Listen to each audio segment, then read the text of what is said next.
Kate, are you watching from school right now?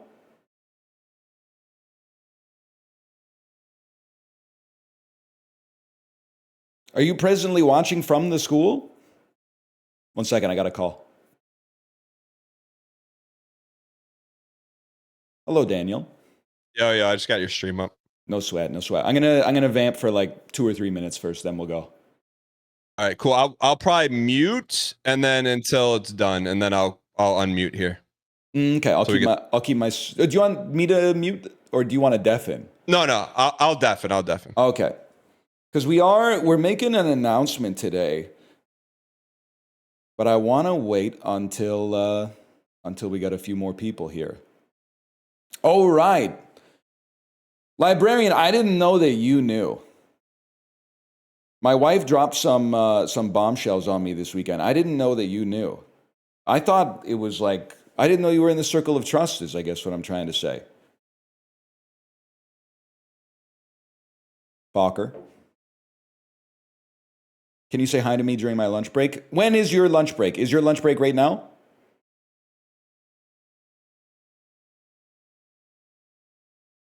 Librarian, I'll say, I actually think it's, hi on your lunch break, by the way. I hope you're enjoying the chicken schnitzel. I'm glad you're in the circle of trust, librarian, because I would not want to know what your reaction to this news would be live. I'm not trying to say that by knowing the information you've been turned into like controlled opposition, but you would be a very volatile compound hearing this news and then reacting to it live, I think.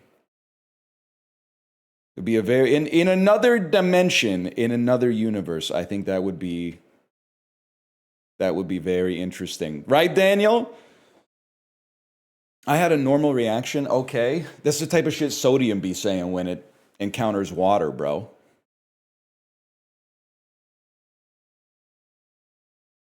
That's the type of shit lithium be saying when it encounters oxygen. The 9th grade chemistry knower.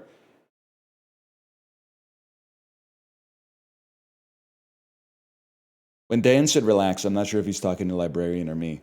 Shall we run it? Let me make sure I got my studio mode set up right here. Like this, like this, like this.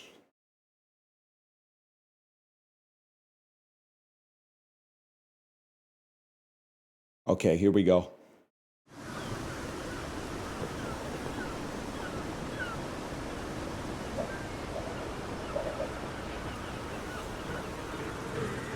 Wait, I have to restart it. I just didn't want you to see that it's called Streamer Cruise 6.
It's true, it's true. I know you thought it was fake, and I can understand why you would think it was fake, because it's insane, but it's true. Please ignore the fact that this is Streamer Cruise 6. This is not the 6th Streamer Cruise. As far as I know, this literally might be the first Streamer Cruise that's ever been done in history. Hang on. Let me talk to my good friend Daniel here. Brian Gary. Daniel, can you still hear me? Yes, I can hear you. Can you hear me? I can hear you loud and clear, man. So Can I get a heart rate check off you really quick? I had to turn my cam off, man. Dude, it's like what? I'm not even messing with you. I'm on 104 right now, and I'm sitting in a chair. It's been, I don't know, it's been 90 minutes since I hopped off the bike. I'm at 104. Yeah, I mean, we were talking last night. Anytime, like, I'm rarely nervous on stream, but we were talking like I was nervous today. I was on, not knowing that we were going to announce on Monday. Kate will tell you, Sunday I was okay. Saturday I was like, it was like the worst day of my life. Saturday I was like, I was surrounded by a cloud of nervous darkness. So you guys want me to tell people the story? Yeah, I think that would be a good intro for sure. All right, so Chad, you guys know we've been talking about cruises, Disney cruises. I joke all the time about Big Brother cruise.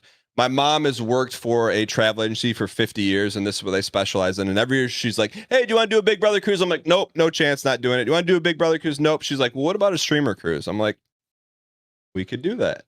So this is actually not a bit, chat. This is real. It's from a reputable company. They've been in business for 50 years. There's security on board, so don't try anything. But yeah, so I think it's going to be a really fun experience. I did want to say, because I needed the explanation for me. The way that I've come to understand this is, at first I thought it was going to be like, there's no way we're going to commission a whole cruise ship with like thousands of staff and captain, the navigator, trying to buy the fuel and chart the course and stuff like that. So that is not what is going to happen. We have partnered with a company, with Dan's mom, who has been doing this for 50 years, like he said, that also is partnered with Royal Caribbean Cruise Line. So it's a real ship. It's a real line. We're basically taking a slice of the ship and turning that into the streamer cruise part of the ship. So it is like, you know how in a Hitman level, you can walk around in your normie clothes, you can walk around anywhere where you can get a drink, you can go to the bathroom, but if you try to like get into the areas where you need a key card, they tell you, come back when you got the right shirt on. This is exactly what's going to happen here. Hopefully not exactly, but there will be normies. There will be normies on the ship who are just going for a nice trip to Mexico, enjoying their spring break with their kids, blissfully unaware of the fact that just within their midst are a bunch of nerds wearing lanyards who are there to watch Q&As, to meet us, to see variety shows with a live studio audience, with plus twoing and minus twoing in the audience, stuff like that. So you can go, and this is through the Royal Caribbean website, you could book a beautiful cruise to Mexico. But the NL Super Cruise website is how you get access to the key card that gets you into the actual entertainment that makes it a streamer cruise. You nailed it. There you go. So I know. So like I'm with you 1,000%. I just wish you would have went with a different game instead of Hitman. But there's going to be security on board, so it should be okay. Right? There is going to be security on board. So can I ask you a question? Because I know there's a lot of people saying like this is a bit, and like people are like this is your like worst nightmare, NL, like being trapped on a ship. But like for you, can you respond to that? Like being trapped on a ship with people asking you about the pot play. Well, I've been on like 20 cruises now, and it's like my special interests. So that is where I'm at home, I guess I would say. I'm most at home in captivity. And also, I don't mind meeting people. I meet people in public now and then, and I always have a good time. It's literally just online where they feel emboldened by pseudonymity, and then they start to talk to me in what I would say is a condescending way. In real life, everyone is very nice, for the most part. So I'm not worried about that at all. Well, you've said the same thing too, and I don't want to put you on the spot, but is it possible you think there's a little difference between streamer obsessives and Big Brother obsessives? Well, I think that's why I'm more likely to do this, because I've had a chance to meet people that watch the show, and everyone's like normie adjacent or normie. And I think bottom line, it's like what we do, we don't really get a chance to like meet and like hang out and see people face to face. And then I think this will be It's not for everyone. It's not for everyone, but for the people that want to go, I think it's going to be a really fun experience and a unique thing. Can I say as well, I Yeah. agree with you 100%. I saw someone in chat say it's not a bit, but it is a bit. And that's like 100% how I'm looking at it. So I like it. You and I were talking yesterday. The thing I think that we were both most nervous about is the idea that we don't want it to appear that we're trading in whatever reputation we have for like a payday and then giving you the worst vacation of your life. Like if I wanted to just, run some pockets, I would just turn donations on and then do business as usual. We could just play Slay the Spire with a PayPal link or something. But we're nervous, but like it's because we want to do a really, really good job, and we know that people are spending money to be there, and spending a lot of time to be there. So we want to make sure that they have a good time. And like you said yesterday, if people are going to be coming to see us, we're going to be working the boat like politicians. Like I'm okay for 6 days, 5 nights, or 6 nights, 5 days. Just being whatever you want me to be within reason.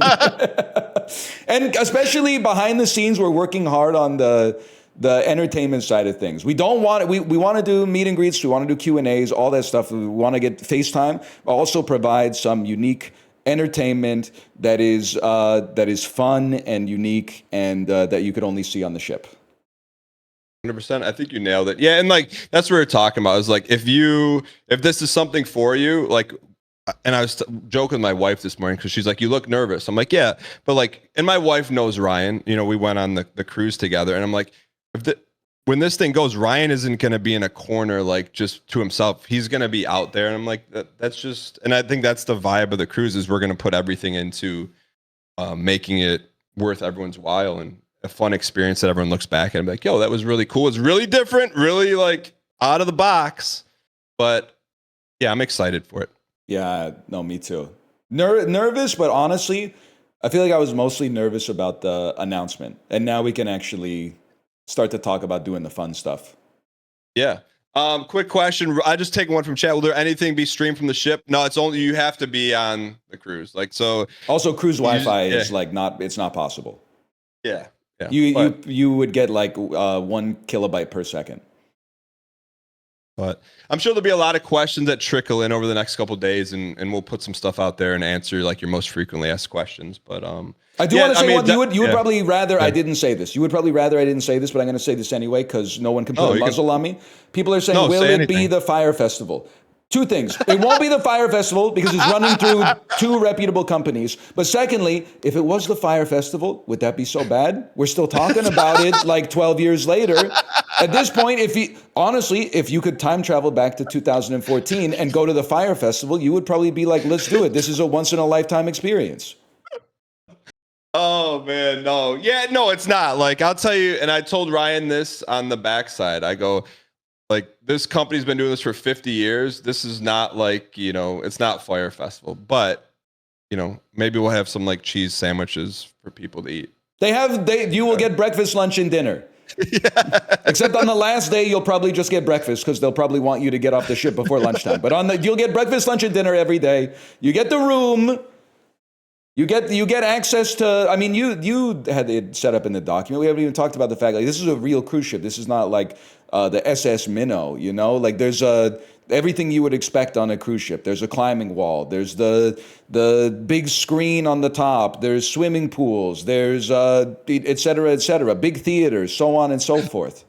There is for people asking, there is a casino that doesn't pay out in case. Please do not, if you come on the cruise, please do not lose all your money at the casino and blame us. That's on you. But if you see me there and there's a seat open next to me, sit down. We're gonna let those slots rip, man. Let them rip. But no, I mean, I think this is definitely like one of the most nervous I've been. But I think I'm excited to have a chance to do this, and some people are gonna be like, oh, this is weird, and some people are gonna be like, yo, this sounds cool. So anything we can do over the next couple of weeks, if you have questions.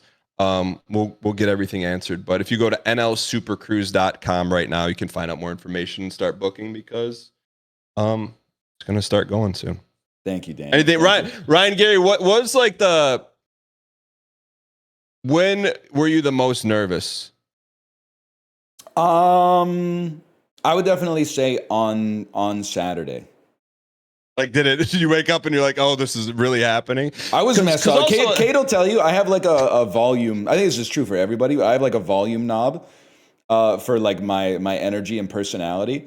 And my volume knob Saturday after lunch was at like a 1 out of 10. I was like a diminished human being. It was like someone sucked all the moisture out of me, and like, because I was like, oh my!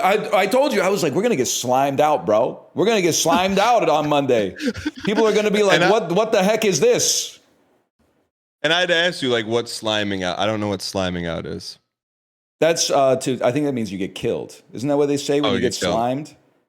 Yeah, no, I'm with you. So then when did the pressure valve release? Honestly, I think when we talked yesterday and we had the details more ironed out for the questions that people would have. That definitely knowledge is power, man. Because this was like, I mean, this has been in the background work since when? I'm just trying to think of like 6 months. You told me, I think it was in August. Yeah. It's been a long time. Yeah. So there's a lot that goes into this, and we just, last thing I'll say is that if this is for you and you go, like, we're gonna make it worth your while. It's gonna be fun. And just make it a memorable experience for everyone. We're not going to be hiding out like in a back room on the ship and then just carted out like for an official meet and greet and then get shoved back into like an exclusive area. It's not going to happen. Because there's nowhere to go. But so Ryan, I think it's gonna be really exciting. I think we both stepped out of our comfort zone to do this, and as well as Squeaks and Kate, are also going to be there as part of everything, and more to come. So, but as you guys have questions, we'll do our best to answer them. But thank you, for we got some. Look who joined us. I just wanted to remind you guys, you only have June 1st to book. Thanks, Kate. Thank you. Kate's going to keep us on task too. Kate really is like, she talked me down from the edge this weekend for sure. And then also has been like organizing some really cool like VTuber type stuff in the background that we can't talk about yet, but will as we get more details. Kate, can you tell me when you looked at Ryan, how did you know he was freaking out? Like, what do you? His eyes were half open, and like Ryan said, he was very much like dried out. Pretty much. My lips are messed up, man. Like I don't know how to. My lips are really dry. Yeah. And I mean, also when you do make bookings to the cruise, you're not going to be paying the full price. Like on like the first booking, there will be like the deposit first, and then I think there will be like a payment options that you can choose from. So make sure if you want to get on. You book it by June 1st. Huge. Thanks. Kate, thanks for popping on. What would we do without the women in our lives, man? Bro, real talk. We'd be eating cheese sandwiches, man. What do you got on the docket today? I was mostly just going to get through this and then figure out kind of, depending on the degree of sliming, we'd kind of take it from there. I think maybe I'll do the dulls and then maybe a little Slay the Spire. How about you? Let me ask this, based on like semi-glancing at chat, 100% you get completely slimed out. What do you think the percentage of sliming was? I think I'm like 5% slimed. Way less slimed than I thought. Okay. All right. I think I'm outside of one person saying Firefest 2.0 on my side. I feel like I'm probably like 3%. I think that is a compliment. I honestly, when people say it could be Fire Festival, that's like it has its own Wikipedia page. Well, here's what I like this, and you know me a little bit. I just know like there's gonna be people like, oh, I should have went to that. Yeah, you should have. Like you should have. We should have went to Firefest, and this is probably one you should have went on. But anyways, man, we'll go. Good luck with the slime, the rest of chat, and I'm sure we'll talk later this week. Later. Thank you, Daniel. All right, see you, bud. Yep, thank you. See you guys. All right, good stream today, guys. Wouldn't that be something? Thank you for accommodating us for our announcement. We are really excited. Most of the nerves were just about announcing. We really do have some cool stuff planned. But also, if you don't want to go, like I can understand if you don't want to spend a bunch of money and your spring break to go on a streamer cruise. Like that's the sort of thing where, depending on who your wife or girlfriend is, it might be a crazy pitch. So we're happy to have you here as well for the domestic work from home version of the live entertainment. Don't get me wrong.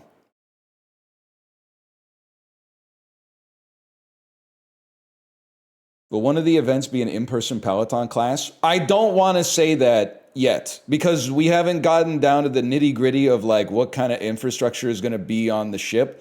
And I also don't think, because we're taking a slice of the ship, I don't think we can necessarily be like, hey, we're going to take the whole gym. So please don't book based on this. But yes, I would love to do like a 45 or 90-minute spin class, Peloton style, in the cruise gym.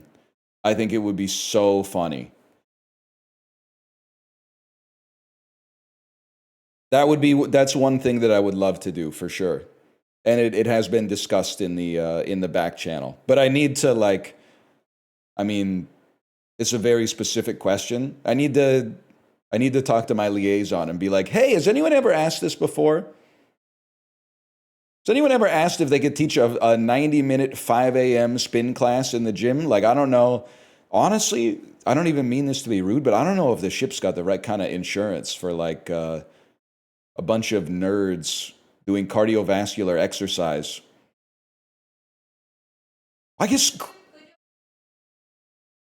Oh, I forgot to mention. Yeah, Kate is. She wants me to talk about exclusive merch. We will be doing up. Part of it, it depends. We have to see how reservations go and stuff like that before we get the details completely ironed out. But we will have, at a minimum, at least some cruise exclusive merch. And depending on how the reservations go, the merch could slide from like, here's a cool shirt that you could only get on the ship, to doing some stuff that's got much more specificity for each of the streamers that are involved with it and stuff like that. So that's one where you definitely got to be there to get it for sure.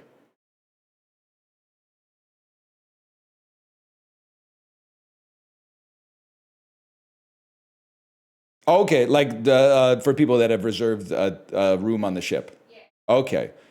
She says that as more information gets nailed down, we might be able to have like a special link for people to pre-order the merch if they have a reservation. There you go. There's 2,500 people in line. Maybe that's a preview of what it's going to be like on the ship. Nah, there'll be like different time slots and stuff like that. But we're gonna hustle, man. I'm not gonna lie to you. We're gonna hustle. Cause like you might think, oh, like once they're on the ship, they're just gonna hide. But no, man. Cause like the world doesn't end after the ship. Once we get off the ship, I don't want people in my chat for like the rest of my life going, hey, we went on that fuck-ass vacation and you didn't even show up. So we're gonna make sure that we do our best to make it really, really, really fun, so that instead people come back and go, yay, that was so much fun. And for the rest of our lives, we get reminded of how awesome that was, instead of reminded of like when we fucked you, you know?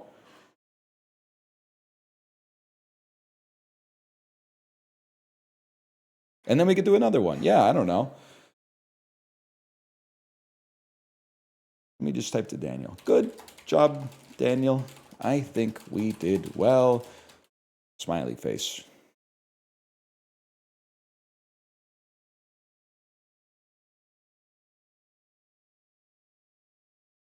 Now I can deal with this heartburn, man.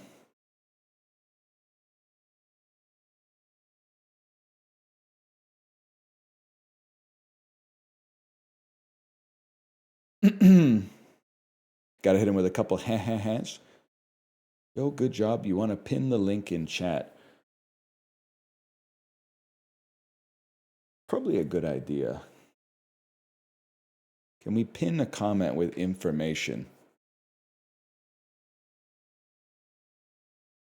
What do you think about people meeting their spouse on the cruise?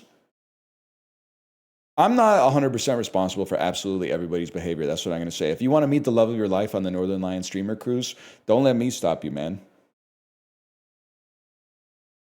Bro, don't post my bio from the cruise website as if it's like a cognito hazard against me. I wrote the bio, man. I'm not saying the bio is awesome, but I just kind of, you know, they asked me to whip something up, so I whipped it up.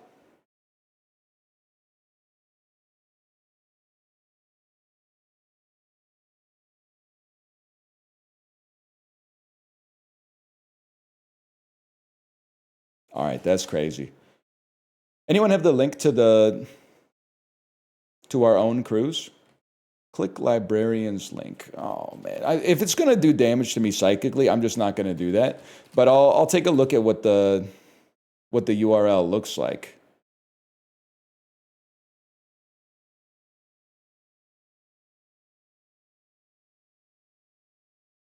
It is crazy that it leaked on the Reddit first.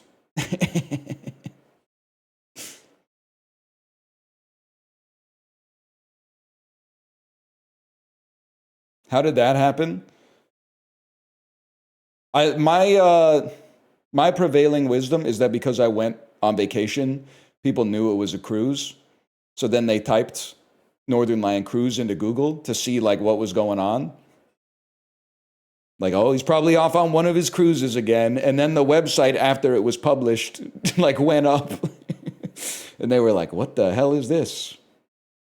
And then people were like, he would never do this. And we got to be like, oh, fuck. Do they know? God damn it.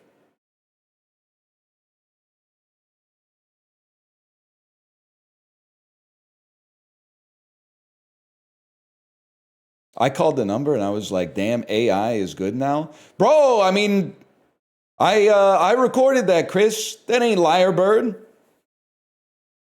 I wonder if I can remember what I said. It's some shit like, you have called the Northernlion Super Cruise. Unfortunately, all of our agents are busy with other sailors right now. If you would just hang on the line, we will get to you as soon as we can. Thanks so much. Something like that. Ahoy! Yeah. I called while you were gone to check if it was real, and it was the only thing that made me think maybe this is real. Oh, it's real. It's real and it's beautiful, man.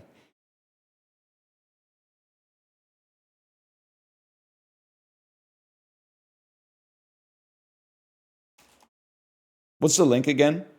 I guess you guys can't type links.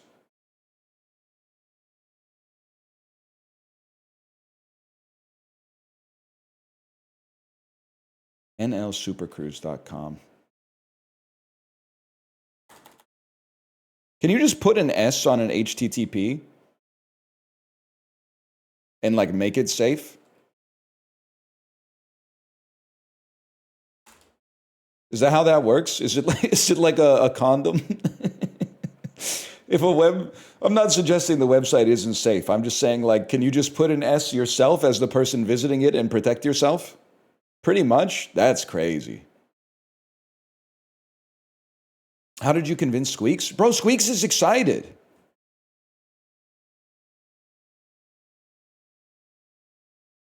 I might go so far as to say Squeaks, I guess I shouldn't, it's unprofessional to say he's the most excited.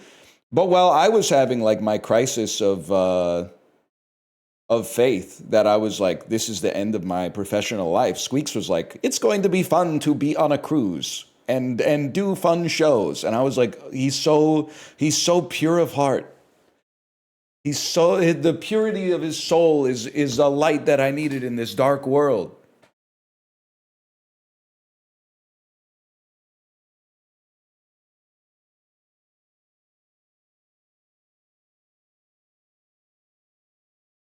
Anyway, I'm gonna get like a cup of coffee from my fridge. But we need to wait for chat to slow down so I can play the dulls. Can I tell you a story? This is a real story. I swear to God it happened. It was either Thursday or Friday. Friday we didn't have any time for banter because anytime I tried to banter, people told me to shut up and learn how to hold like long A on Dust 2. But maybe Thursday night or Friday, Kate was like, "You got it, Ryan. You got to get up here." And I went, ta ta ta ta ta ta ta ta ta ta ta ta ta ta. And she pointed up at our ceiling, and there was a fucking wasp, bigger than any wasp I've ever seen in my entire life, on our ceiling. And she went, "That's the queen wasp. Like, we got to get it because otherwise it's going to make a hive in our house." I don't know if it's called a hive or what, if it's a wasp. But anyway, so I ran down the stairs, and it was literally like Ash from Evil Dead. Like, I got the Dyson, and then I plugged the extendo mag into the canister, and then I plugged the like thin nozzle into the extendo mag, so it was like 7 feet long. And I went ta ta ta ta ta ta ta, ran up the stairs, ta ta ta ta ta ta ta, went like pointed it to the wasp, went like, "Any last words?" Sucked it up into the canister. Okay, dude was in the canister. He was dusty as fuck. I don't know if wasps can cough, but the dude was in the canister going like. For sure, because like the canister was empty, but it was still really dusty. So I was like, okay, we got him. I went outside and I emptied the canister and I saw it go, and it like flew away. And I closed the door and I wanted to get some good boy points, right? So I went, "Hey, Kate, check it out. Mission accomplished. We got the wasp taken care of." And she went, "Okay, good job." And I was like, huge, like plus 10 good boy points. So I went to my garbage can to empty out the rest of the canister, and I looked down at the garbage can, and the fucking wasp was on my shirt, bro. It was like right on like my upper right chest, like on my clavicle, and I went, "Oh shit." So I walked out like incredibly slowly to the back door, opened the door, took like 3 steps outside, and then like rattled my shirt so it flew away, and then ran back in as fast as I could. It was so scary, man. My cortisol was spiked bigly. But I was also like, I can't lose those good boy points. Because if I had said that the wasp was taken care of, and then it turns out that I actually like brought it into the part of our house where like our kid spends most of their time. Hello, sir. What? Apollo, it's true. We're doing a Northernlion super cruise. I'm sorry you had to find out this way. Dan's mom works at a company that arranges stuff like this. And we've been in the back channel for quite some time with a little Ross and Rachel. Will they or won't they? Don't say he's not invited, Apollo. Now that this is 10 and a half months away, okay? This is basically just kind of like the soft launch. If you want to get involved, if you want to meet Dan's mom, be involved in the NL Super Cruise, let me know. I would be happy to. And this is not me saying kiss the ring. This is me saying just let me know. Because I also know, like, I want to invite you guys, but I also know that, like, a lot of you guys don't want to travel right now, which is also fair. But I still want to, please let me know. I get seasick. Have you ever been on a real cruise, Apollo? We're not going to slime you out. I promise we're not going to slime you out.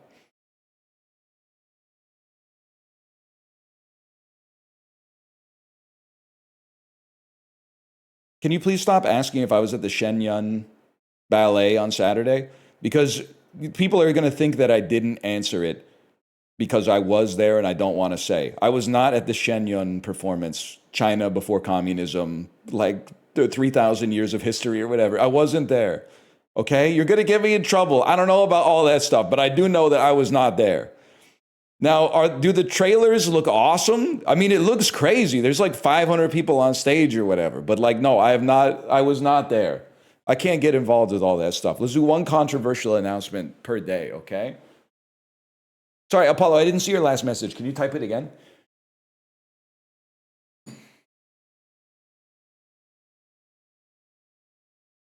I don't know if I could. The last time I was on a boat is the worst 4 hours of my life. Was it, and listen, I've had seasickness in my life before. Was it like, what kind of boat was it? Was it like a 100-person boat, 5-person boat, 2,000-person boat, et cetera, et cetera? Here's what I'll say.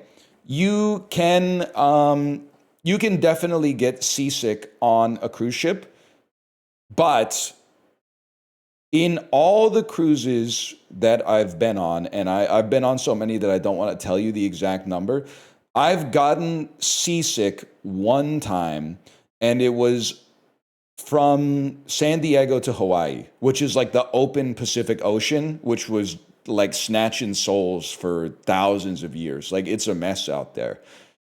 I'm not saying, I don't want to sell you on the idea that you would like not get seasick.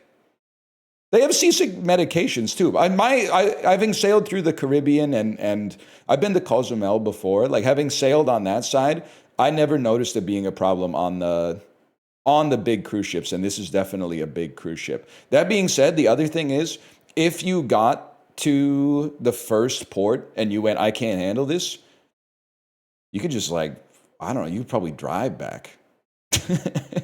You could probably Uber back from like Cozumel, Mexico to Texas, right? How far could that be?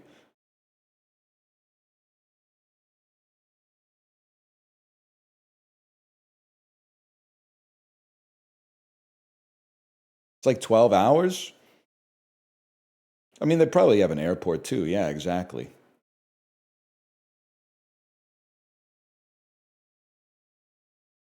Please. Librarian, be on your best behavior, please.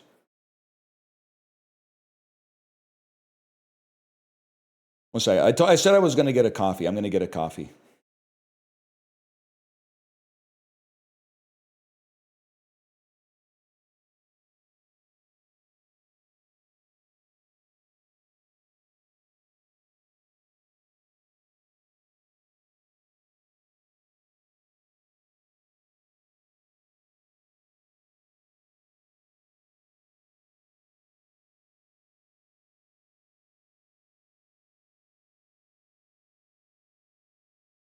But yes, Apollo, let's talk.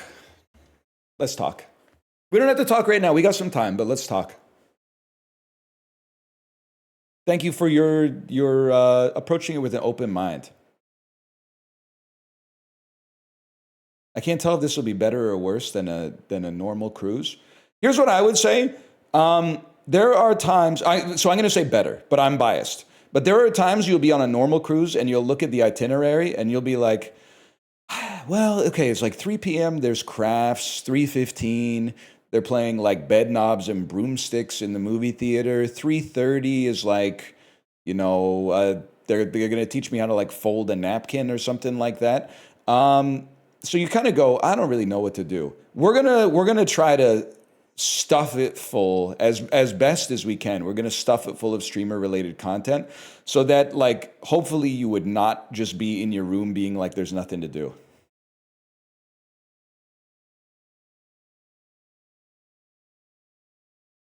I want to be drained at the end of the cruise. Doesn't that make it worse than a normal cruise? It'll be worse for me. I'll be working, man. It'll be hopefully better. Well, I mean, it'd be really bad for you if you did not know who the streamers were. If you were just like a 70-year-old person from, like Sarasota Springs or something like that, you would probably be like, what's going on, man?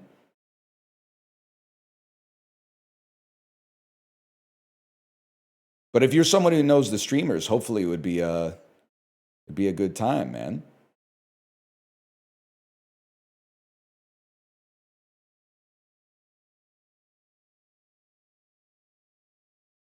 Anyway, I got to do the dolls, man.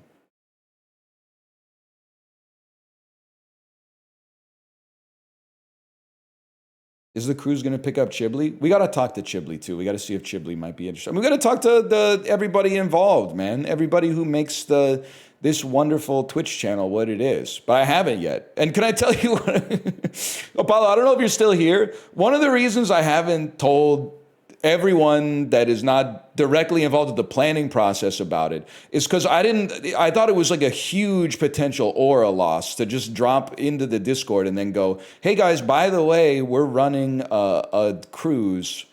So like tomorrow, I'm sure 10,000 people are going to ask you about it. But I was worried that Justin would be like, hey, slime yourself. I would be like, what? Don't tell me. Oh, don't. I can't tank that aura loss right before I go live and announce it to like 10,000 people.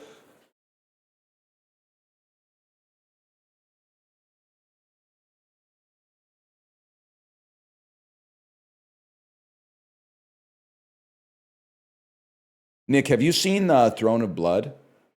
Throne of Blood might be the most beautiful movie I've ever seen. It's a little bit Macbeth, but he chill. Yojimbo is kind of crazy. Yojimbo basically made the whole town murder each other. And then he went, the town should be quiet now. Hang on, there's one more thing to do. Knock, knock. Hey, mayor, open up. Yeah, what is it? Kill yourself. The dude was he went crazy. The fuck was Sanjuro's problem in Yojimbo, bro?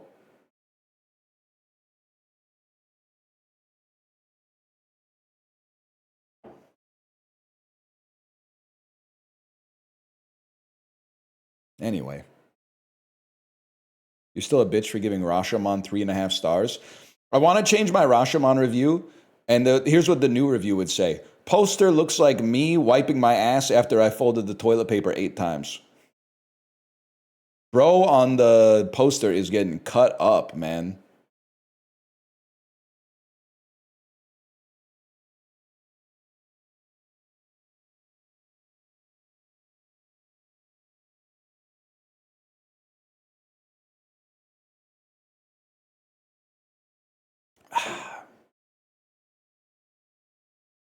Anyway, 3.5 for Rashomon? Bro, I was eating my cinematic veggies, okay? Anyway, let's do some dulls, dude. Why are you talking weird today? I'm talking weird because I was nervous, but now we can actually, like, do some dulls. Ah, shit, I went to my Twitch page by accident. There we go.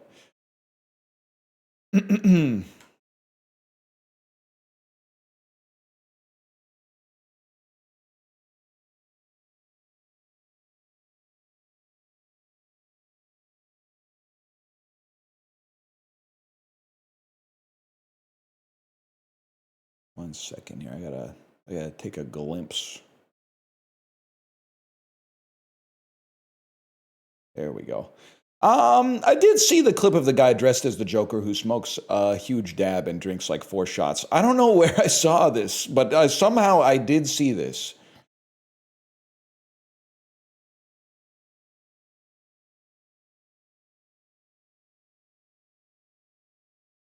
Whoa, whoa, whoa, whoa, whoa, whoa, whoa. Cracked Out Uncle 2, I present cross-faded. Oh, yeah, Cracked Out Uncle 2, I present cross-faded Joker. I was kind of cross-faded last night. I was on 2 different brands of melatonin, bro.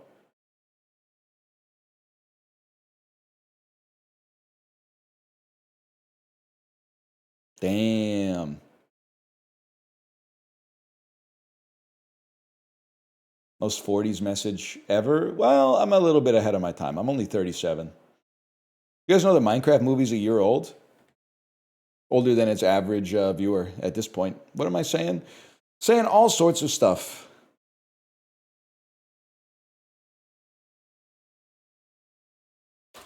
We're back with the dulls, y'all. Is this a dang documentary? Or is this just a, you know what this looks like? I said it looked like a documentary. I know it's not this, but doesn't this look like Wes Anderson is about to, like, this is young Ben Stiller in the Royal Tenenbaums, and it's gonna like zoom out, and there's gonna be a hawk flying, and it na na na na na na na na. Hey Jude, it's gonna be or can't remember. Is it Hey Jude in the Royal Tenenbaums, or is it? Wild Horses or Ruby Tuesday. I can't. Maybe it's Ruby Tuesday. I can't remember. Probably Alec Baldwin's best role. Mordecai ass. Anyway, 1 second. This is Ben Stiller, though. You know what this also kind of looks like in Spider-Man 3 when Spider-Man swings in and the lady goes, "Oh my God, it's Spider-Man!" I don't know what you are. Heavyweight champ trains here daily. Rocky 2, in the first movie, he's not the champ. Rocky,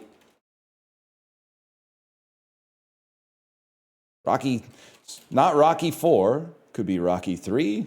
It's Rocky 3, y'all. Come on, Rocky 4, what are you talking about?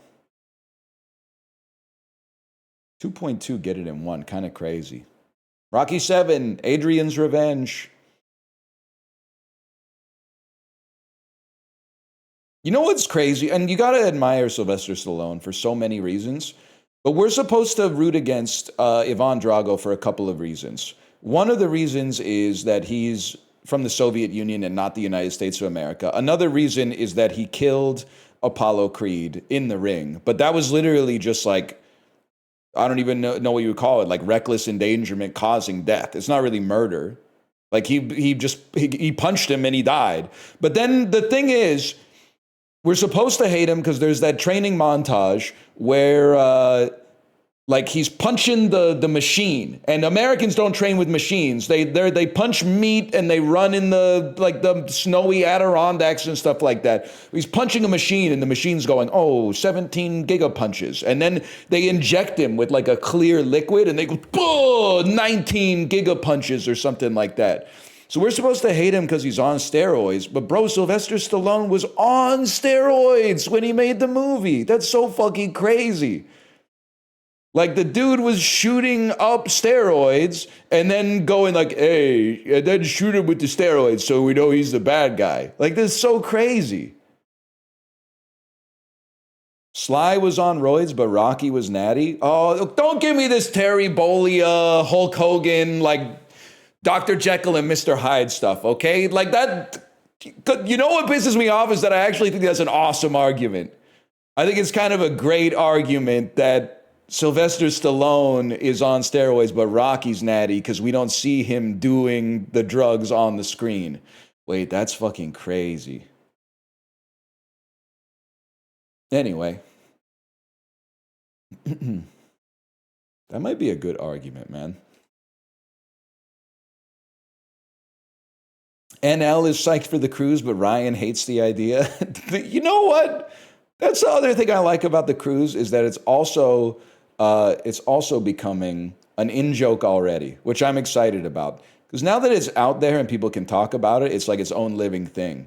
Whereas like when it was just in my head, I mean, it sometimes it took me to a better place, like Trolls band together. Sometimes it took me to a darker place. But now it's out there.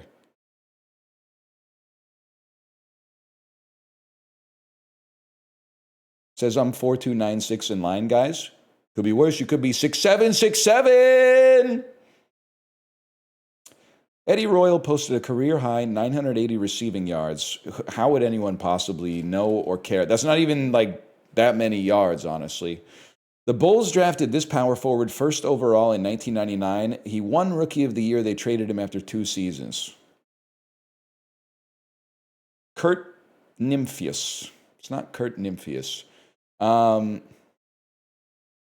McGriff made his final All-Star team with his AL East team. Bro, Fred McGriff played for the Red Sox. That one I actually know. Oh, really? You play for the Yankees? The Rays? Oh, my God. Bowling Green is the 3rd most populous city in this U.S. state. Oh, no, they're going to know my letterbox password is Kentucky. This is Amy Schumer and Bill Hader. We should do this on the cruise, man. Cruise segment where everyone in the audience makes their own celebrity mashup, and then one by one they show me the picture on stage, and I like Captain Neurodivergent. I go, that's Kevin Costner and Megan Mullally. Nice try. Nice try. I've seen Kevin Mullally before. Nice try. Okay, who's next? That could be funny.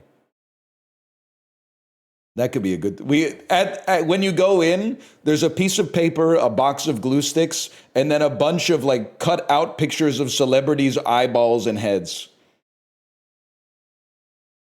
Could be a good time. Featured on the packaging since 1967, Julius is the first name of the mascot of this chip brand. Hostess.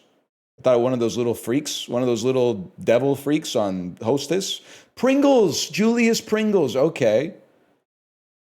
Inspired by a 2010 film, Nev Schulman was one of the lead presenters on this reality-based documentary television series. This is Catfish, the TV show. Gene Hackman had the lead role in this 1986 sports drama that's called Hoosiers. This country singer had hits with I Hope You Dance and I May Hate Myself in the Morning. Bro, that's Jody Messina. Come on. Oh, no, it's Leanne Womack. Oh, no. No. A trap door opens up on the cruise and I'm dropped into the Gulf of Mexico. Nah, man. Nah. Then I appear at the back of the fucking theater.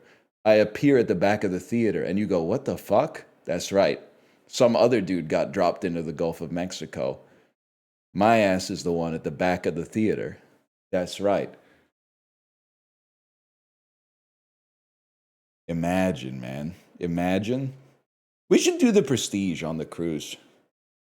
He wins the 50-50 every time. That's the thing. A lot of people look at the Prestige and they say, oh, Hugh Jackman's ambition got the better of him. Now he dies on stage every night. You don't know that. Odds are. But he probably gets some fucking good streaks. But there's some times where he's like, damn, I've won the 50-50 like 4 times in a row. Let's go, man.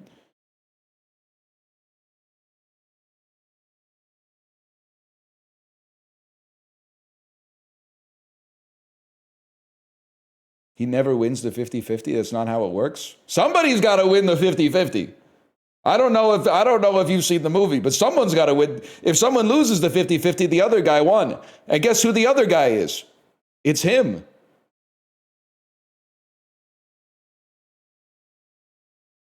Magic wand.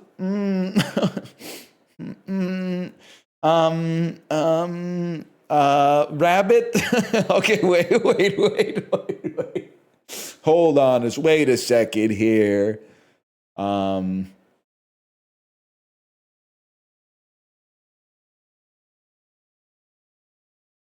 Shit associated with the movies. This is a movie theater. Has a box office, a ticket line, a marquee, and a velvet rope.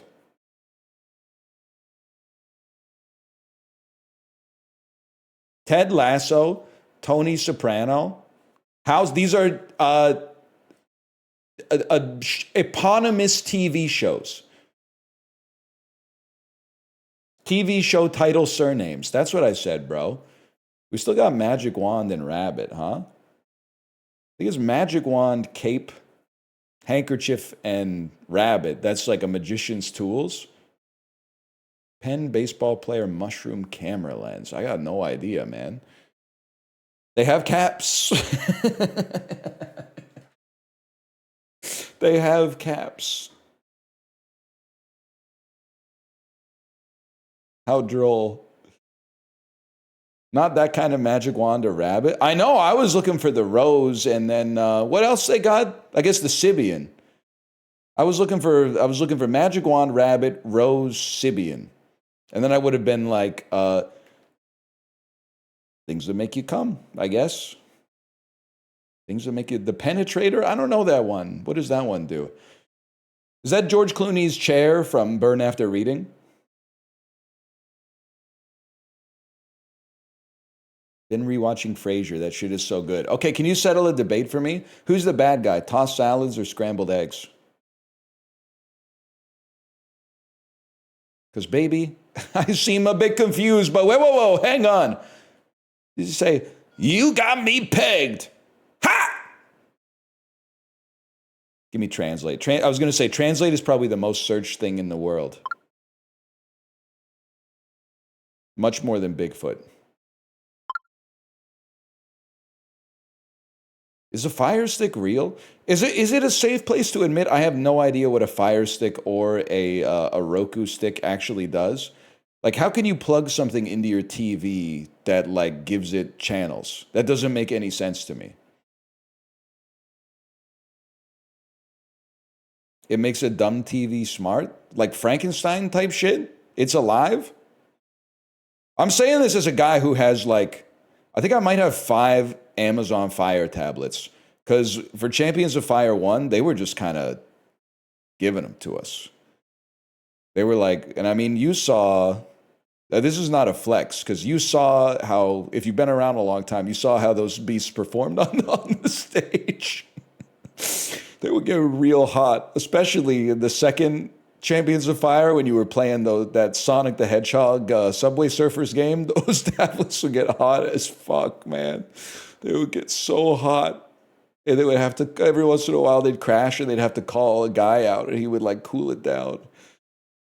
Oh, I think it's going to be Fire Stick though. Well, who would have thought? An exact tie. Let's go. I'm sure people, really nobody's even curious to know. Like, I thought people would be Googling, like, is there still a Blockbuster? Is the last Blockbuster still open? Bro, it's got to be Stevie Wonder. No, Shaw, bro. Well, okay, obviously in this case, Central C must have a song that's better than Isn't She Lovely? So what's Central C's Isn't She Lovely? He must have a song that's like, they can feel it all over. They can feel it all over. He's got some shit with Doja Cat. So Stevie Wonder probably does too, man. Maybe. Probably going to be Howl's Moving Castle. Sir Duke 2. Duke 2. 13 Assassins versus New Police Story. Takashi Miike, he's been making waves. I think there's a good chance this is higher. Brave the deep, find the gold, trust no one. I'm going 13 Assassins just because I don't know what this is. But normally there's a heuristic in this game, which is old movie that you've never heard of must be good, otherwise they wouldn't have pulled it. So, but this might not be old because I see chat saying it's Jude Law.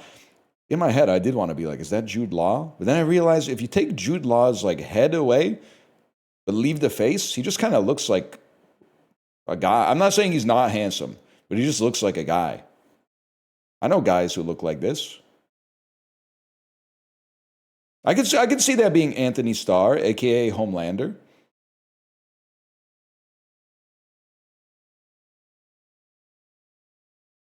It's gotta be this, man. It's not that. I still believe that you will be here, so give me a sign. Hit me, baby, one more time.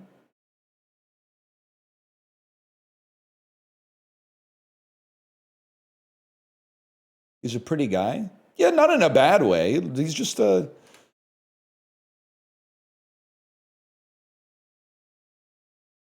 He's a good-looking guy.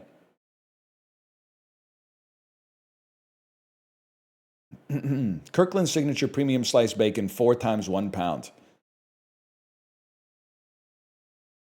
Can I just say something? There's got to be a better way to pack the bacon, man. I know that maybe it's one of those things where it's like, be careful what you wish for. Because, like,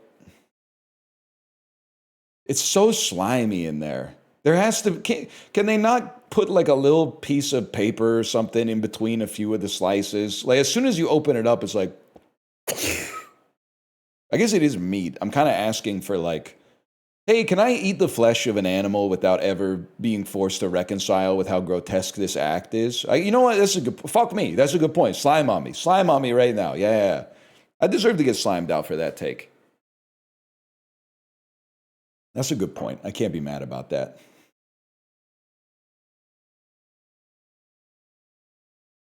You put the bacon in the Tupperware when you're done with it? Nah, man. I cooked the whole pound at once. And then I eat like 6 slices while I'm waiting for the last few batches to cook. You have to eat like at least half of the pack while you're cooking it. Bacon's pretty cheap. 4 pounds of bacon. I can't imagine this is more than $10.99. Oh shit, bacon's expensive as fuck, man. What the fuck? It's $18 even. It's $18.49. $18.49. How does a ragtag bulk batch pork bacon decorated congressman? You know what I'm saying? Lin-Manuel Miranda will be on the cruise as well. He'll be doing a live performance of Hamilton on the cruise. He'll be doing a one-man show of Hamilton. He'll be playing every single part. Don't lie. Oh no, they're canceling their reservations. I'll be doing it.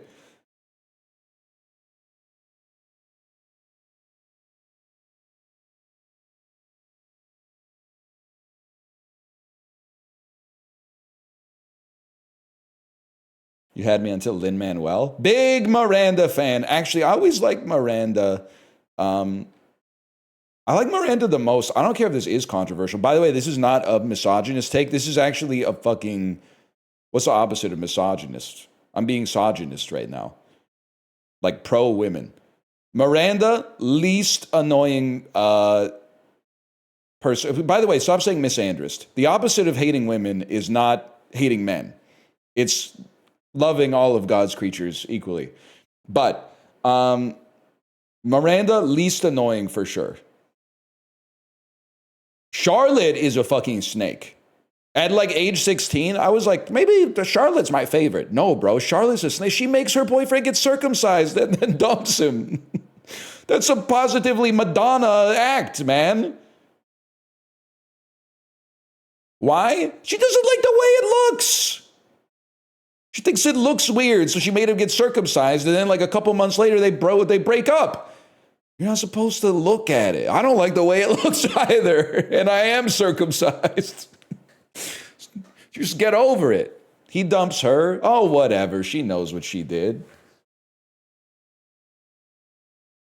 Anyway. Circumcised guy dumps her because his new penis is giving him aura? That can't be real. I think Carrie's the least annoying. Bro, Carrie, she's a gossip. I get that she's a writer. That's probably your argument. Is like, oh, she's a professional writer. I don't want to hang out with Carrie. You be telling her some shit like, don't tell anybody. All of a sudden, you open up like Glamour magazine or something. Guess what? There's my fucking dirty laundry being aired the fuck out. And all of a sudden, I'm getting slimed. No, thank you, man. And then Samantha, I don't know, like... It's good that she's like sexually liberating, but like, can you get another hot? I'm not saying stop fucking all the people you're fucking, but can we just talk about like, you know, food? Can we order an appetizer first? Yeah, she is a little exhausting. Just constant, just a one note, like no nuance to the character at all, man.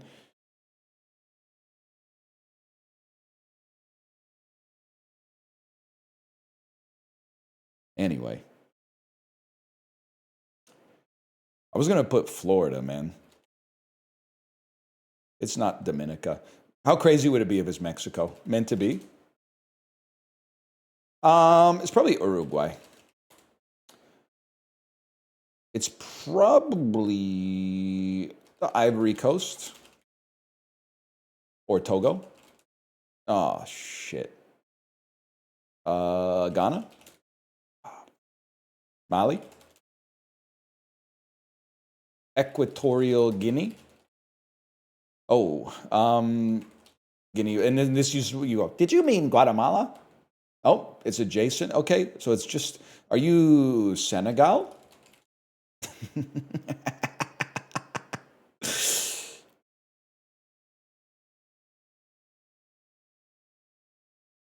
You are, I was going to say Ghana again. Cameroon? No. Cameroon? Oh. Sierra Leone?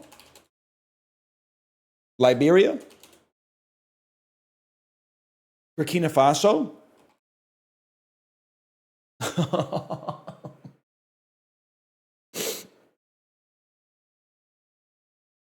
Malawi? Oh, no, no, no, no, no. Oh.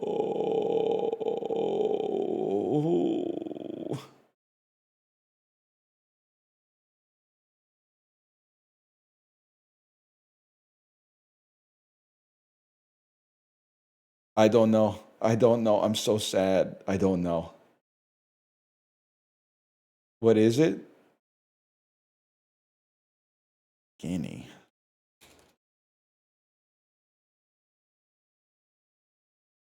That hurts.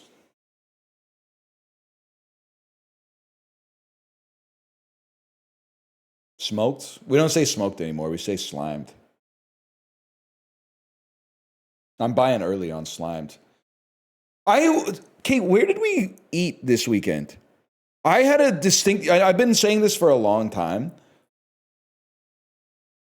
but I wish that there was a food stock market where you could like basically a Kalshi for food trends. Because I'm so convinced that I have a food trend that's gonna pop off. If only I could remember what it was. Not that I don't want to buy like a ton of onions. I just mean like I want to place a bet that's like I bet that jicama is gonna hit this year or something like that. But something we ate this weekend, I was like, this is going to pop. This like we're getting in early on something, and I can't remember what it was.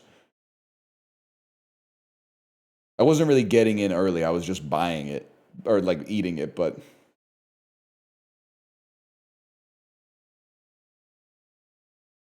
it's not ube. But ube's having a moment. Hot dogs are back. It's not protein. Fiber, yeah. I mean, I have a big position in fiber right now, and it has a big position in me. It wasn't ramen. Shout out to the dude that I met outside of Ramen Dambo yesterday.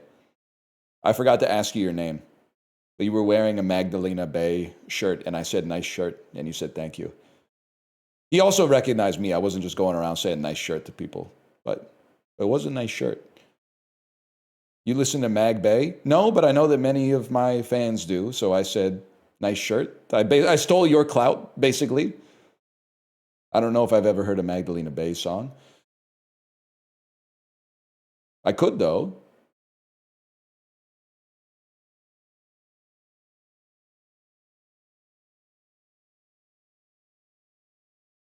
Long ass dolls, man. Don't get me wrong.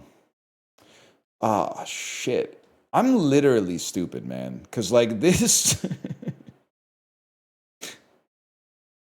Like, how is this not easy? Shouldn't this be the easiest thing in the world? What am I going to type that makes it look like I'm not stupid here?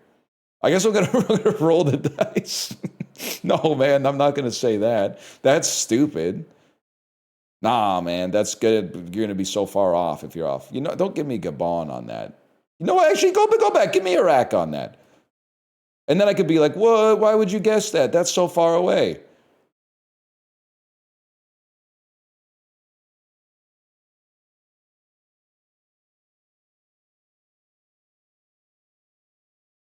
Let it rip. To the east of Singapore. You're like Brunei, man. Oh, shit. Okay. Does look a little bit like Michigan.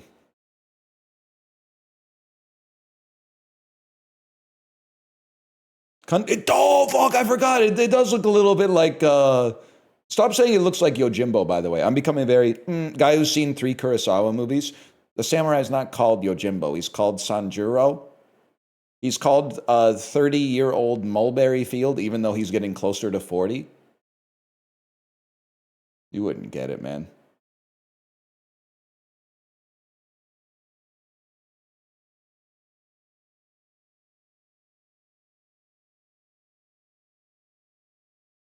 Can I tell you something insane but 100% honest? I literally looked at this and said June 18th, 2021, and I said, what the fuck? That hasn't happened yet. I said, that's the future. How am I supposed to know what movies are going to be number 1 at the box office when that shit hasn't even happened yet? Lionsgate had a movie open to less money than it had made up to that point, starring Ryan Reynolds, 2021, with a not. I mean, this is COVID, so I guess this could be the biggest movie of the year. It's an action. Oh, it's the Hitman's bodyguard's wife, Hitman's wife's bodyguard or whatever. We're getting the Delta variant of COVID to go see the Hitman's wife's bodyguard in theaters is so crazy. That ain't worth it, man. I mean, you could just stay home and get the Delta variant like the rest of us did, okay? You ain't got to go out for all that. That shit was, it was catching you just like ambiently through ventilation systems and stuff like that. If I remember correctly. It's crazy because it hasn't happened yet, but anyway. Paramount Pictures, this must be, could this be Top Gun Maverick? No. Could this be A Quiet Place 2? Yep, that makes sense. Can I tell you how I know that A Quiet Place 2 is Paramount? Literally in my head, I only think of Paramount as the Top Gun studio because they used to sponsor Canada's Wonderland in Vaughan, Ontario. And I said, John Krasinski seems like the type of guy that would be able to pitch Paramount. Like I could picture him going into the Paramount offices for his meeting with like a tight beard with just the absolutely tasteful amount of gray in it and like one of those weighted vests with like a military flag on it and being like, here's what we're going to do. I could totally see that. Rip to Top Gun at Paramount Canada's Wonderland. Anyone go to Canada's Wonderland when it was still, it had the Flintstones area? Anyone ever ride Behemoth and Leviathan in one day because you were on a date with the woman who you would eventually marry and you didn't want to tank aura loss by being like, I'm too scared to ride, which were at the time the 6th and 7th tallest roller coasters in the world?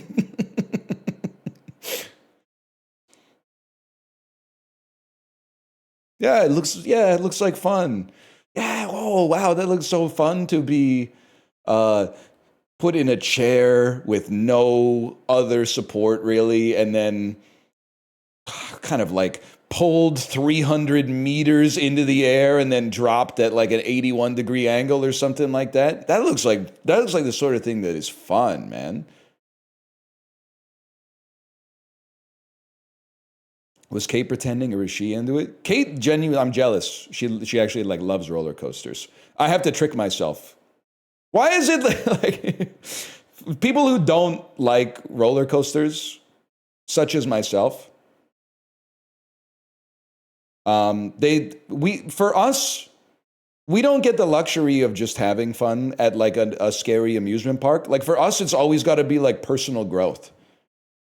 It's the same thing with dancing. Like you're like, oh, you don't have fun dancing? Well, I got an idea. Let's put like a ton of pressure on you and make it about like reforming your whole fucking psyche instead of just like being at a party and letting loose. What if you completely changed the type of person you were instead? Like this, it's so fucked up, man. The neurotypicals don't get it, man. They don't get it. Kate, you okay?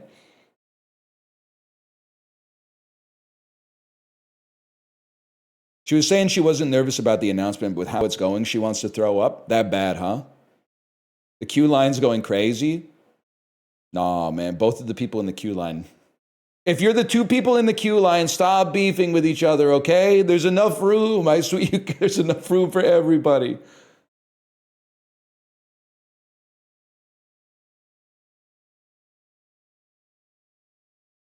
Are you, Kate, wait, hang on. Are you saying we're going to need a bigger boat?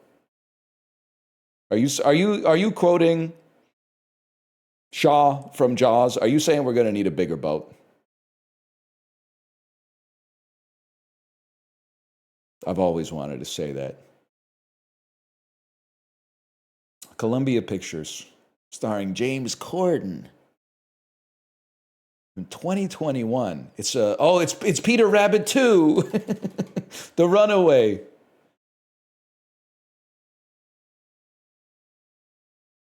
Warner Brothers. Do you think Rose Byrne took anything from her performance on Peter Rabbit 2 that enabled her to steal the show in If I Had Legs, I'd Kick You?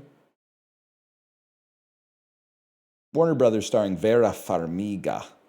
I had a feeling it would be one of these. Now let's type Insidious before we find out that it's the Conjuring. It's not Insidious. It's The Conjuring, The Devil Made Me Do It. Yes, man. Yes. Walt Disney.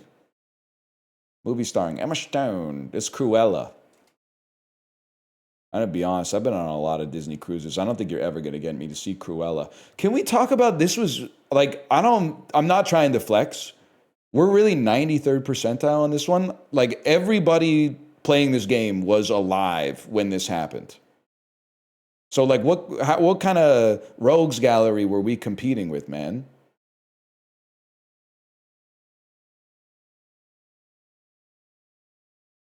Nobody saw this, Drek? I haven't seen any of these movies, man. I haven't seen a single one of these movies.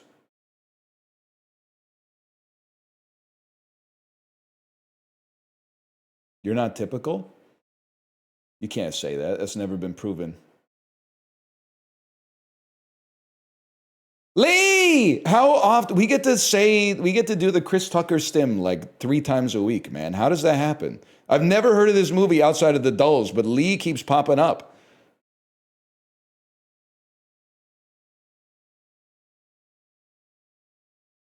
That's Kate Winslet. 100%. Where are we going here? Let me think about this for just a brief moment. I'd probably go Clifton Collins Jr. to like, no, I got him confused with, who's the guy I get Clifton Collins confused with? And don't say Rob Schneider. Cliff Curtis. I got him confused with Cliff Curtis. That's my bad, y'all. We want to go to the Pacific Rim. From Pacific Rim to, well, I may think about it for a second.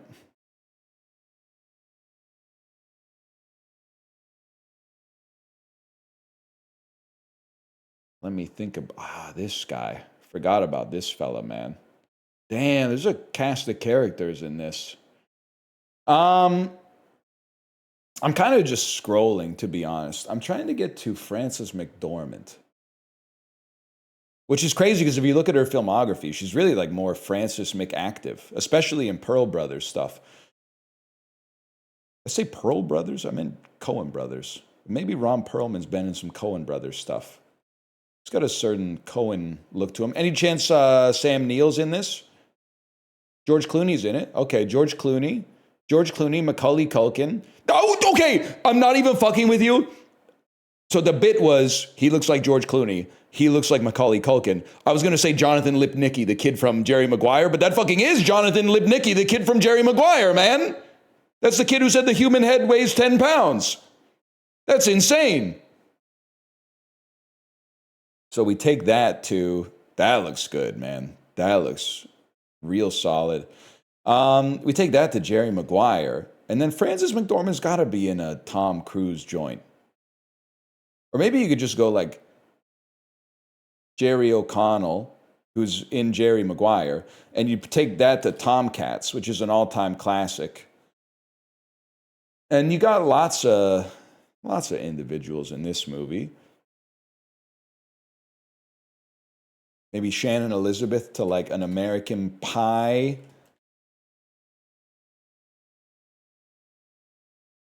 To a Chris Klein, to Election, to Matthew Broderick, to Tower Heist, to Ben Stiller,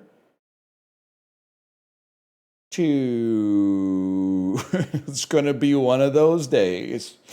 Just letting you know it's going to be one of those days. To Casey Affleck, to Ocean's 11, to George Clooney, to Burn After Reading. Okay, now we're going to get a purple split on the post-swanky turn here, on the chicane. We have to get to Kate Winslet. Kate Winslet through Nightmare Alley. Kate Winslet. She's been in a lot of movies, bro. She's been in Titanic. She's been in Contagion. She's been in Eternal Sunshine of the Spotless Mind. She's been in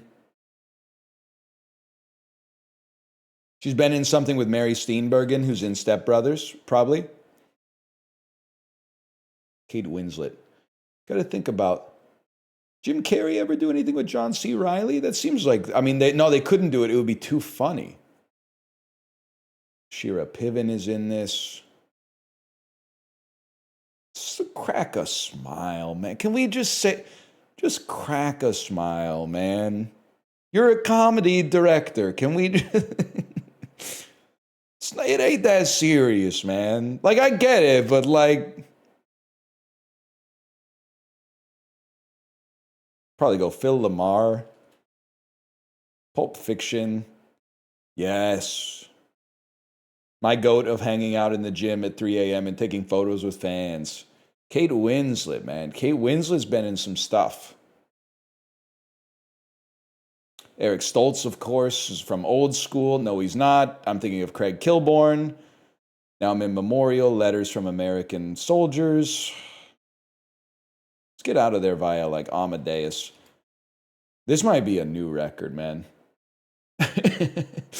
Let's not take Jeffrey Jones out. Let's, phrasing maybe, but let's take F. Murray Abraham. Whoa, dude, we can get back to David Strathairn. Okay, so we're trying to get to Kate Winslet. This is the time where we just start scrolling through movies and going, hey, maybe Kate Winslet is in this. This has every actor in it. You could find Leonardo DiCaprio, or you could find Kathy Bates, or you could find Billy Zane. Billy Zane, who is in Zoolander. So all we have to do is get to Zoolander via Michael Cera. Michael Cera, the Barbie, to Will Ferrell, to Zoolander, to Billy Zane, to Titanic, to Kate Winslet, to Lee. 5 minutes, 38. That felt like, honestly, like 20 minutes. You passed up on Ben Stiller round 4? Round 4, we hadn't gotten to Swanky yet, bro. We hadn't gotten to Swanky by round 4. So what do you want me to do about that? Please no Puck Doku today. Sorry, bro. Did you know the Canucks won 2 games in a row this weekend for the first time since like, I think it was like November or something like that? The NHL season is almost over. So every year there's 82 games in the regular season. Every team plays 82 games. You play 41 at home. The Canucks are going to finish the season with less than 10 home victories, which means if you paid hundreds of dollars to see the Vancouver Canucks play in their home stadium, as of right now, they're like 8 wins in 40 games. So there's like a 1 in 5 chance that you saw the home team win, which is absolutely insane. There's also, I think that we are like, we're 32nd in the NHL, and I think we are the 31st team is closer to making the playoffs than they are to being as bad as we are, which is kind of unbelievable. What bandwagon are you on? This isn't fair because they're both East teams, but I'm Team Sabres and Team Habs. Habs are my number 2, and I grew up rooting for the Habs before I moved to BC. And this is really like a once-in-a-lifetime Montreal Canadiens team because they actually have like young, exciting players who they've developed themselves instead of the team hobbling into the playoffs as like a 7 seed with a free agent making like $9 million that they've signed. So the Habs are like, they're a unicorn right now. And the Sabres, they're just like they're the Canucks of the East. Came into the league in the same year, same degree of curseness. Also, I really hope that the Minnesota Wild lose 4 straight games and get eliminated. from the playoffs, and Quinn Hughes cries. He literally cries on stage or on the ice. He goes, oh. And it would be funny because maybe his crying face is like happy, because his happy face is like he looks like someone just told him like he flunked the most important class of his degree. But like, what if when he cried, he looked like really happy? He was like, hey, could be fun. Anyway, Vancouver Canucks played in the 2010 Olympics. Sorry, y'all. I like him though. I like Ryan Miller. Even, he's got a little Jason Schwartzman. If they ever make a Ryan Miller biographical film, they should have Jason Schwartzman play him. And then who the hell we took Jay Beagle from the Capitals for some reason. There was really no need for that. And then who did we get from the damn Predators, man? Besides Jake Virtanen, you really gotta. Oh man, well, it's not funny, but I think he's playing in Slovakia now. Must have had somebody from the Nashville Predators at some point. I feel like, is there a chance that they had UC Jokinen playing for them as something? Never mind. I don't know, bro.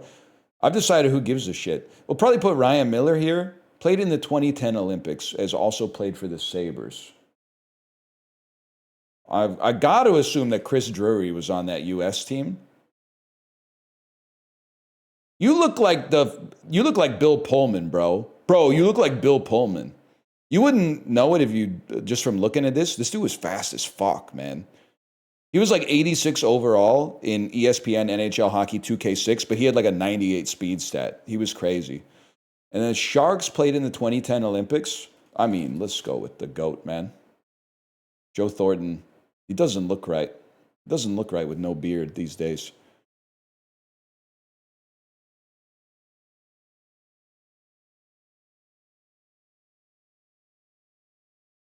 Anyone else watch the worst American sports team of all time video? Canucks got top 20.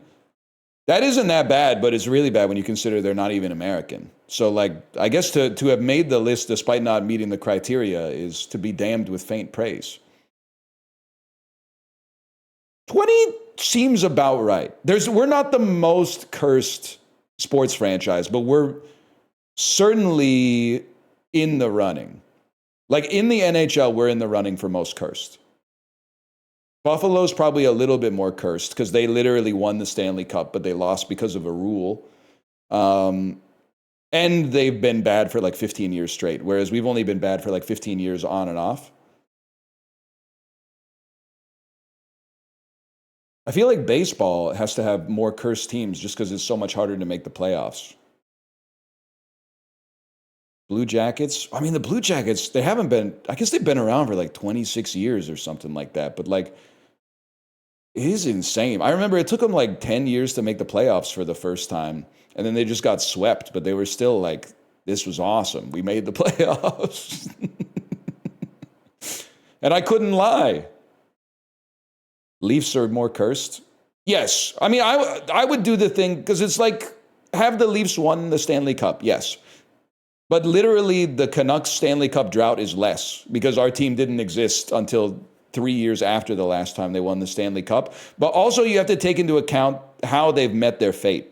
Like, literally, for the last 10 years, they should have been competing for the Stanley Cup, and they got ousted. They got slimed out in, like, the funniest way every single year.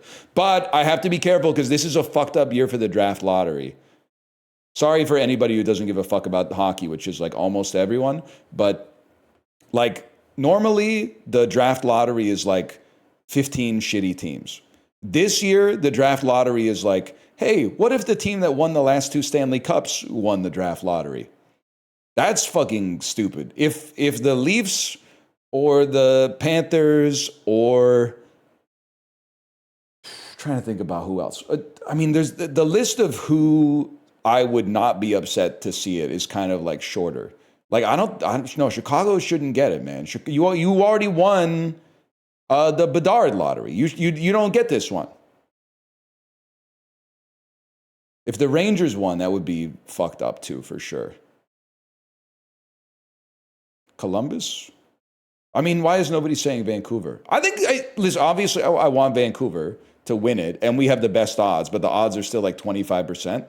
But like, if not Vancouver, I think Calgary is legit ass. I hate to say it because like they're supposed to be our rival, but like they were not like, hey, the season's going off the rails, let's tank even though we're good. They're just as shitty as we are, basically. So if they win, it's not like they like did anything untowards. But then, like, I also feel like Seattle. Seattle doesn't have, like, the whole team is made of, like, second and third liners. They need a star, man. I wouldn't be upset to see Seattle win.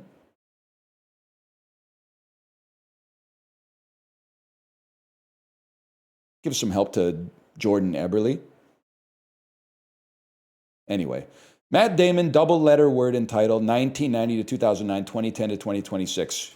You know me, bro. I love to play the Adjustment Bureau. When a Matt Damon movie from 2010 to 2026 is the vibe, the Adjustment Bureau is the move. And then 1990 to 2009. 1990 to 2009. Any chance we just run some shit like The Informant? But that's scaring me because that could be 2010. Nah, man. That's not 2010.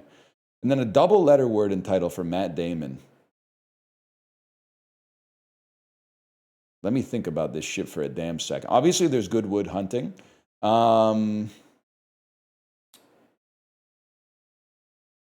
He literally, can I say something? He literally looks hotter here than he does here. Because this isn't a real guy. Like, what is this guy? This guy is not a real, this is just a suit. The suit's wearing, this is a real guy with like strengths and weaknesses and dreams and like, you know, foibles and something. Yeah, it's you with hair, exactly. So he's a real guy, man. Matt Damon, he's been in some shit. He's in Eurotrip. Remember that? Scotty doesn't know. Remember that got to be the highest form of communication. He's in The Talented Mr. Ripley.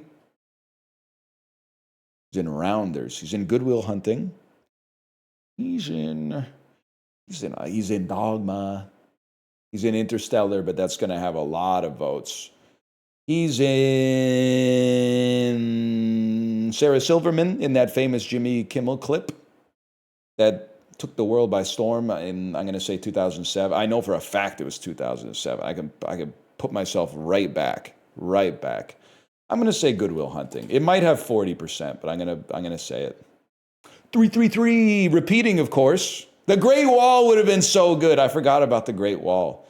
Double letter word and title. Yeah, how Stella got her groove back. That's a given, bro. I got to see that again. I don't know. Honestly, I went to the video store with my mom. Must have been like 1998. She rented this and then we watched it together. She must have been going through some shit. Like, her and my dad are still together. They have a great relationship as far as I know, but there must have been a hiccup or something. If when I was 10 years old, she's like, I'm going to watch how Stella got her groove back. I didn't really understand it back then, but now I'm like, yeah. Okay, what was going on? Anyway, could just be a good movie, too. 1990 to 2009, Angela Bassett. That's the score. I play the same 3 movies every single time they give us Angela Bassett. I'm never going to change, man. Next one, Wakanda Forever. This is the Angela Bassett starter pack for me. People forget about the score. She's in that. Ralph Fiennes, double letter word and title, 1990 to 2009, 2010 to... Okay, so we always play, for Ralph Fiennes, we always play the Constant Gardener, which I have seen. You know what's fucked up? Is these are actually... I've got a grid full of movies I've seen, except the only movie here I haven't seen is Wakanda Forever. That's crazy. 2010 to 2026 with Ralph Fiennes. Conclave. He's in Conclave. He's in the 28 Years Later films. Let's play not Bone Temple. And we'll farm that 4%. And then double letter word in title. Double letter word in title. Bro. Wait. I gotta check something. Judge? The dark. Oh, it can't. It has to be in one word. Oh, otherwise, the English patient would be so good. The English patient would fucking slay here, bro. Whatever. I was gonna type Interstellar. What the hell else? You're in every Harry Potter. The Menu, In Bruges, Conclave. You're in a bunch of shit, man.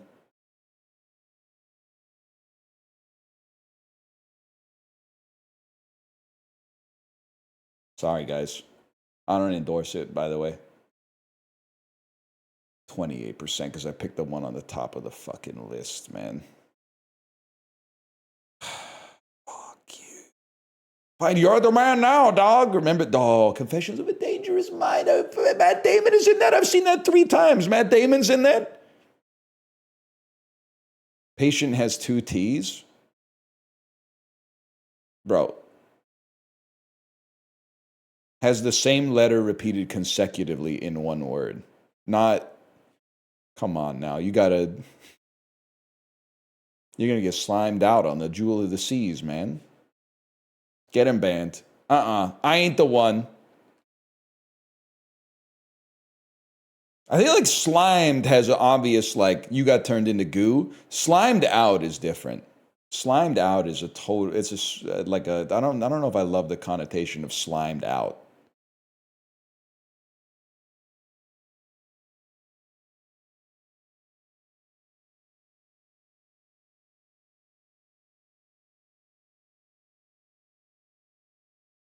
F11, by the way. Roller. A noun meaning a revolving cylinder over or on which something is moved. This is why dictionaries should have pictures. You don't need to explain, like, what a roller is. Just put a picture. Using the word, there's some situations where words are not appropriate. Stared. A verb meaning to look fixedly, often with. Indicate. A verb meaning to point out or point to. Indicatus is Latin, arising from indicar, which combines in with dicere, meaning to proclaim or dedicate. Indicate, a verb meaning to point out or point to. If my wife was like a stoner or whatever. Quashed, a verb meaning to suppress or infant, a noun meaning a child in the enmity, a noun meaning positive. Myopic, an adjective meaning. Okay, nerdcore hip-hop rhyming words, man. A noun meaning the loose outer garment worn in public by citizens of ancient Rome. Also, okay, toga. commandeer, a verb meaning to compel to perform. Affront, a verb meaning to insult. Hortatory, adjective meaning hortative, exhortatory. Hortatory. An adjective meaning hortative, exhortatory. Exhortatory. Oh, really? Durham, a noun meaning shorthorn. Durham, a noun meaning shorthorn. Durham. Oh, good start. Adjutant, a noun meaning a staff. The fact that adjutant is a noun is fucked up. Querulous, an adjective meaning habitually complaining. Querulos comes from Middle English.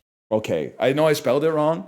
Impecunious is really good. Querulous, constantly complaining. You querulous so-and-so. Querulous. I like that. Plumage, a noun meaning like the feathers of a bird. Too, but querulous. I find your behavior querulous and petulant.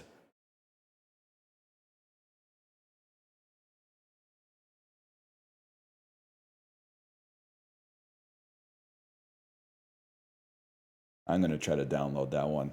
How can we have this many fucking dolls, man? It just doesn't make sense. It doesn't make sense that this is what I do. You know, it's actually, I've made myself into a more embarrassing streamer than a streamer who just plays video games. So I used to tell people, I stream video games. And they would go, what games? And then I would say, like, have you ever heard of The Binding of Isaac? And they would say no.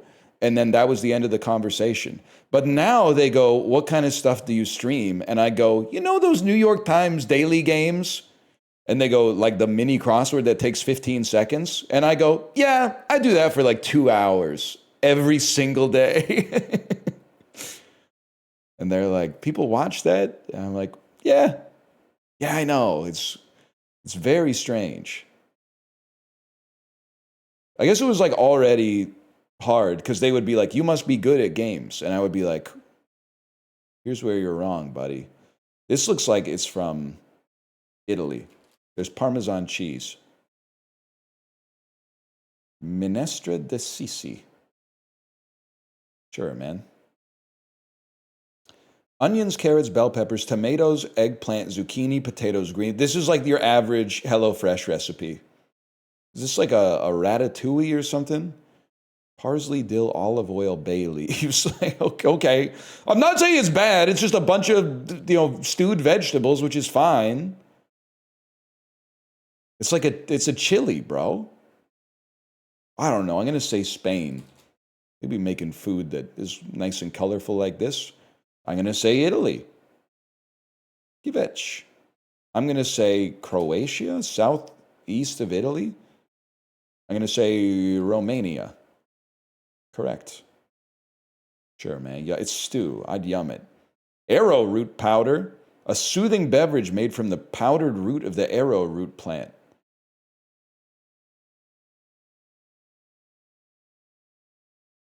Tunisia? I have no idea where they're drinking arrowroot, man. Sweden?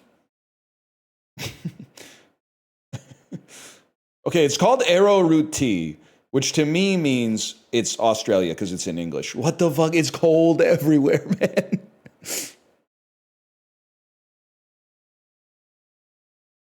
Huh? Japan?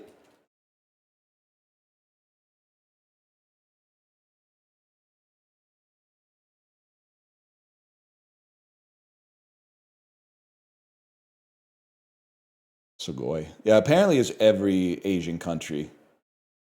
My bad, y'all. That's your wife's country? Okay, what is arrowroot tea in Korean? I don't know.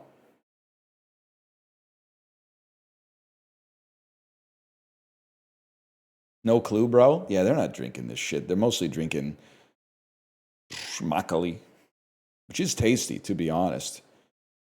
You guys drinking the yeast from the bottom of the makgeolli bottle? If not, pass it over, bro. Well, I don't drink anymore, but like back in the day, whoo, makgeolli and a Haemul Pajan could be the fucking vibe, man. Could be the vibe. Maybe we'll get it going on the cruise. Haemul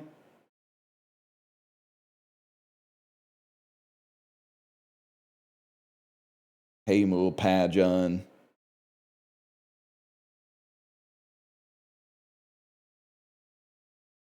Gonna level with you? This breakfast wrap looks good as fuck.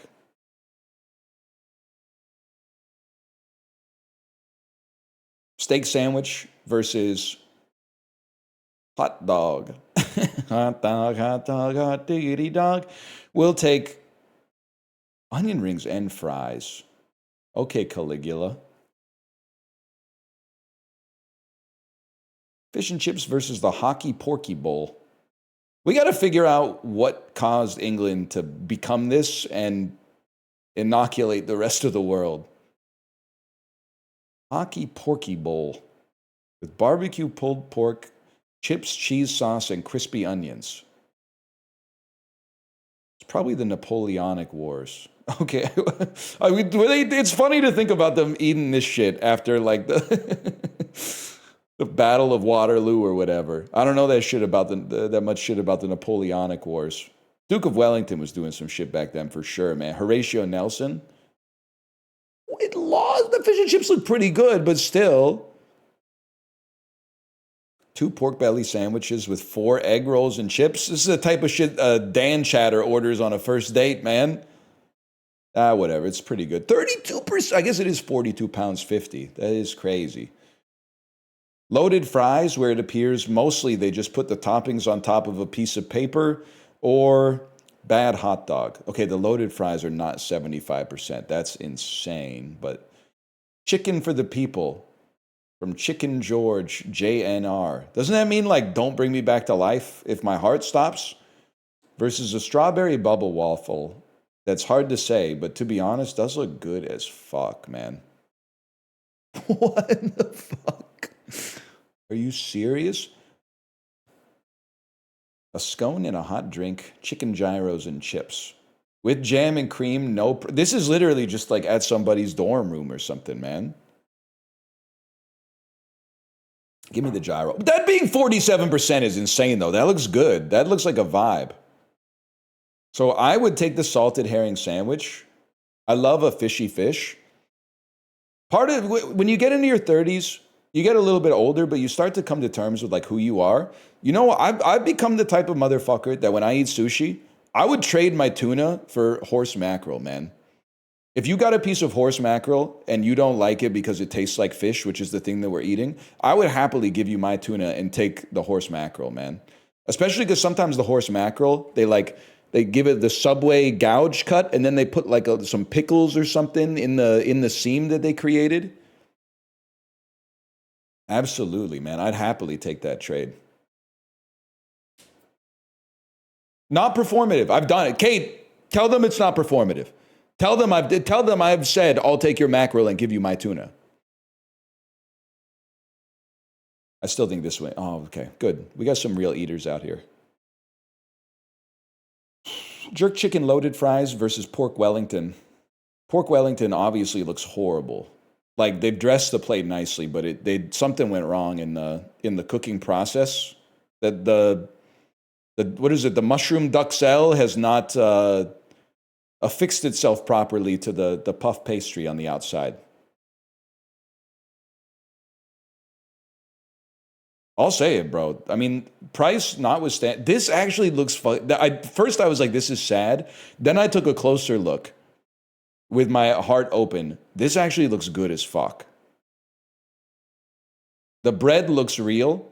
This looks more like clip art. Like if I wanted a hot dog emoji, I would want this. But this looks good as fuck. By the way, I don't want to make you feel bad if you're American, but did you know Costco Canada, you can still choose for your $1.49 hot dog combo, you can still choose between a hot dog and a Polish sausage? We still have the choice up here. Polish every time? Of course. So, I mean, I'll take the hot dog, but I'd rather take a Polish. This is going to win, though, because people, they eat with their eyes. Never mind. I'm getting fucked up today. I'm getting slimed, man. 4 sausage hot dog? Are you insane?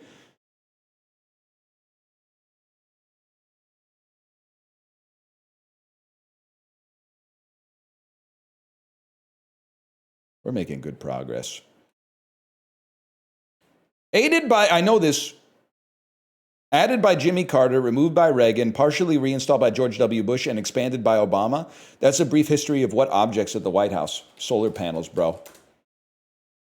All you need to know about Ronald Reagan, probably the most noteworthy thing about his presidency, he moved into a house that had solar panels on the roof. First act of business, he said, rip that shit down. He literally said, I'm not living in a woke house. That tells you everything you need to know about that administration, man. It's so crazy.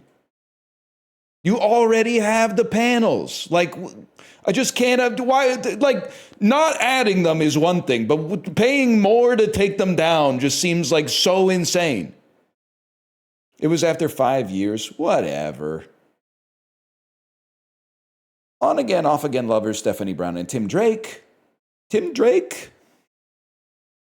That dude who's the folk singer that's beefing with Kendrick Lamar? He's busy, man. Have both fought crime well dressed as what? Costumed vigilante.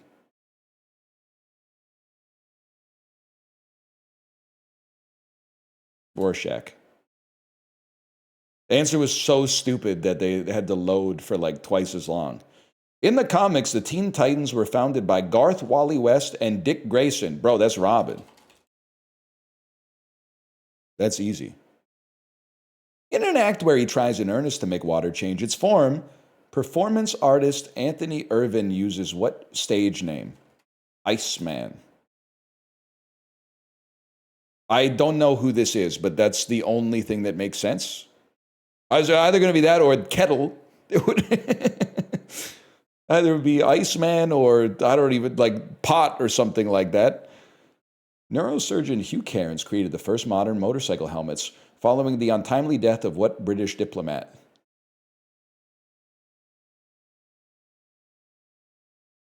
Lord Beaverbrook.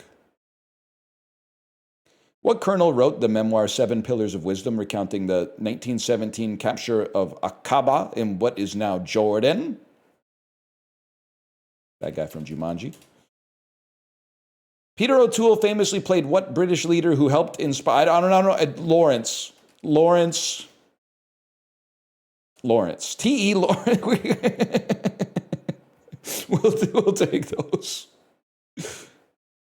That's correct for 1 point. T.E. Lawrence. No way you pinned that shit on Van Pelt. What's crazy, too, I felt bad because Van Pelt is obviously South African. The bad guy from Jumanji 1 is obviously South African. There is no bad guy in Jumanji 2. Or not Zathura, but the one with Jack Black. That's what makes it such a complicated grown-up movie, is that I guess the bad guy in Jumanji Welcome to the Jungle would be whoever programmed the video game to suck real people into it and trap them. Like, he was on one, man. I don't know what kind of Palmer Lucky shit like he was doing, but... Typhoid fever is caused by a strain of what rod-shaped gram-negative enterobacteria? Tuberculosis?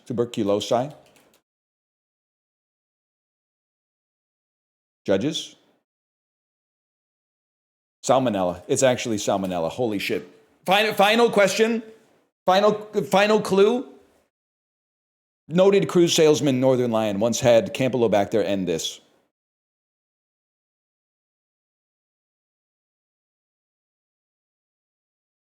Before he got slimed out. +3, damn. The dulls never end and we love it, man.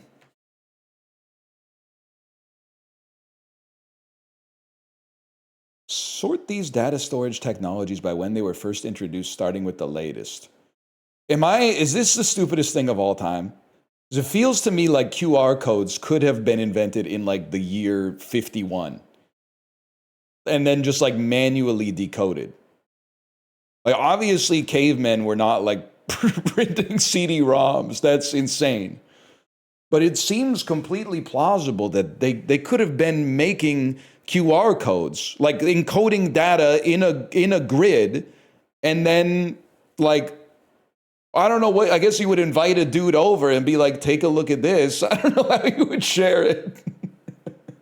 Now that I think about it, I don't really know how you would share it, but this seems like something that could have, or maybe they could have used like a smoke signal QR code or something.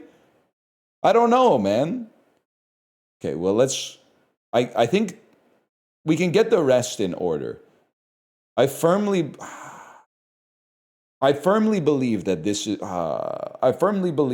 or this is the right order. And then we'll try QR codes last. QR codes after CD-ROM. There you go. QR codes 1994. Admit it, that's earlier than you thought. Some of you guys in chat were going to say like 2021 or something. You said 1953? What's the difference to a motherfucker born in 2004, bro? Same shit. There were cavemen in 1994. You ever see Ty Domi? Those were like his halcyon days, man.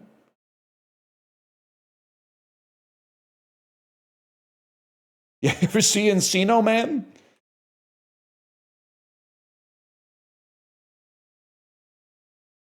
How would you scan them? Fucking, I don't know, man. I don't know basically anything about how our world works at all. I just know how to put some words together in like a funny order. If you were to ask, I don't know, like, I've said it many times. Pictures do not make sense. I know it's a Germa bit, but he was actually like spitting with this. How the fuck can you capture an image of reality? Like, it seems insane that you, like, a JPEG is the most magical spell that's ever been cast. You are encoding a moment of reality. And I don't know what form, like, what's the fucking file extension for reality? What's the file format for a moment in time? But whatever, a camera is converting it from real life into data, which is absolutely insane. Like, in a way, this is where it seems like a real camera is a magical spell, and a digital camera is like just an evolution of the analog camera. But I actually look at it the opposite way. Like, there's a physical process that's happening with like light hitting objects and then leaving a shadow and an impression on like a medium that happens in a physical camera. But how the fuck does you have a little computer inside of your camera that just goes beep, and then it's like, remember that moment that was real? Remember the most beautiful thing you've ever seen? Here, we brought it up. We brought it back on demand. That's insane. It's actually a little, like, it's amazing, but it's a little scary too, because they turned reality into fucking ones and zeros, which is like, I don't think that was ever something that God thought was going to happen. Like, we overstepped ourselves there a little bit, because then at that moment, those transient moments that were supposed to make you appreciate them, instead we don't appreciate them. We go click, I'll appreciate this later. When your phone goes, who's that? And then photos from 5 years ago come up and you go, oh yeah, I remember taking a picture of that sunset. But you don't remember how it fucking made you feel. You don't remember like what the fucking context was in the moment. You just go, that's pretty. Fucking asshole. That's how I feel about life too, man. Because now they're trying to put Tom Cruise into DALL-E or something like that. So, well, one day Tom Cruise will die, but we'll still be able to make new Mission Impossibles. Bro, you're not watching the Mission Impossibles because you're like, they're just going to keep making more after he dies, because as something becomes infinite, we lose appreciation for its finite nature.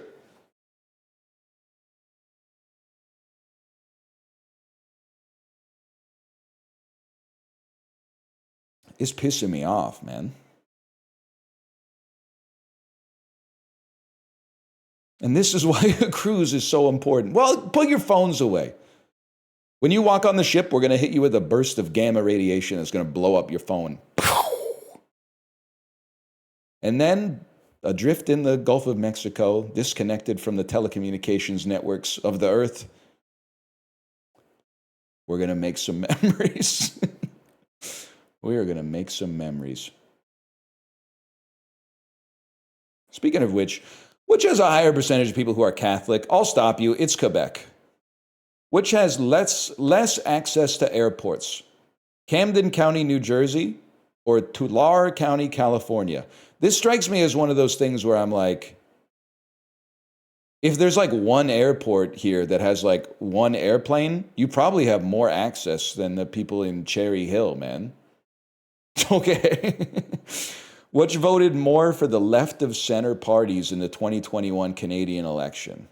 Saskatchewan is conservative, but much like the United States, there tends to be a rural-urban divide in Canadian politics. So this, I mean, I'm assuming that this went conservative because it was a very close election. And I think that the Conservatives might, like, in 2021, they might have swept every single seat from like here, like just east of Vancouver, basically to like here. It was a hot one. So I think that it's got to be Niagara. Higher percentage of people who commute by walking. North Carolina or Columbus, Ohio? Columbus, they have more people with DUIs. Higher percentage of adults who sleep less than 7 hours. Bro, it's gotta, aren't people just sleeping here? It's gotta be, oh, can I say something that it sucks because I believe this 100%, even though it's insane, but I genuinely lost a little bit of respect for Shohei Ohtani when I found out that he sleeps 10 hours or 12 hours a night. And it's not like I'm like, oh, that's not okay. It's not like that. And he's obviously an amazing baseball player. But like, it's also possible that maybe I could be doing that shit if I slept 12 hours a night. Like, I've never had the ability to sleep 10 hours a night. I would have more respect for him if we had the same amount of sleep and he was doing that shit, is all I'm saying. Because apparently Barry Bonds sleeps 12 hours a night too, which I think many people are saying was how he hit all those home runs. So I think it's actually possible. Like, I only know 2 adult human beings who sleep 12 hours a night, and they're both some of the best baseball players ever to play the game. So for me, I kind of feel like maybe it's the sleep, man. Maybe they're not. I mean, they're obviously good, but maybe they're good because of the sleep. I think that it's possible. At the very least, I'd be better at baseball if I slept 12 hours a day. I'm just spitballing here, man. I sleep 12 hours a day and I'm depressed. Yeah. But like, is it sleep or like, are you just on your phone? Because like, that's I don't think Shohei's on his phone in bed. Maybe for like 15 minutes. I mean, he's a human being. But can I say something, by the way? I don't know if this is normal. Saturday night, I had a horrible sleep. I go to bed almost every night at like 9:30, wake up at 5:30, okay? Do the math. It's 8 hours, buddy. That's like 2/3 of Shohei. If I wake up at 4:30 and I have an hour until my alarm, I'm getting 57 extra minutes. That's no problem. That's stress-free, low cortisol. But what happened on Saturday is like what curses me. I woke up after an hour. I fell asleep at 9:30, woke up at 10:30. Still got 7 hours to go till my alarm goes off. But just for some reason, waking up after an hour of sleep is fucked up, man. Like, you wake up and you're like, I thought I was going to be out for like 7.5 hours. I'm up after like 70 minutes. Like, so after I woke up at 10:30, I stayed awake for like 2.5 hours and then went back to bed. Horrible, dude. But then I was so tired that last night I slept amazingly. Last night was like time travel.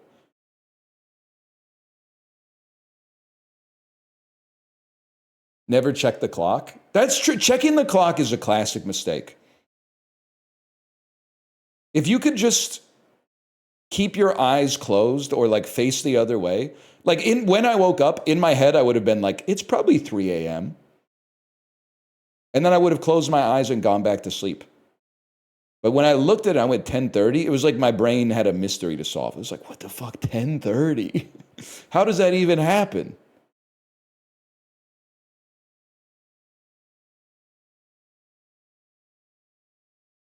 Won't make it in the MLB like that. Guys, I think I was going to say, I think it might be my last year to get drafted, but I meant like in a hockey context, and then I realized it's probably not the right time. Also, for the other context, it's like they keep raising the age.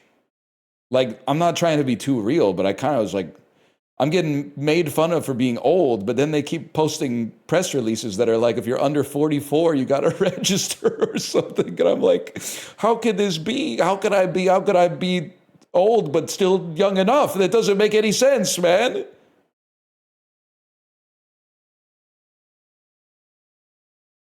Like, we as millennials, we're keeping ourselves well preserved. We were like, this is awesome. I'm going to do a triathlon when I'm 50. I'm going to do an Ironman when I'm 52. And then you could see the government, look at our middle-aged men. Look at the middle-aged men back then. They all look like Homer Simpson and Tony Soprano. And look at the middle-aged men now.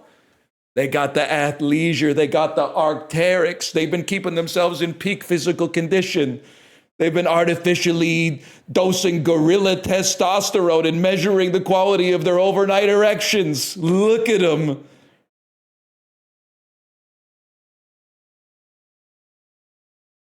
Anyway.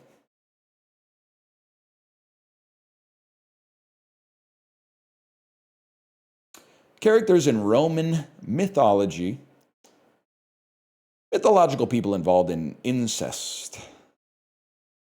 Mythological people from Attica. Metamorphosis into arthropods in Greek mythology.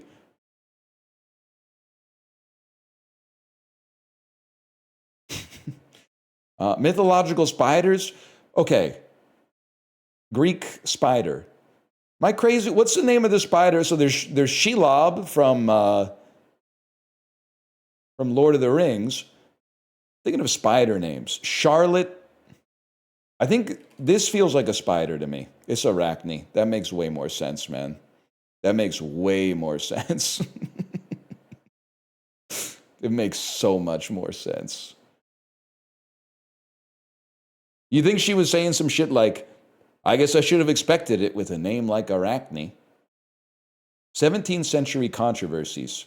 Domestic tragedies. Oh, good. Blackface theater. Could be a famous play. Could be Halloween party at a Vancouver school back in like 1997 or whatever. Plays set in Venice, Shakespearean tragedies about military leaders. Wait. Plays about suicide, interracial romance. It's Othello. I was going to type Titus Andronicus. Guy who thinks the play is based on the board game.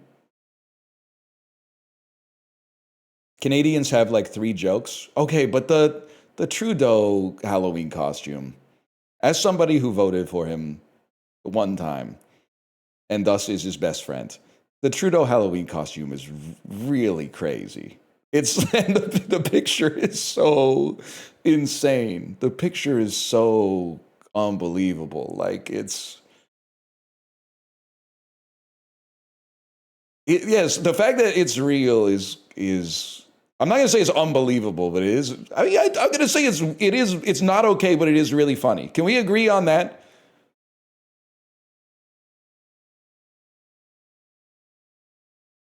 Yeah.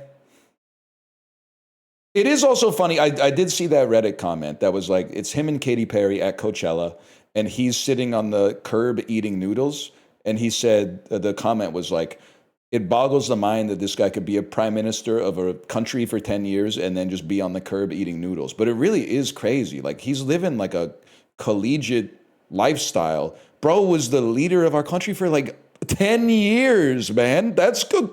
You wouldn't have, you could not picture Stephen Harper like resigning the prime minister's office and then being at like Hillside Music Festival eating a big hot dog or something like that. Like not in a suit. He's literally just wearing like a white shirt and tailored jeans. Like, it's so crazy. Stephen Harper's son was a year younger than me at Queens. Dude was a fucking loser. Okay, literally, Kilburn, I believe you because I know your track record, but I don't have anything against Mr. Harper's son. He hasn't done anything to me. And also, I do think that socially, he's kind of got a big hill to climb when your dad is like, one of the worst vibes you could probably have in a Canadian university, especially deep in like liberal country, is, hey, my dad is the current prime minister of Canada, and also he's a conservative. Like, you can't pull up to the kegger like that, man. Oh, that's Tim Harper. Yeah, what does your dad do? Oh, you know him. He's on the news every day. That fuck-ass Lego haircut. The Lego, like the really, really thick Lego haircut. If you've never seen Stephen Harper, he has the head of a Lego man. 100%. I can't believe I've never thought about it until now. I am a little jealous, but he has a Lego haircut.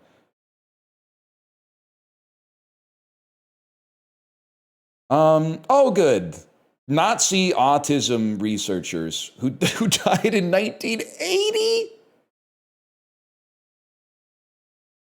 Nazi eugenics, Austrian. Oh, is this the really, really bad guy? Is this Joseph Mengele? It's Hans Asperger. I was going to ask the dumbest question of all time, which is, the question I was going to ask is this a bad guy?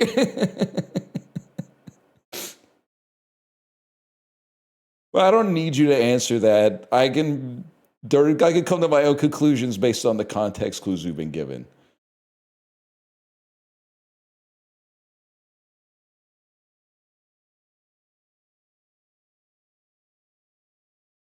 Anyway, 2020's Christmas films about vampires in IMAX. It's Nosferatu, bro. That should be like 99%. Pretty good movie. 4 stars from me on Letterboxd. Finnish anti-communists who are composers. Swedish-speaking Finns. I honestly have no idea. Sibelius. That makes a lot of sense. Also, man, what a fucking picture. Holy cow. This literally is me when I think that I forgot my wallet at home, though. 19th century members of the Connecticut General Assembly. 1758 births, 1843 deaths, abolitionists from New York City. Language reformers. Linguists. New York State Federalists. Bro, I think you're fucking John Adams, bro. Noah Webster. That makes way more sense. It's the dictionary fella. 1988 Australian novels set in the 1830s. Brother, I have no Oscar and Lucinda. It sounds Australian. I have absolutely no idea. 15th century establishments in Russia. I'm getting slimed out today, man. Oh, no, maybe not. Tourist attractions in Moscow.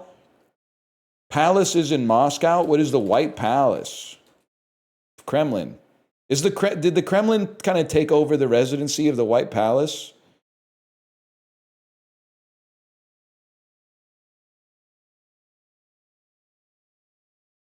Somebody help me here? Yeah, sure. You mean the Winter Palace? Whatever. That would make it the White Palace if it snowed. Catholic holy days. Oh, motherfucker. Donkeys? Feasts of Jesus Christ? I'm supposed to know everything this motherfucker ate just because he's famous? January observance? There's a holiday in January that's not New Year's? I have no idea, man. Shrove Tuesday? Is it Wednesday? Shrove Tuesday? Feast of the ass! Yeah! I didn't know he was freaky like that, man! That's awesome!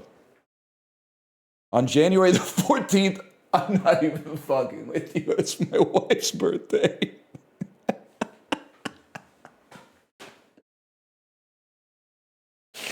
Oh, shit! Woo! That's crazy, man. 7th century establishments in North America. Middle Mississippian culture. Oh, motherfucker, man. Pyramids in the United States? It's not Bass Pro Shops? Tourist attractions in St. Louis? The Gateway Arch? Cahokia. Bro, I got 2. I had slimed out on this one. 3% Oscar and Lucinda?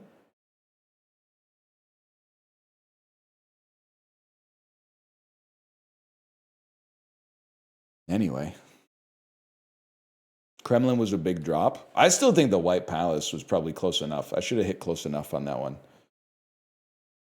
This is a great angle, if I may say so myself. Because this is like, it's a little bit more pinched than 270. This is like a 280 degree angle. 285. Oh!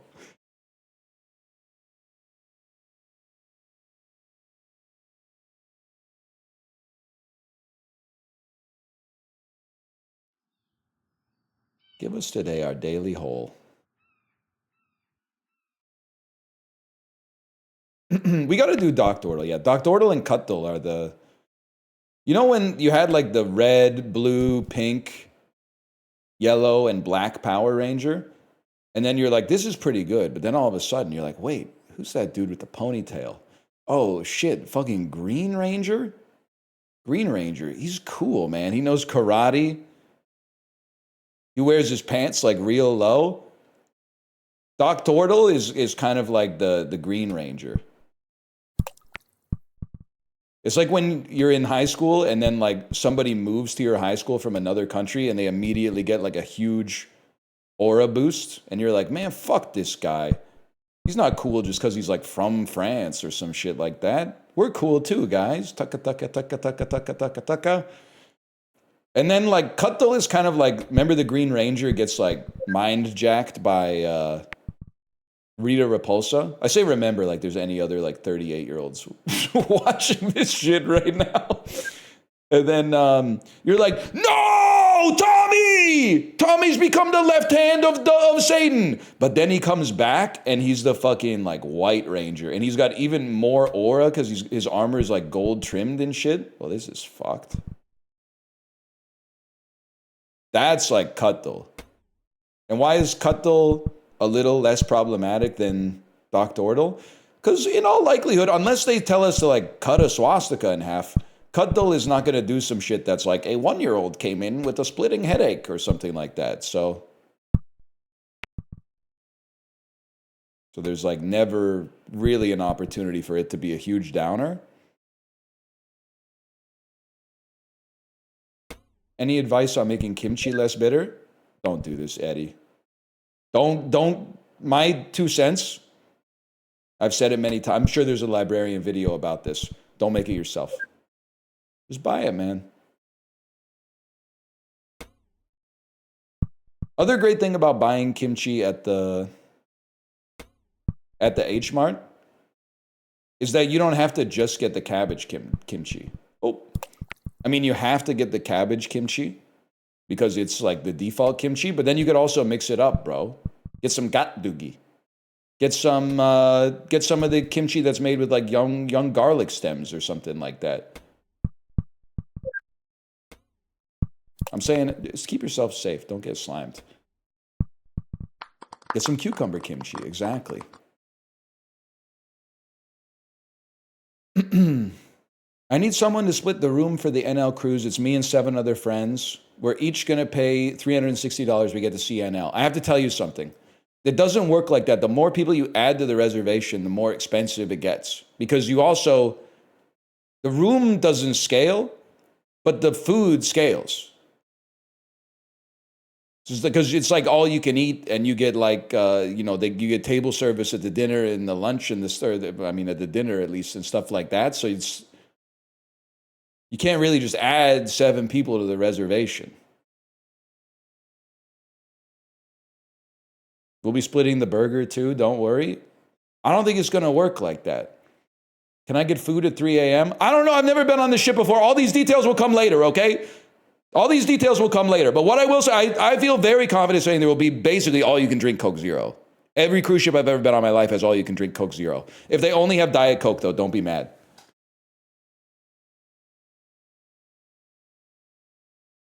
Guys, I have to pee so bad. I'm going to rush through the ones. I'm going to rush to get to the ones that you guys love.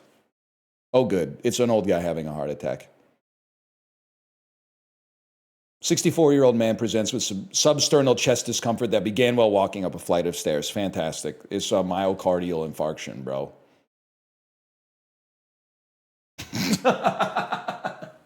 Wow, I must be some kind of genius. An old guy's chest hurt when he walked up the stairs. He's having a heart attack.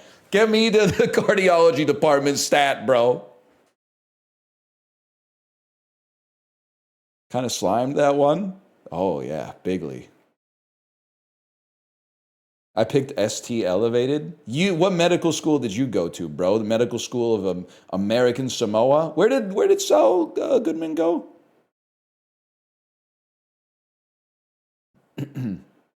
I'll never forget, we have like a lot of doctors, not on my side of the family, but on Kate's side of the family, there's a lot of doctors.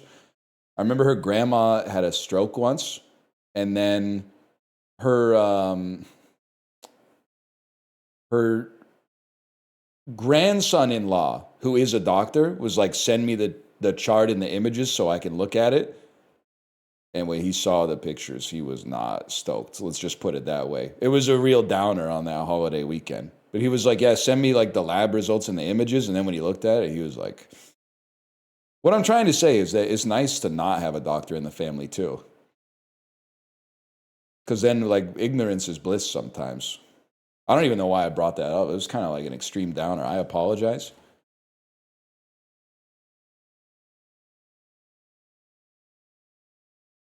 Walk it off. Walk it off. Kind of slime the vibes. My bad, y'all.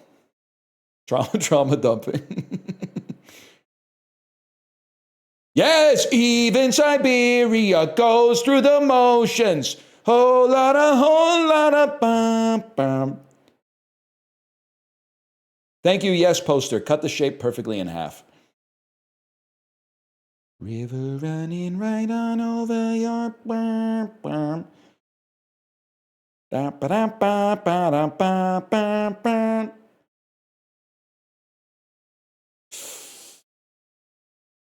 And you're saying this part is smaller, which doesn't seem right. That doesn't seem right. This seems, well, obviously they're the same size, but I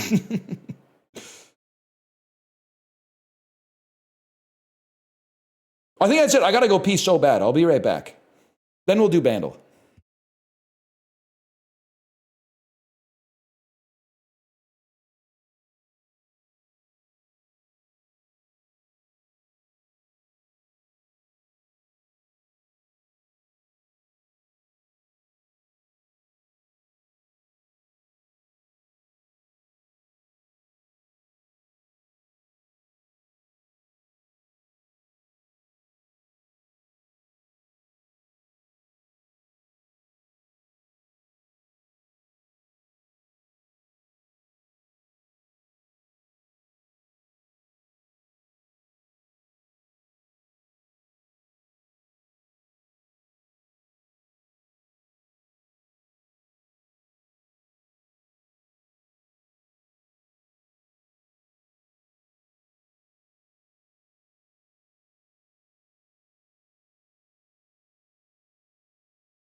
Guys, this cannot be real.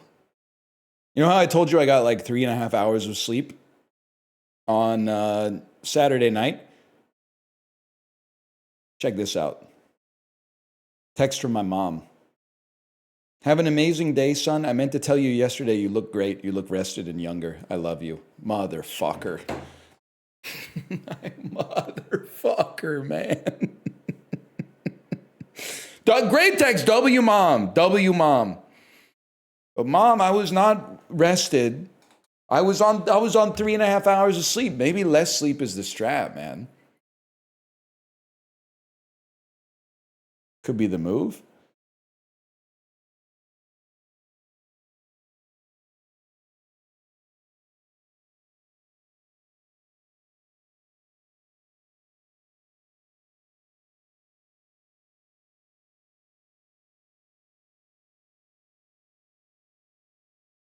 Holy cow. Yeah, tell your moms you love them.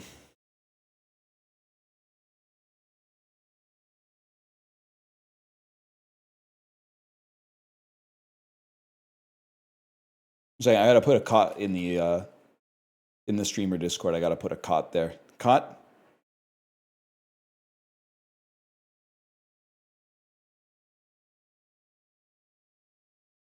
Is a panini press worth the investment? I think paninis are coming back. I don't know about a panini press being worth the investment, but I think paninis are coming back. Sandwiches are in a bad spot, man. We need the savior to return. It's been like 20 years since paninis were popping.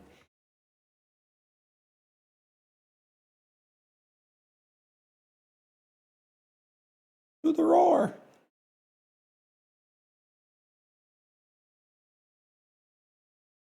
Imagine a banh mi panini, man. Bandle. Bandle.app. Daily Bandle. Low key, the world was a better place when guys were just cooking on the George Foreman grill. No disrespect to binging with Babish or whatever, but like, and this might be a correlation, not a causation thing, but I think the world was a better place when you asked a guy like what his favorite meal was, and he said he just throws a chicken breast on the George Foreman grill and closes that shit shut. Nowadays, they're trying to tell you about some reverse seared fucking sous vide. I don't know enough about cooking to honestly like do it. But long story short, you say you got to start cooking in the morning. You don't get to eat till 9 o'clock.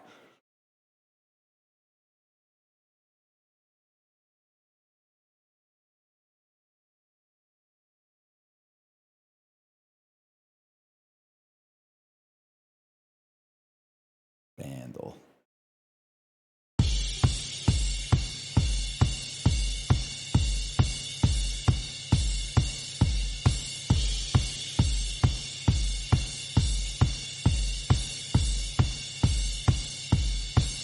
A little heavy on the hi-hat. Wait a sec. Don't you dare hold back. Just put your eyes on me. She said you're holding back. I said shut up and dance with. Wait, I thought for sure it was that, man. Ooh. Wait, me getting really into this song before finding out it's the most ass song ever made. It sounds like the Hold Steady, bro. Bro, this shit sounds like the Hold Steady.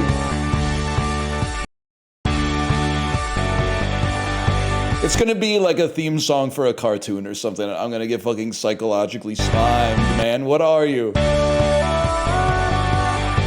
It is Ed Sheeran, dude.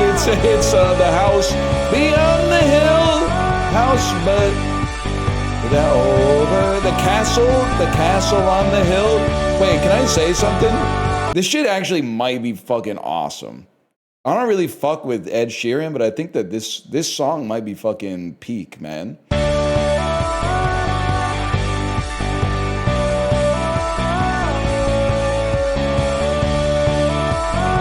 Is it like 300 decibels loud for you as well?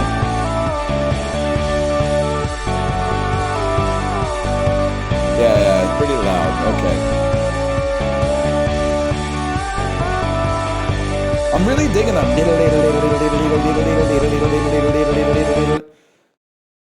Anyway.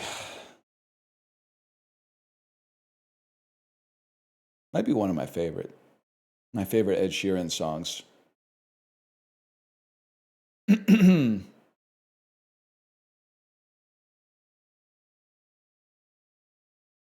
Anyway, we got time. We're gonna do a sponsored stream for people of note at 1 p.m. for 1 hour. We could probably do 2 Slay the Spire 2 runs.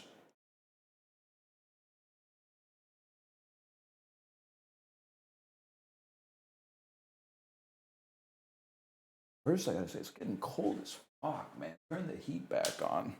Jesus Christ. Name 2 Ed Sheeran songs. The Fortress on the Knoll and Everything's Covered in Something Brand New. I'm in love with your body.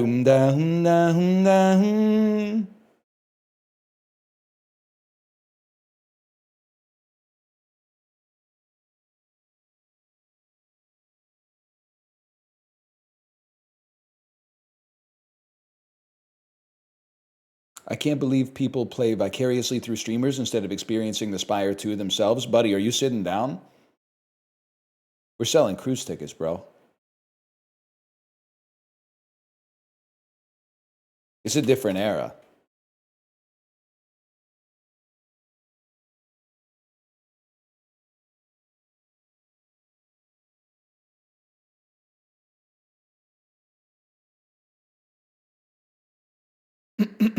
This has to be a bit. It's a real bit. It's a bit that's real. Don't say getting pregnant on the Northernlion Super Cruise. You know what's crazy too is I'm like a little embarrassed to talk about it. But like, imagine how embarrassed you have to be if you're like Dan, Squeaks, or Kate, and you have to call it the NL Super Cruise, legally speaking. Like, that's... Like, it's bad enough that I'm out here calling it the Northernlion Super Cruise, but imagine being Squeaks and having to say, I'm gonna be on the NL Super Cruise.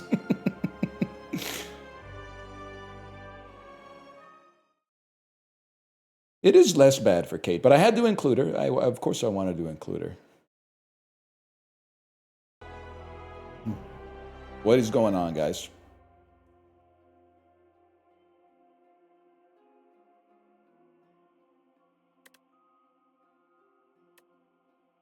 That don't look right. Something's not Something's not right with that one. Give me a second here.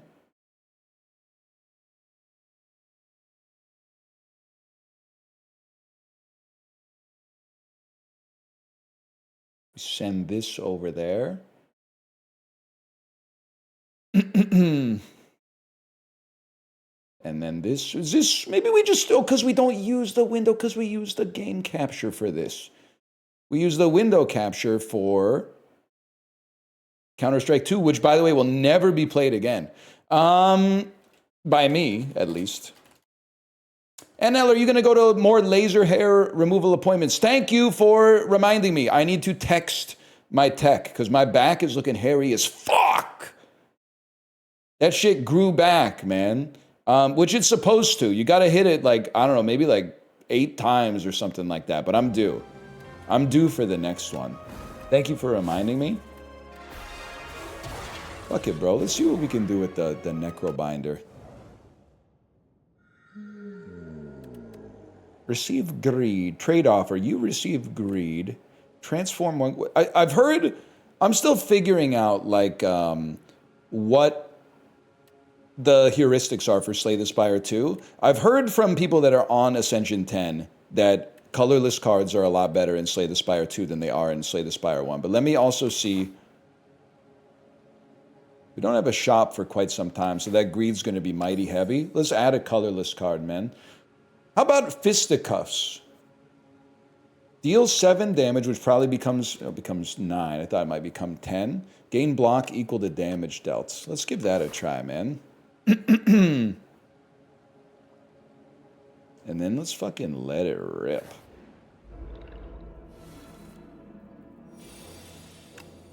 That's a given. Time to ruin your life.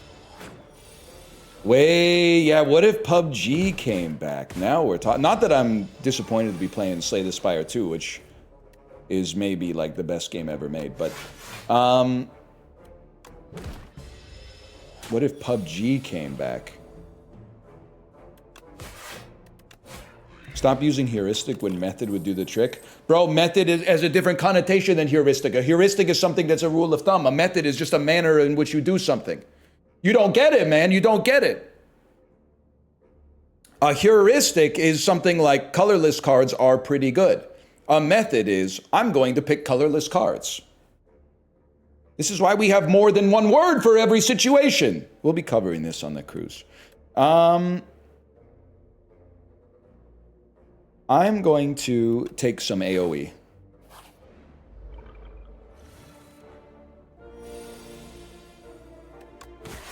And I'm going to take some damage, but it is what it is.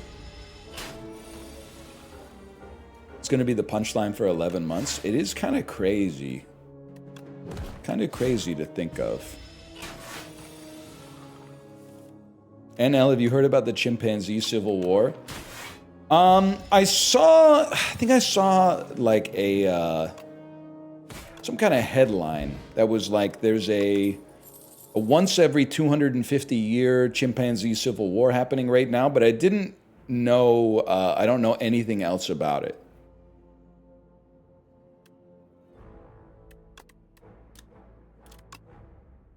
I think I want nothing out of these. For right now, anyway. Fellas, stop fighting. There's room at the zoo for everybody. They don't like this joke, but it's a really, really good joke. And I think, honestly, it's a great example of a situation where If your delivery was good, the joke would kill every single time. But if you don't have 100% belief that the joke's gonna work, then people go, I don't really like this joke. And also it feels like something about it feels bad. But it's not bad. It's just funny. Next turn, summon 2, gain energy. Enemy loses 3 HP, add 3 souls into your draw pile. This putrefy is kind of interesting, man. Let's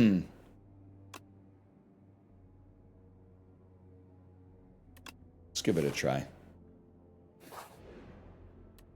Remove a card from your deck, lose 11 HP, or heal 19 HP, fight some enemies. You know I like those thin decks. And then...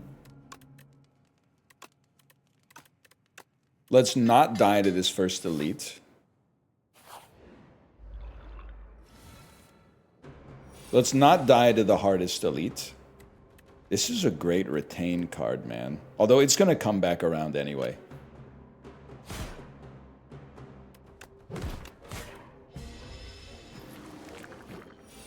This is the easiest elite. You never drank from the hose. Hardest elite is 4 eels? Bro, that's the easiest elite. Except I think the other one. Who's the other one? It's just like... a guy who looks like he got lost in the Little Mermaid part of Tokyo Disney Sea.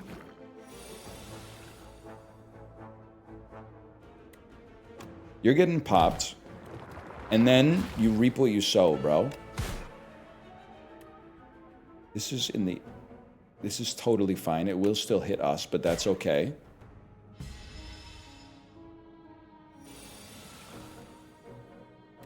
And then...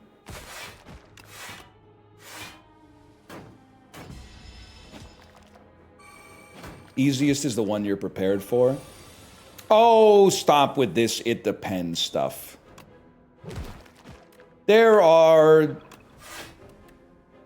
unique solutions that work for every single situation. You're naive if you don't think that's true. For example, Fiendfire is the best Ironclad card. Don't hit me with this it depends. Oh, what enemy are you going to fight? No, bro, just take Fiendfire. You don't have to think about it too hard. Okay, let me think about this for a second. Pommel Strike, bro. Pamela Harris. I gotta think about that. I don't know what my deck does yet. It basically just hits you, and then the fact that we're the Necrobinder is completely irrelevant. A Sweeping Gaze is pretty good. 10 damage per turn for 2 energy once. Summon 3, exhaust a card from your draw pile. Also, I kind of just like the vibe of like a skeleton in a sweet cloak like this. But then also, I mean, 13 damage for 1. This is I don't like looking at this card, man. I don't like looking at it because it looks like he's like, it's very violent. It's very Cronenbergian. But let's go with Defile. And then, I'm going to be honest with you, I've fallen into some habits in Slay the Spire and Slay the Spire II. And one of those habits is just, I want my deck to be thin. So I love removing a card even when it's super early. Another Defile seems like it could go crazy, and then we could get some like ethereal synergy maybe at some point.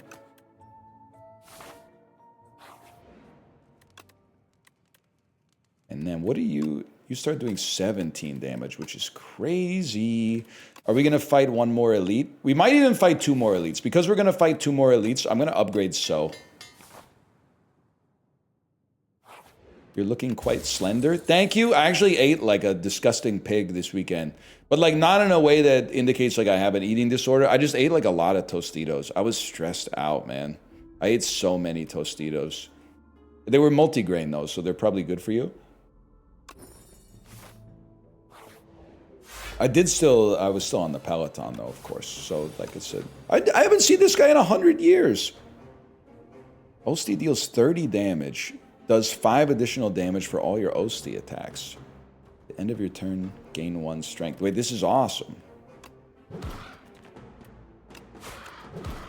It's a crazy turn one. I love Tostitos. I don't give a fuck if they suck. And I apologize because that sounded like Mike Glambin type flow. But like, they're good enough, man. Especially the multigrain ones. They're good enough. Potion of Doom. Ivory Tile. When you play a card that costs 3 or more, gain 1 energy. That's mighty interesting, man. It's mighty interesting. The rest of these, I think, are not relevant at all. The Potion of Doom holds up, Potion. Excuse me, the Potion of Doom. The next ethereal card you play costs 0. I don't have any of those, I'm afraid, but I'll tell you what, I will ruin your life. Also, the Tostitos salsa is good. Like, that's the one time siloing was actually the right play, man. Right after, and this is not a sponsored segment provided by Tostitos, but when you get the Tostitos chips, your eye is just drawn to the salsa right after. And I recognize, because I'm a human being with eyes and taste buds, I recognize that the Tostitos salsa basically isn't really that good. It just sort of tastes cold. But sometimes that's what I'm looking for, man. Sometimes you just want to put some cold red on top of your tortilla chips. Also, I want to say something about salsa. We should stop, of course I'm going to take the file. We should stop putting it in tall glass jars, and we should start putting it in really wide dishes at the grocery store. I don't know if there's something physically different, like, if you have a really, like, wide glass dish, is it like 100 times harder to generate the torque necessary to open the lid? But like that way, you wouldn't be halfway through the jar and then you got to get your hand all salsa-y in order to get some salsa on the tortilla chip. I know you can pour it into a bowl, but like, you know, the customer's always right, man. So fucking get working on it, get it done. This would give us 1 back, which is kind of interesting. Oh, I can't even afford it, man. Takes up more shelf space. Just get a salsa fridge, man.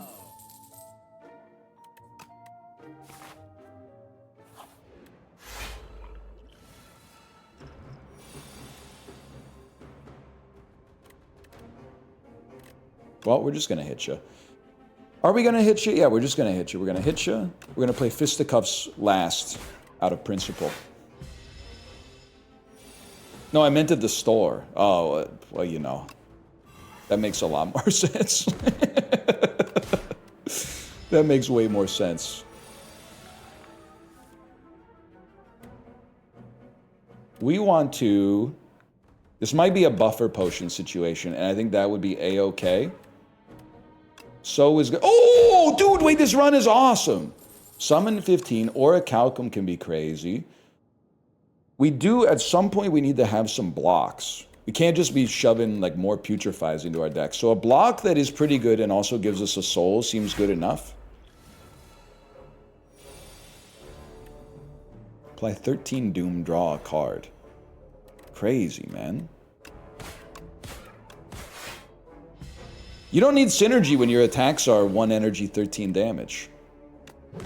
Oh, wait, this guy, I should remember that he has another fellow with him. Well, this will slime you out pretty good.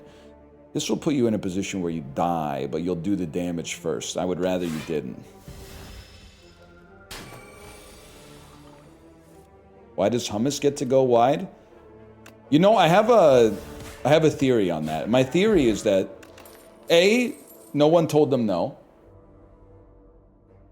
No one told them that you're not allowed to do that, so they just did it. And not having that limiting belief was like very helpful for them. And then the other one is that I don't know. I don't have. I thought I was going to come up with the second one at runtime, and then I did not come up with it. So the bit just kind of fell apart, if I'm being honest. Got nothing else. I'm going to take an ethereal card that applies vulnerability. It's thicker, you need more leverage, or you risk breaking the chip. Valid. I'm going to say that's valid.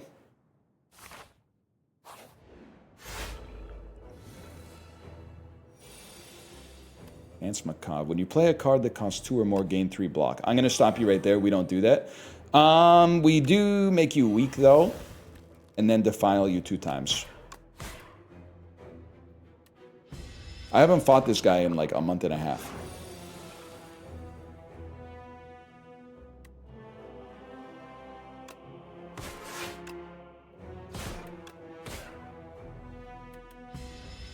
He's cool. I forgot about the fact that we do no damage to him right now. I could have played that turn very differently. We love that. We still need to hit you.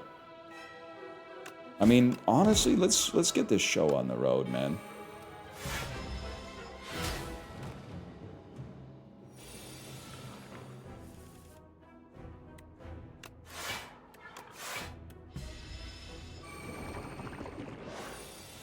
Nine damage. 9 damage doesn't matter to me. We will defile, fisticuffs. 10 block, huge.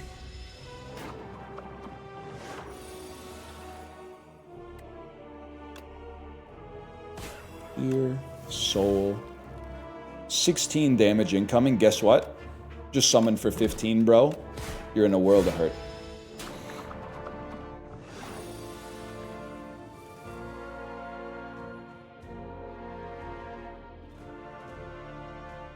$29 damage. Hi, Tomo. Not much we can do about that. I love when you just have to play your cards. Even if it means you die, it saves you some brain power.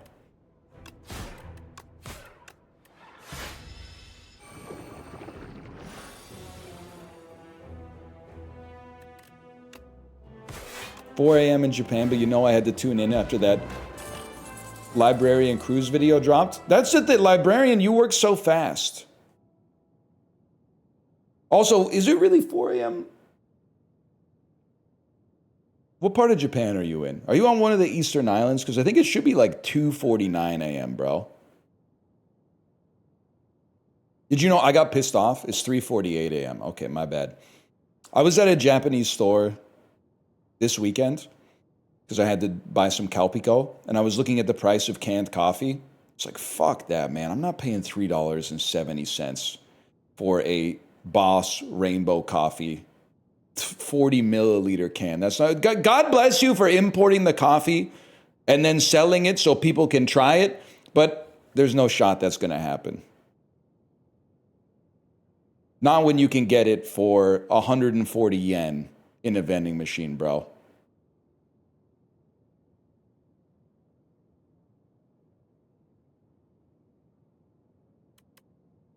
Ethereal, transform a card in your draw pile into a soul. At the start of your turn, add a random card into your hand. It gains Ethereal. Any Ethereal pros here that can tell me if these cards are awesome? I'll tell you 100%, I'm not taking End of Days. That's not going to happen.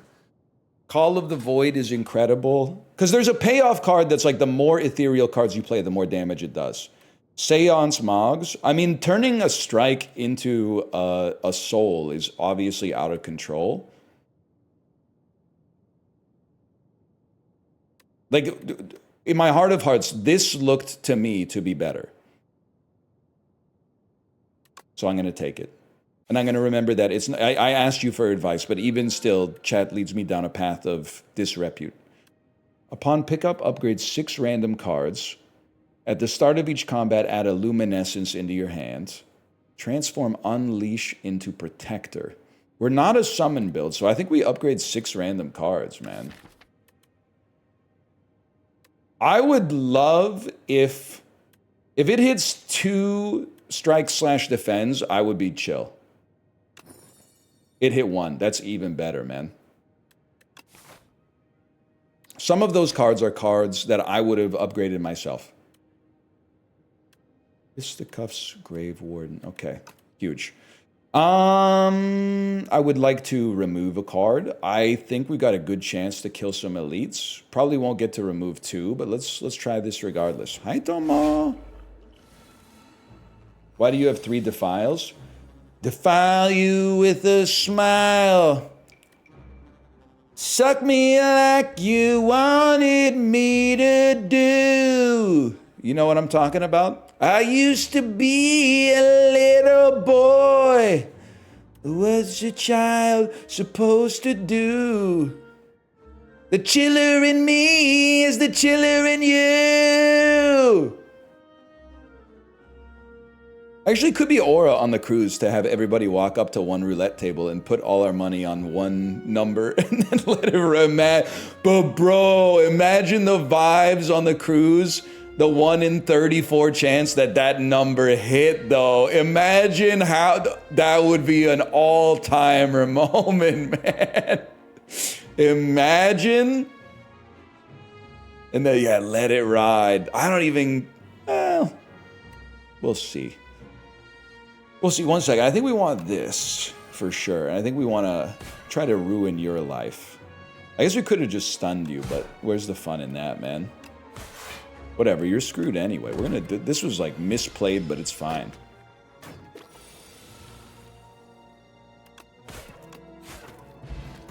They're gonna leave our ass in Cozumel, man. Choose a card in your draw pile and add it to your hand. Now I'm gonna try to avoid falling into the trap of only taking cards that have ethereal, but I definitely only want to take cards that that work for us. I don't think we need another so. Chant an attack with corrupted or choose a card to transform. We don't have any huge attacks yet. I'm gonna transform our last strike. Oh. It gave us the perfect card. Deal 5 damage for each ethereal card played this combat. Holy cow, man. God is good, y'all. Gain 7 block, add a copy of this to your discard pile. Well, that's a given. And then let's turn a basic defend into this. And then, what's your thing again? All damage taken is reduced to 9. Okay, well, you're still dead.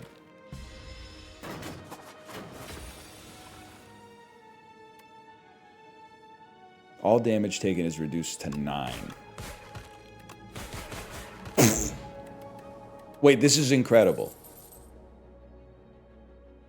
Deal 10 damage, upgrade 2 random cards in your discard pile.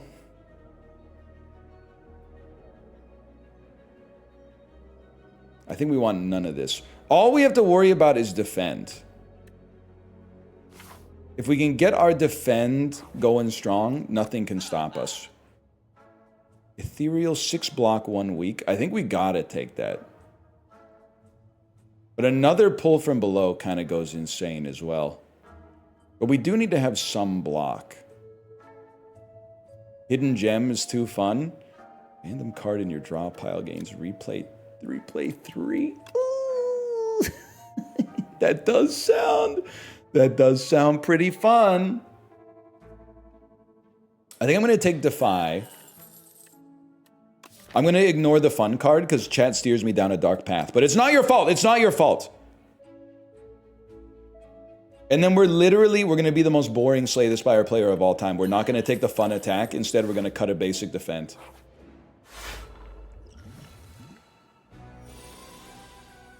Deal 33 damage to all enemies. Costs less for each ethereal card played this combat. It's like they're giving us a preview of the cards that we want to get later. Like, this is awesome, man. And then turn a Dazed into a Soul. Baby. That's huge. I'll fisticuffs you. We got to do damage to you at some point. How do we have 0 strikes already? I'm moving a little different today. Derogatory. Choose a card in your draw pile to add to your hand. What would we add to our hand? Probably a Grave Warden if we were to do so. I think we want to go crazy, though. We definitely want to use a potion. Do something like this. This will hit you for 28. Is there another ethereal card we could add? A zero-cost ethereal card we could add to our hand? I think the answer is no. I think we accept I'm going to take some damage. Guys, our next turn is going to be fucked up.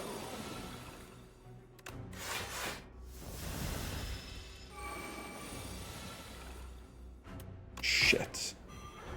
Our next 2 turns are going to be fucked up. I guess I would just kill you. It sucks that we have to use the second potion, though.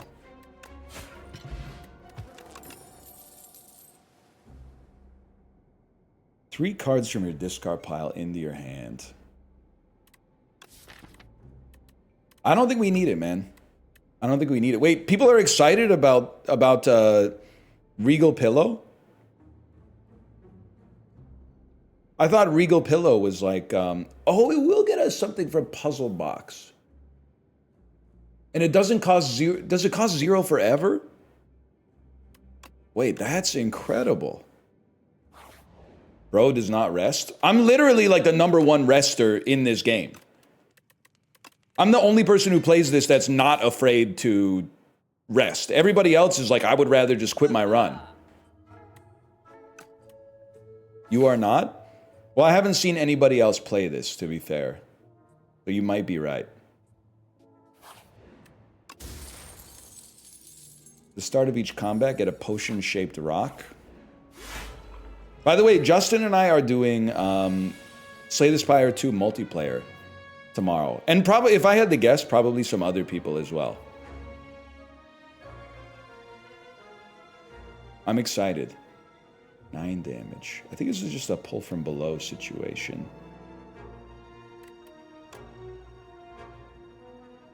Gains 14 block upon being hit once.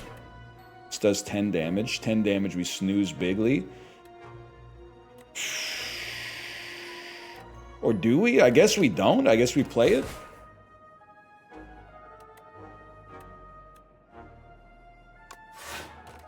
There you go, bro.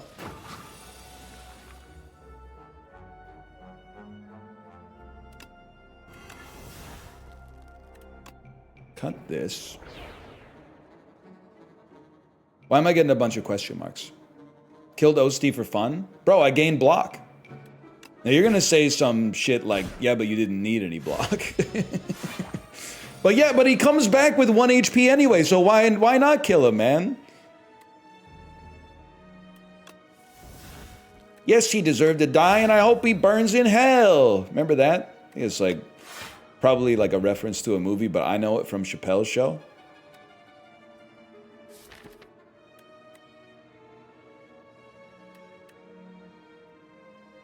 I remember that. That's from Time to Kill.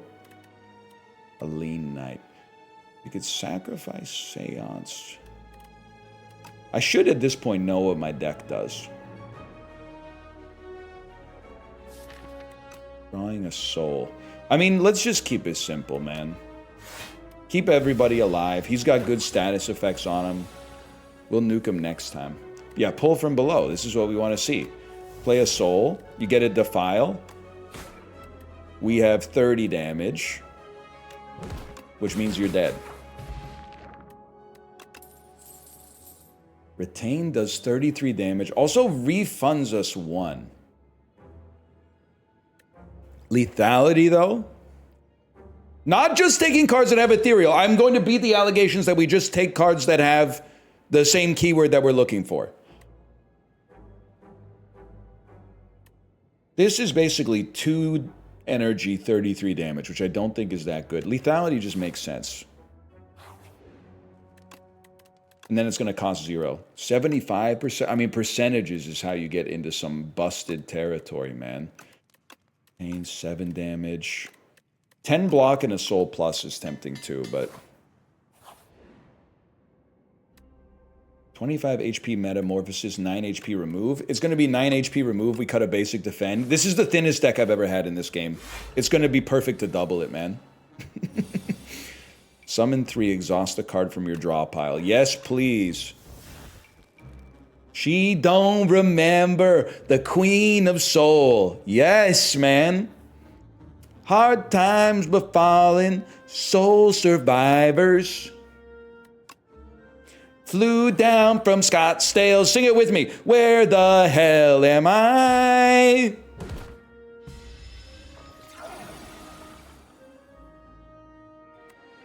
So for 19 damage. I haven't been throwing my rocks, man. There's a part of me, I want to do the math. If I apply 3 vulnerability to you, this will do 43 damage. Yeah, you're gonna die. I don't have to do the math. Warriors don't read books, bro. Favorite song from Stephen Malkmus's solo work? Senator, Gardenia, Malediction, Pencil Rot, something like that. We don't want any of this garbage, man. Favorite Pavement song next? Oh, that's a tough one, man.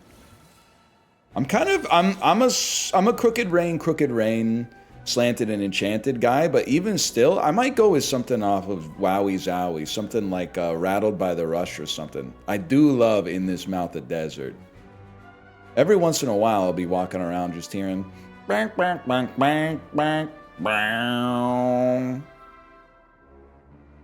You guys think you're cool putting Spiral Stairs songs into your favorite Pavement song answer. And I gotta say, I just personally... I support it, but I can't. I'm a Malkmus guy. I'm a Malkmus guy till the day I die, man. Till the day I fucking die.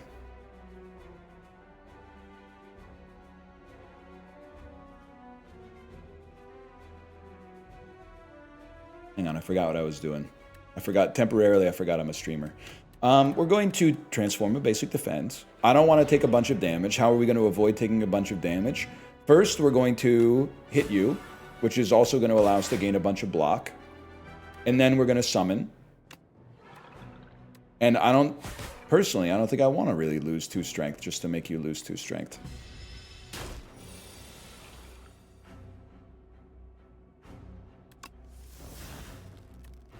We are going to putrefy.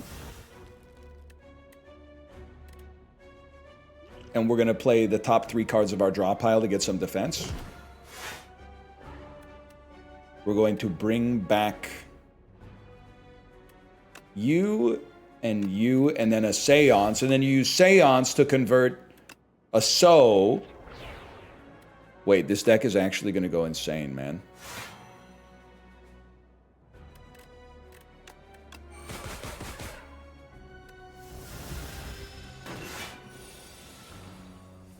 Favorite Jonathan Colton track? Come on now, don't. I don't have an answer for that. I only know Skull Crusher Mountain. And I had a roommate in college who would play it like 15 times straight in Rock Band. You just lost all your Defiles? Oh, I didn't play them, huh? Was that wrong?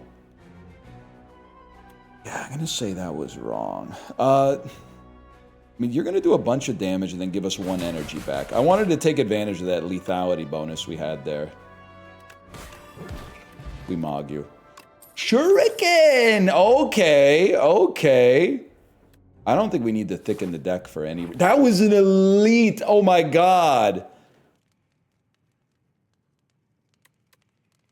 Honestly, just to keep us on the right side of history, let's rest here, man, and get 6, 6, 6, 7. Favorite Wilco song? Listen. I was talking about it. My Discord told me that I got gaslit. I thought that at some point we had gone from a nation that... Wait, this is crazy. That respected Yankee Hotel Foxtrot and instead had become a nation that respects A Ghost is Born. They told me that it's not the case, and Yankee Hotel Foxtrot is still on top, which I agree with. You have to play your Defiles, bro. So play your Defiles. And then dredge back 2 things that cost 0. And the Defile, which means we lose a Defile. Great idea, numbnuts. And then, yeah, then draw some Defiles. What a great idea. What a smart play. So who gaslit you? Well, I went to rate your music, and apparently Yankee Hotel Foxtrot's still on top. Which, by the way, as a millennial, I agree with. But let's dump 1 Frantic Escape. Hopefully that won't come back to bite us in the haunches. Sung Tongs is better than Merryweather Post Pavilion. Listen. We probably did get a little too big for our britches with the Merryweather Post Pavilion coronation, okay? I personally am more of a strawberry jam sort of guy from Animal Collective. But I do feel like, you know what, if I may, my peak Animal Collective take is I'm a Fall Be Kind EP sort of guy.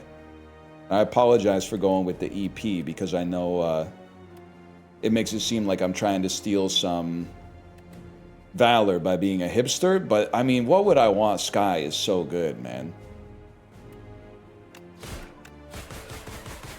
We run this town. And it also goes crazy when you don't have somebody in your ear telling you that it's like in 9/15 time signature or whatever. Because they love saying shit like that, man. Seance, if you do me a favor and convert this basic defend. Okay, we're not just gonna succumb to the narcissistic streamer bit of just repeating, like, answering questions of what my favorite song by every artist is. I apologize. That's not something we need to do here. Something we need to do here is not getting the kill. Sorry, I want to get the kill with our card that would do like 1 billion damage, though. Sometimes I just got to remind you that I know ball. In some very specific context, at least. So now it definitely feels like you could play Sentry mode. And it gives you an ethereal attack every single turn, which makes pull from below, or whatever this is called, that much better. I buy it. And then this fella!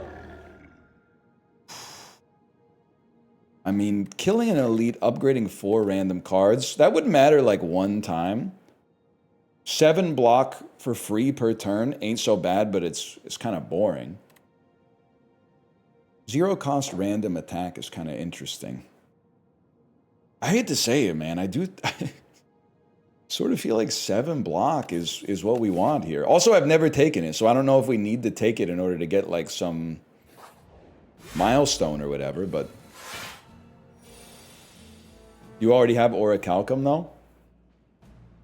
Only if we don't play block. Sai gives us block in addition to Orichalcum, or in addition to the block we already have, bro.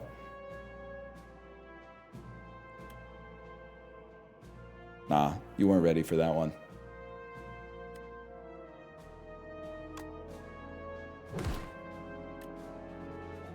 Need to play that.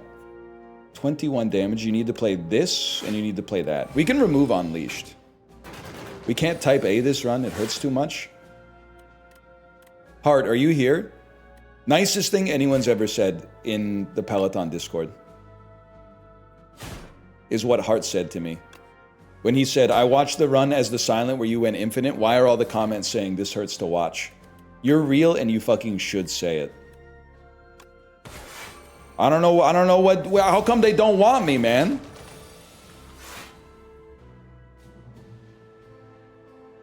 Bro, that was me, not him. You're cool too. Are you the Cine 2? I have streamer mode on Discord, so everybody's username for me is just the first letter of their username and then an avatar. And if they ever change the avatar, then they're lost to time forever, okay? Are you the Cine 2 Nerdle volunteer mod? That's who I identify with the first letter Q from the Discord. And I could not tell you, by the way, I could not tell you what your avatar is, but I would know it if I saw it. Yes, that's, okay, that's you. Can we get W's in chat for the Cine 2 Nerdle volunteer mod Q? They are one of the reasons that I'm playing more Cine 2 Nerdle, because I think they said something like, have you played Cine 2 Nerdle recently? And then I went, all right, I forgot that this existed and is awesome. And then I started playing more Cine 2 Nerdle.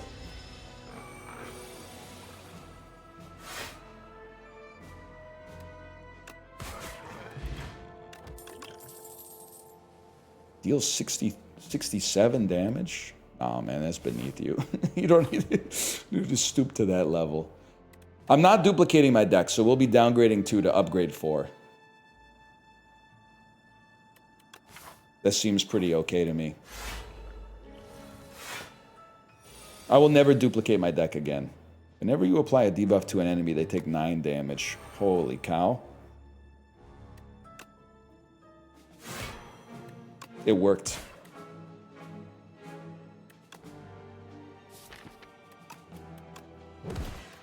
Destroyed.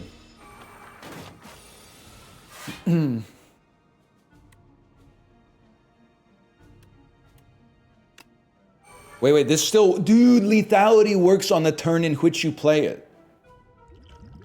That's cool. Also, I screwed up. We should be using these potions so we can get potion-shaped rocks.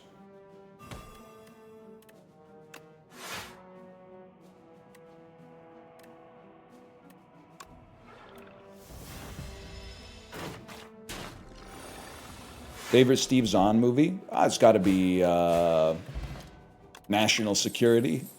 I would say. I think it's definitely got to be National Security. Defy removed from deck? Well, here's the thing. What are we going to remove from our deck? I don't really want it to be Defy, but I also don't want to throw like a shitload of... Well, Unleash or Bodyguard would also be fine. Bodyguard plus? Actually, that's huge. Holy shit. Honestly, this run, I don't think this could have gone any better, man. Add Decay to your deck. Enchant a card that exhausts with Soul's Power. I don't want to curse in my deck. I want to change nothing with my deck, to be honest. Soul plus. No, definitely like getting more status effects seems like the move. 1 dex. This is where I go, this relic sucks, and then people go, whoa! Oddly shaped stone, holy fuck!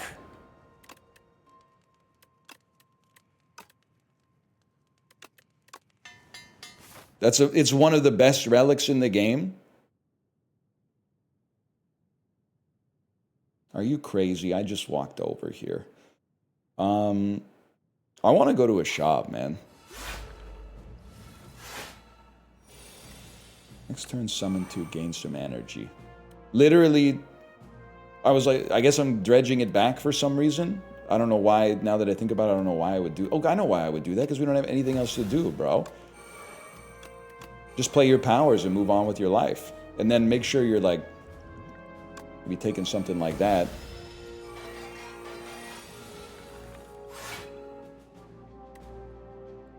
It's a good relic if you're not a noob. Real talk.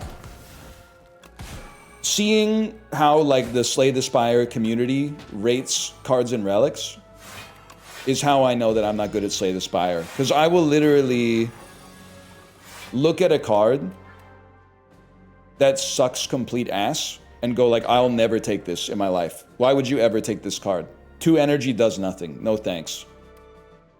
And then in the thread that's like, here, play this before the next enemy spawns. In the thread that's like the mega thread to rate this card, it's literally people going like, I take this every single time I see it on a run, and I have a 100% win rate. It's so crazy. But they know what they're doing, man. Or at least they pretend. I'm in the business of believing what people say online.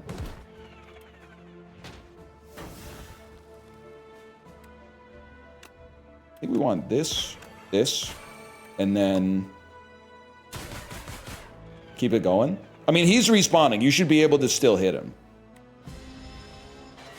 Also, you like Perfected Strike, so you're kind of invalidated. First off, everyone's valid. Secondly, you've got me confused. I do not like Perfected Strike.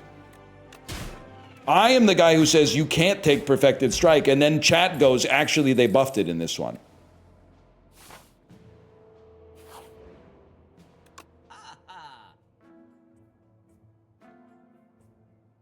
What is this? Flesh shirt.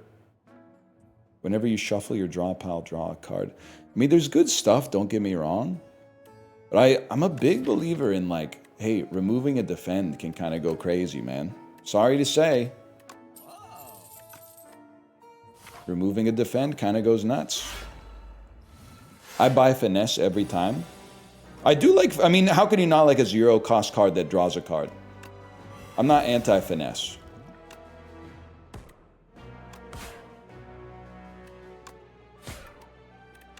Not this. This. Thoughts on an 8-card deck on floor 3?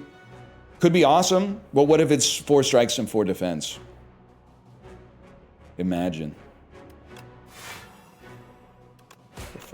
Defile. You don't retain. I can't afford you. We'll let it go. Even better. I was going to say there's got to be somebody out there who believes that, like, if you just play the cards right, you can win Slay the Spire with any deck. And then I realized that that guy is actually... And I don't even mean this in a negative way towards my good friend, but it's literally just Dan. It's not me. I'm the opposite. I'm becoming a very annoying guy in Slay the Spire. I don't know if you have been watching the YouTube videos, but, like, I'm the guy who's like, I have the best deck ever, and I go, I've got a bad feeling about this. I don't think we're going to make it on this one, guys.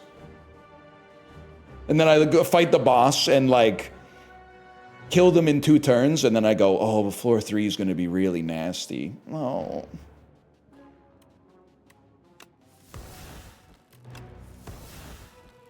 $32 damage is pissing me off. I guess we just block as much as we can. And then play Pull from Below, which doesn't kill you, but might kill you with a rock. Doesn't kill you with a rock either. Holy, it's been a while since we've taken damage, man. Actually, this is okay, because we'll just save a potion and use it on the next boss. So much better than a rock potion. Whenever you play a soul, a random enemy loses 6 HP. I actually... Who's our boss? Door Lord? We're going to be in some situations where we're playing lots of souls. Ethereal draw 3. We're actually kind of low on energy, which is crazy to say. Gain dex, I think... Dump this, take a dex potion. Proceed. Rest to be safe.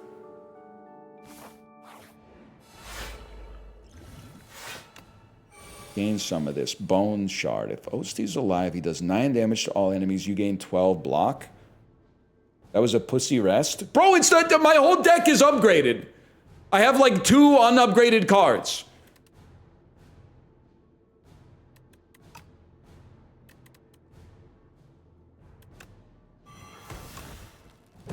They don't get it, man. We're already taking no damage. I think we just want to play our ethereal cards then that are actually good. It's old Doormaker. Literally the game's in early access. Who are you trying to impress? I've decided I actually don't want to transform anything, man.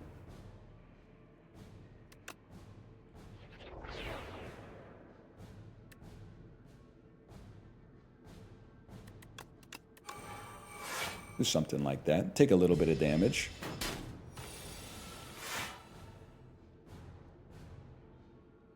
You need a sentry mode. This might be block potion turn. No, you can get a better block potion than that. Now the game has begun. Actually, the longer we wait to convert you, the better off Pull from Below is going to be.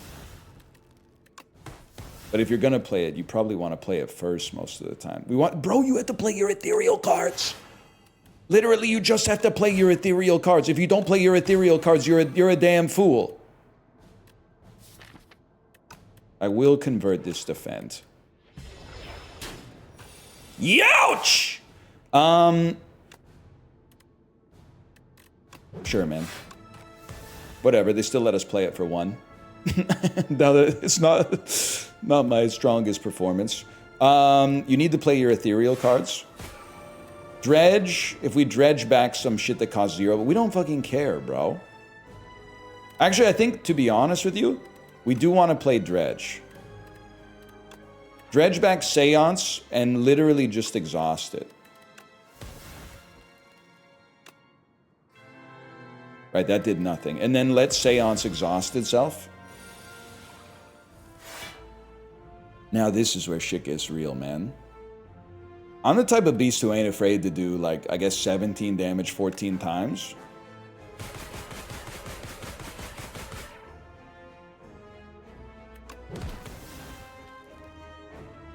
And then you need to play a Defy. And you need to play a Defile, and you don't play anything else. You save the soul for the future. Because the soul getting you another pull from below, which is actually, like, fairly likely, is pretty sick. We know we want this. We know we want this. We know we want to play our cards that exhaust. All we need to draw is pull. Well, if we draw pull from below, we probably got 2 turns. This is good. We don't want to draw pull from below. Not bad, y'all. Again, the order is all fucked up, and it's my fault. I do have 54 blocks somehow. What do you think's gonna happen when we play pull from below? You interrupted my attack, you foul beast.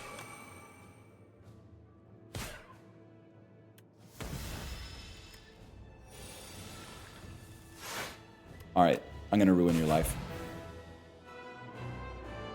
That was a really good run. What is that? Necrobinder 4 in the books?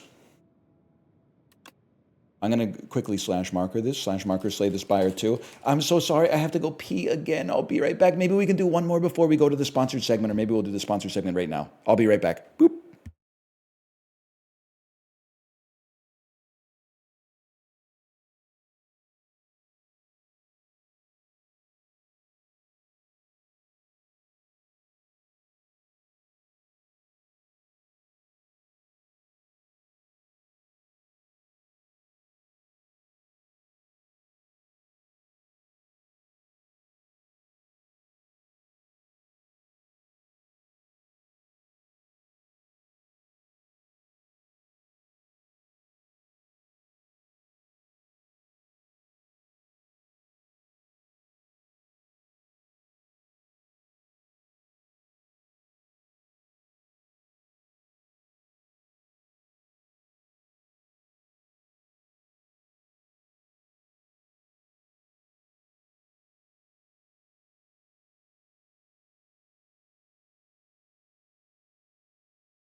Dan, no slime.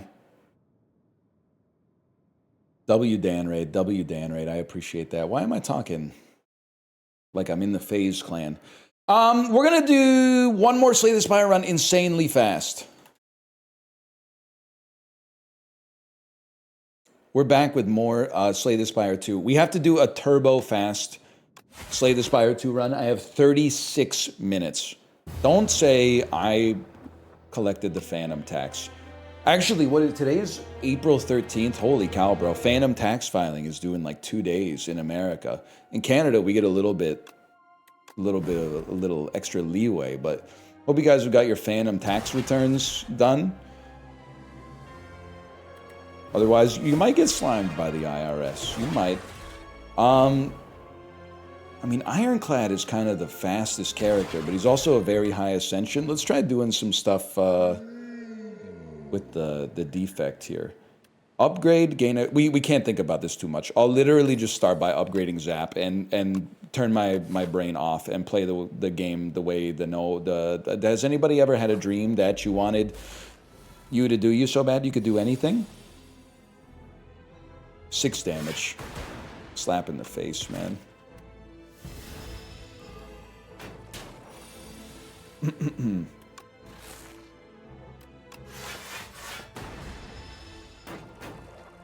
I can get your taxes done for free if you shout out my business to your other friends. Wait. Are you being so... Wait, aren't you the guy... What, Jason, why was I beefing with you? I was beefing with you for some reason that doesn't seem to make sense, because what you just said is awesome. Oh, they were asking... What, you were asking something, a very personal question, yes. How it felt to bust an unprotected load or something like that. Something insane like that. That got kind of scrubbed from the memory over March and April for sure. It was definitely a crazy comment. Wait, are you dead? We might be the GOAT, man. It feels amazing? Yeah, you don't need to tell. I don't even think he needed to ask. Obviously, it feels amazing.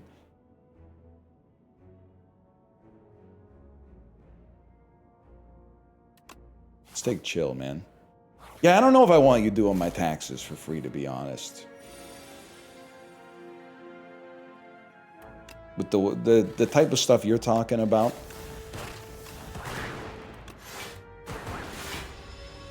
I'm in the process. I'm not going to, for your own health and wellness, I'm not going to read the message that you just put in the chat. Because I think that you're going to get yourself in a personal information quagmire. Maybe get in contact. Maybe we'll send you a cruise ticket, though.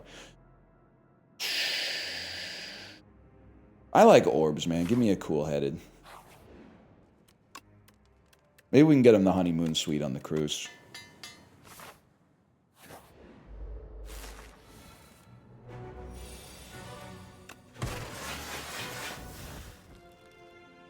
So this is supposedly the most difficult elite.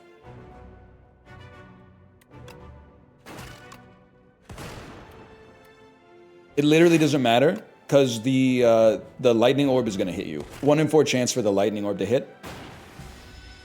Look at me. Keep spinning on it.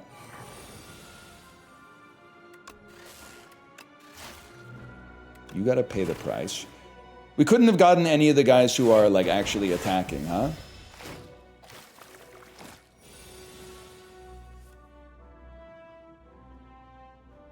Start me with a zap.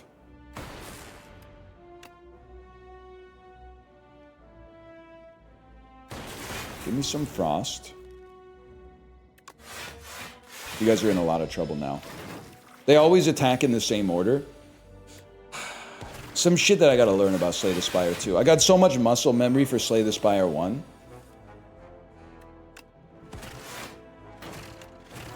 It's a little different in Slay the Spire 2. Gotta learn. Damn, Shuriken Claw build incoming? Honestly, give me a boot sequence. Every sentence kind of a boot sequence for a guy like me. Chill that doesn't exhaust seems insane. Why do people track how often you change your underwear? I don't know how to answer this question, but can I be honest with you? You're literally tracking how often I change my underwear if you have a calendar. I change it and what should fuck with you is that there's probably like 2 hours a day where I no panties on. Let me just put it that way. And you're gonna say, how could this possibly be true? I guess I would. I still only does 19 damage to you, huh? That's exactly where we want to be. It's because I ride the bike with no underwear on because of the cycling bib. Corey will tell you, you got to go underwearless in the cycling bib. So there is like about a 2-hour window every day. Huge. Where I'm straight up going commando. But I take my underwear off around... Guys, we're going to die. We're literally going to get the kill, and there's no way not to. I take it off around 5:55 to put on the cycling bib, and then I put it on like 7:45 after I hop out the shower. How's that going to work on the cruise? I would probably just be wearing gym shorts if I had to guess.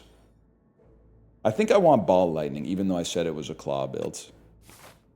I'll probably just wear gym shorts on the cruise so you don't see, as we were so glibly referring to it, so you don't see when my balls become a pussy.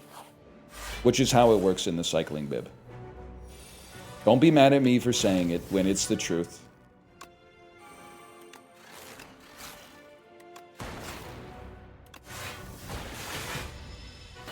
Nobody asked. The question was, is this your handwriting?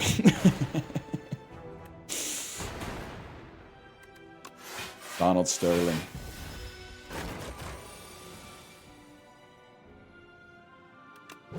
You didn't need to play boot sequence. I'm gonna be honest, I've been in a fugue state for like the last 12 minutes. I have no idea what I've been doing. But it seems to be going all right. And on it, like the deck seems to be going, if I may say so, actually seems to be going very well. I do like, I mean, modded originally playing for 0 is kind of insane.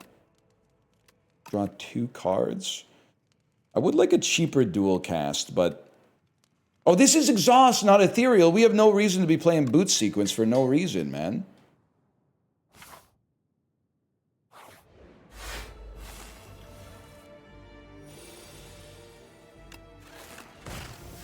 I guess it's fair enough. You said there's no reason to play it for no reason.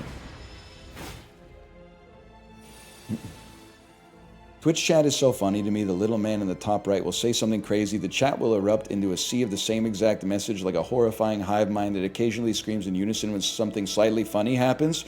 It is, listen, your name is like Weed Nuggets 12 or something like that. But it is like a website that I think, like, by all accounts, should not exist, but much like Italian brain rot, like its existence has unveiled something innate about the human mind, like a virus exploiting an infection vector that we weren't aware that we as human beings actually had.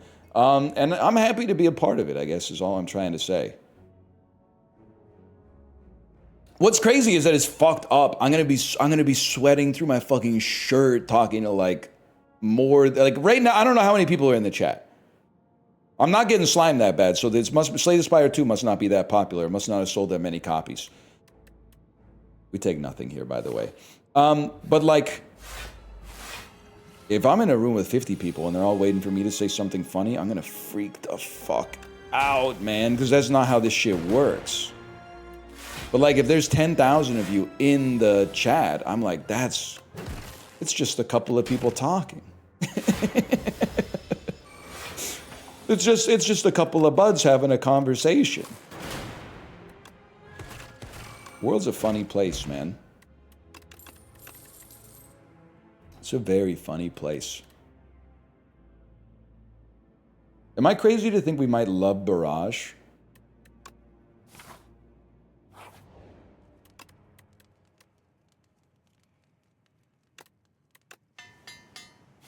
I think we gain more slots, and then we gain more strength from Shuriken, and like everything points towards Barrage actually being pretty good for us. This is so messed up. We need Cool-Headed to draw an attack, and it freaking did. You legend.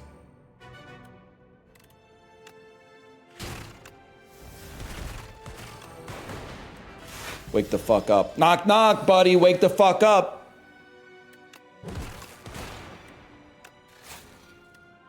Defending is good, but gaining strength is important too.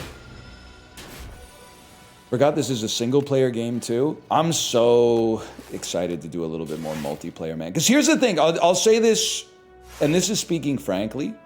Permission to speak frankly.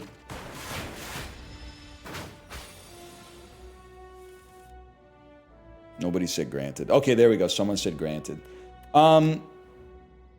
I think Slay the Spire is a weird fit for my stream because, like, I want to be shooting the shit and talking about, like, you know, Yojimbo and stuff like that instead of being like, well, we need to carry the 3 and this is how we get enough. Yeah, it looks like we get there. But I think multiplayer completely nullifies that concern, which is awesome. Because they can be doing the math, and I could be going... I could just... When Justin's trying to calculate some turns, I can just say some shit like, Justin, you have Yojimbo swag. And then he'll say... I can already picture in my head going, pardon? I could picture him saying that shit like he's here right now. Like he's still with us. Like, Justin, you have Sanjuro swag. I think you would love it, man. Give me defrag. Hey, we literally have 25 minutes. We're ahead of schedule. That's so crazy. Bias Cognition Plus. Gain 5 focus at the start of your turn. Lose 1 focus. I mean, these are 3 classic relics, man. Ectoplasm is probably like the most hated relic in the game because gold is so valuable. Pandora's Box is really good. And we don't really give a fuck about our strikes and defense. We want to remove them anyway. So being this, they either become something good and we keep them, or we remove them anyway because they're basically only ever going to be as bad as a strike or a defend. I think we... Okay, well, let's see. Do we like Thunder? We like it well enough. Do we like Scavenge? Not really. Do we like Shatter? We love it. Do we like Smokestack? No. Do we like Compile Driver? Yeah. Do we like Creative AI? Probably not. Sorry, I just realized this is going to take way too much time. So we're going to prioritize some removal to tighten up this old deck here. That's true. Scavenge does clean the other ones up now that I think about it.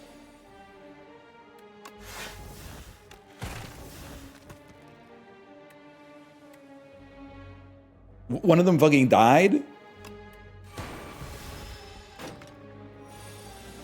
He's so out of balance from the cruise announcement. Yo, but like genuinely?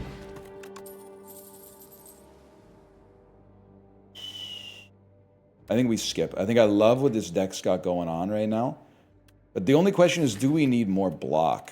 The answer is yes. It's really just a game about getting block and attack when you think about it. Huge.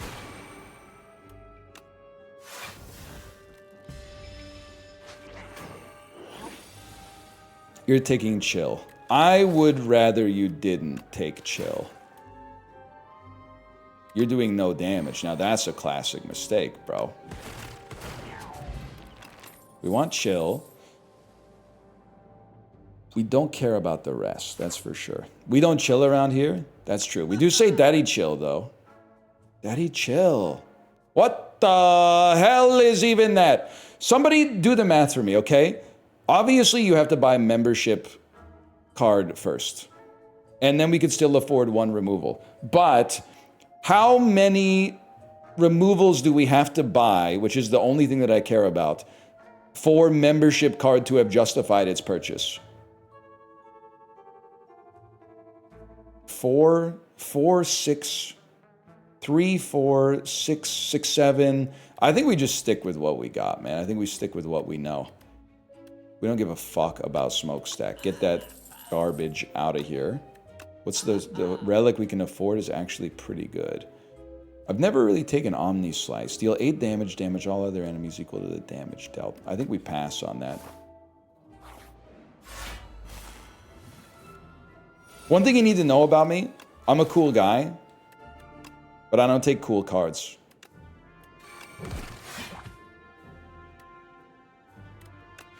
If a card in this game is cool, there's like a 90% chance that I've never willfully picked it up. That was not the order of this, bro.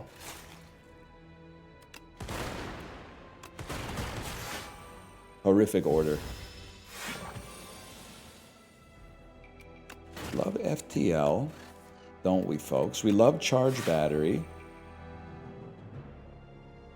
We love to take 19 damage.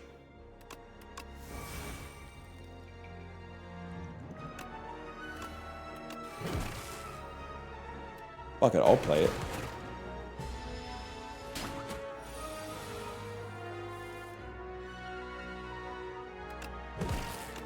We run this town?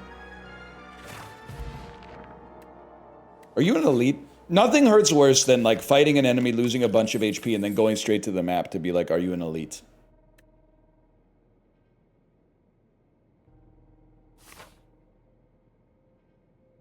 especially when you find out it's not an elite. Okay. Boot sequence. FTL on the middle, because it's most likely to die. Dramatic entrance, hits you real good. And then we completely stall out of attacks, but that's okay because we did AoE damage.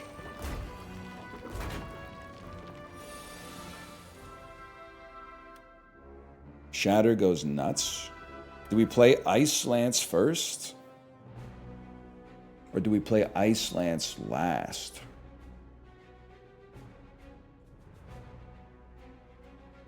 You play it first so that you don't take a bunch of damage. Otherwise, you're going to take a bunch of damage, man. Maybe we play... So I think 2 damage trigger all lightning. Thank you. 2-4. 2-4 takes you to 12. Ice, okay. Ice Lance can get a kill. The only question is, do we want to get a kill? The answer has to be yes.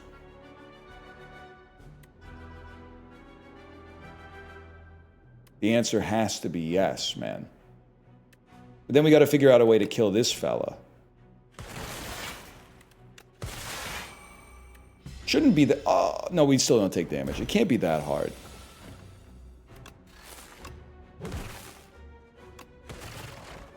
Now this guy, I want to check and see if he's an elite, because he went down so easily. I think this is still, you take nothing. But I'm in danger of doing the thing where I'm like, my deck is good enough and then never making any changes and then I die to the boss. 18 minutes. Fuck it. We take an upgraded focus strike, man. We do have a shop coming. I'm sorry. Don't be mad. I'll be able to get a divine 3 times.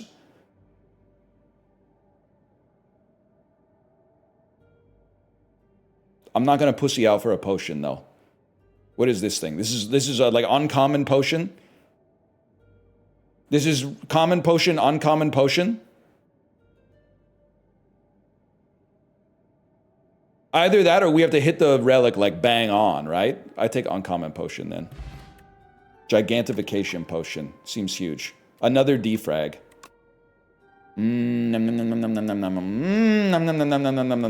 Fuck it, bro. No, we don't want another boot sequence. Fuck this. If you have frost, deal 8 damage to all enemies. I do like that. Okay. Put me here. We have to go faster. We have to go a lot faster. Stone calendar. We fucked up if the fight goes on that long, to be honest with you. What do we not need anymore? We never need... It's not a creative AI build, sorry to say. That's right, I'm removing the best card from my deck.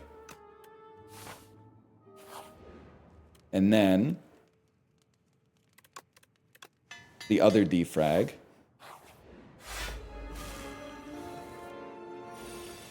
Weaken a fella to make potion space. Get modded, so modded. Dramatic entrance. A hailstorm with a little chill attached. Cool-headed. Oh! That's not too shabby, man.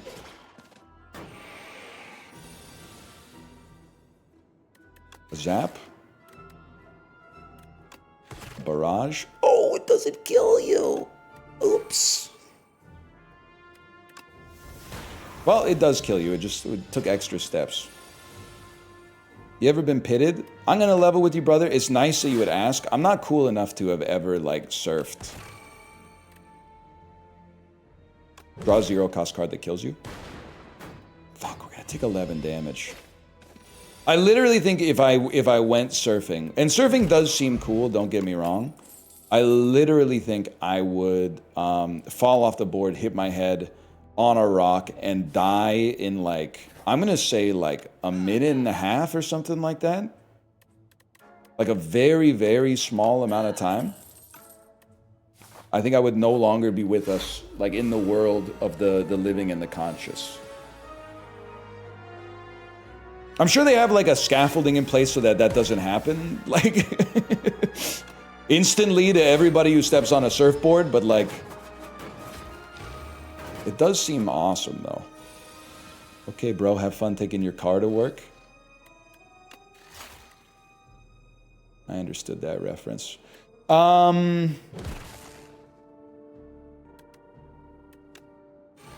Like, Rivers Cuomo really hates cars, huh?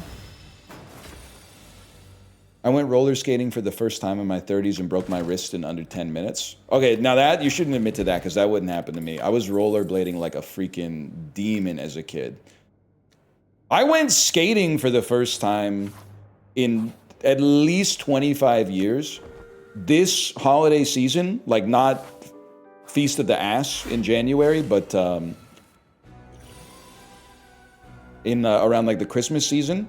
And honestly, like I was worried I was gonna fall on my ass. One lap around the rink, I was stumbling and going like, whoa, whoa, whoa. After that, it just comes back to you, man. It literally, I mean, I hate to say it, but it's like riding a bike. It just comes back to you. Gotta turn and face you.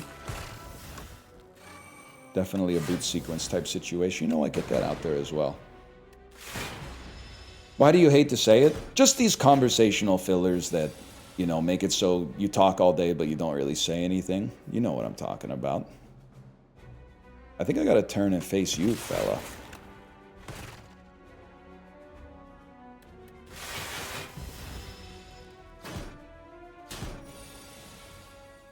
I should learn how to skateboard.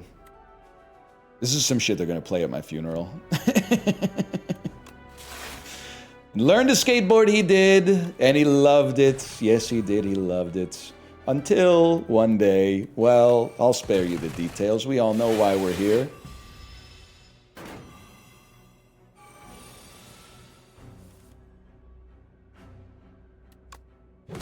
Put me around. I don't want to take 33 damage. Wow, okay. I didn't think it'd be that easy.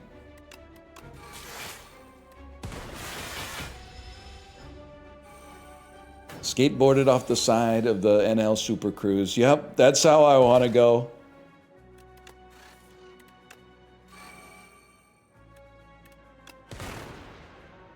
We're already taking 0 damage. That's fucking crazy, man.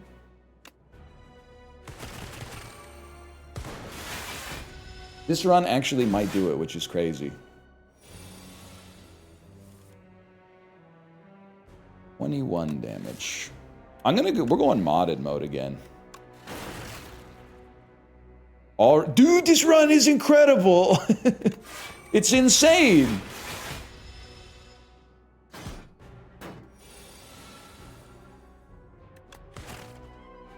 Winning on the throwaway run? Well, let's not go crazy. There's still a lot of potential that this could go terribly wrong. Not this boss. This boss is fucked.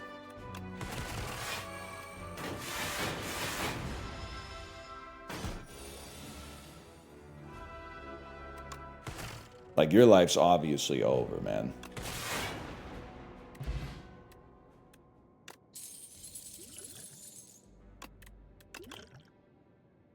We literally take nothing.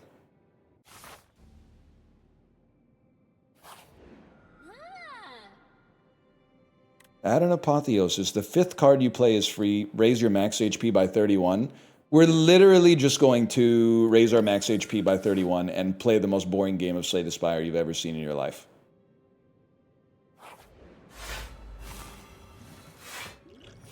That's my dream. This is my design. Boot sequence. Compile me with a smile. How about that? How about a defrag? How about this? Okay.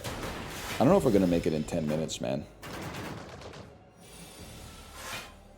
Let's take the Spire's whole kingdom!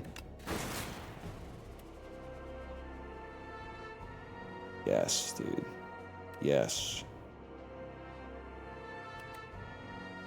I mean, Ice Lance seems pretty freaking good. Bring it back? I don't know. I see that, like, Bear is still playing the Bazaar. There must be something to it, man. Something to it! I would love an upgraded common skill, man. I would love to lose a potion for nothing and then skip that. I really thought I was going to upgrade a common in my deck.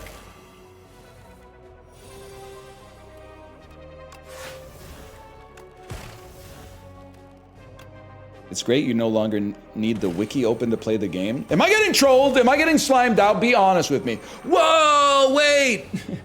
I passed by you walking on West 4th this weekend, didn't want to bother you. Plus the out with the family aura vibe was real. Okay, first off, that's true, and that was me, and I was there, and obviously you have no doubt about it because you're talking about it as we speak. Secondly, I think I fucking saw you. Were you with a girl?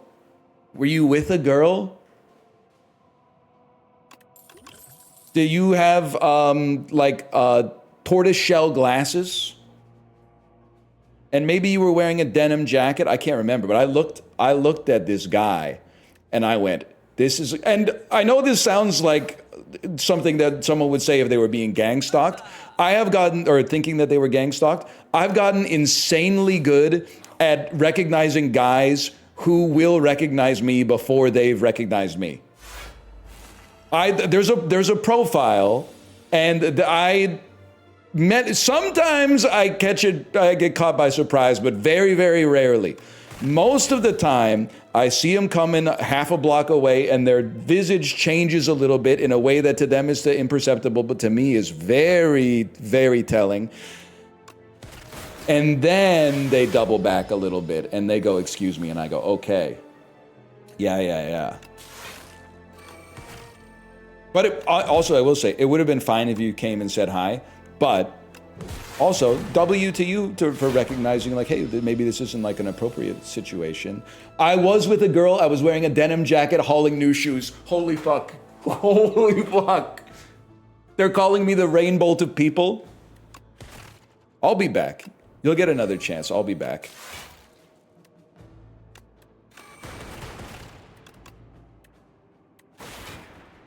That is crazy, though.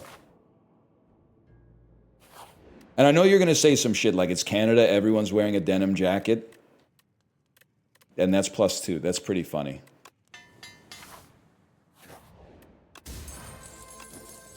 I got to go a little faster. I still don't have 150. I can't remove any shit, bro.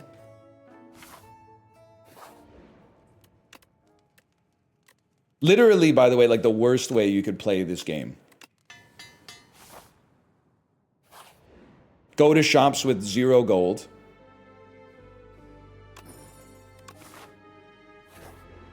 Why are you in a hurry? I got to do a sponsored segment. I'm excited to do my sponsored segment, by the way, but I don't want to be late. We're all on a clock, man, whether you know it or not.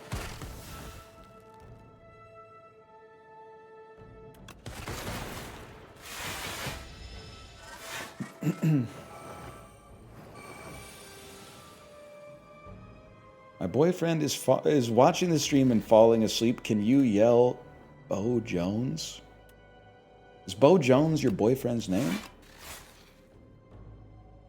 You want me to yell it? Do you want me to yell it because it'll be funny, or do you want me to yell it because it'll wake him up?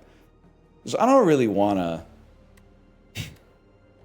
I don't know, like ruin the guy's life. You know, I don't want to like scare him. I don't think I'm gonna do that.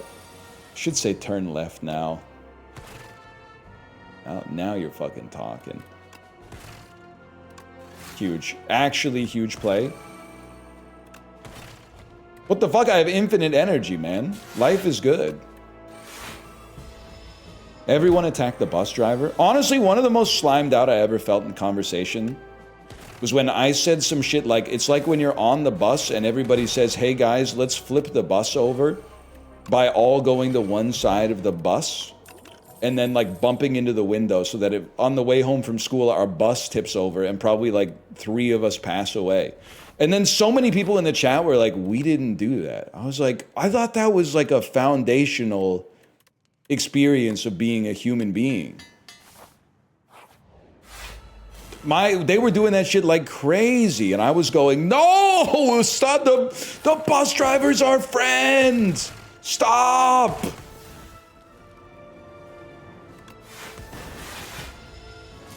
We're gonna get hurt. But then all the kids at the back of the bus who love to like use lighters all the time for some reason, they're like obsessed with lighters.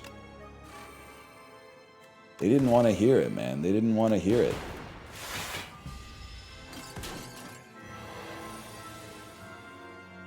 You mean like Justin? I'm not even fucking with you. I don't even mean this in a negative way. It would not surprise me if Justin was one of the lighter guys.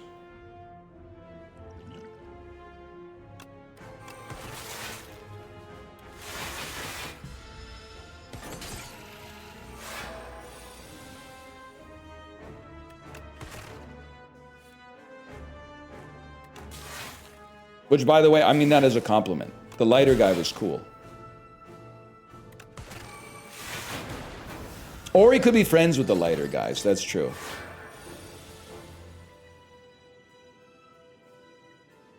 Give me a defrag.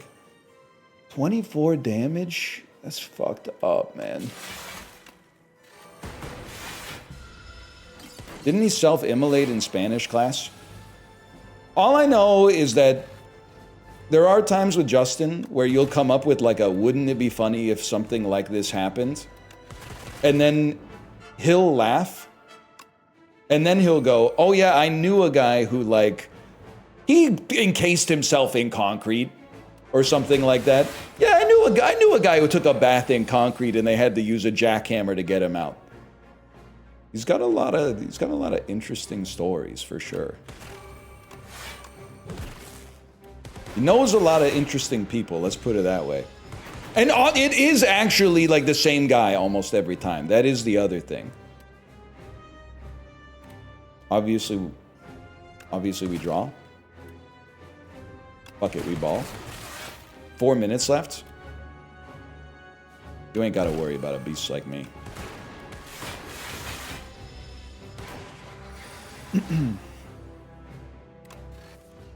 Huge. And then Barrage is going to be the play. It's going to be like a gigantification potion and Barrage. We don't have Barrage, so we don't give a fuck, man. Oh, shit. Alright, that was a huge dub. That was crazy.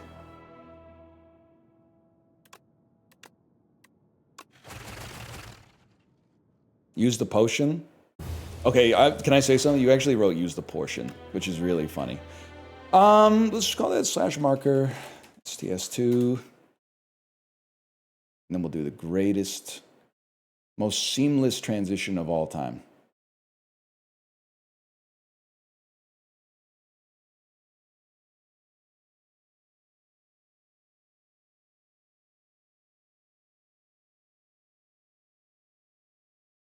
One second. Excuse me, do not say add slop. It's not add slop. It is an RPG that has like a mid-80s metascore right now. That's not add slop.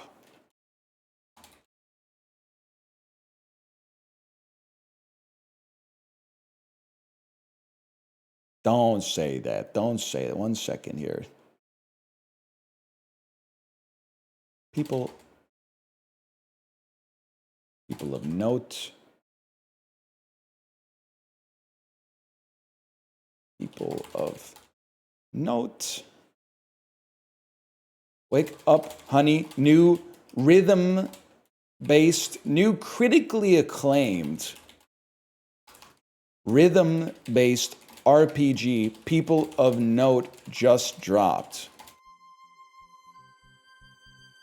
And then can I get a confirmation that it works? At pawn absolutely works.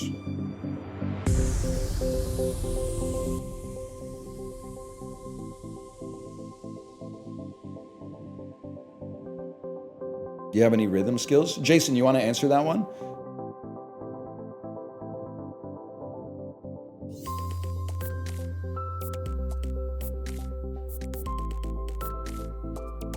Okay, how's the volume check with my voice? I think we want to lower it just a little bit.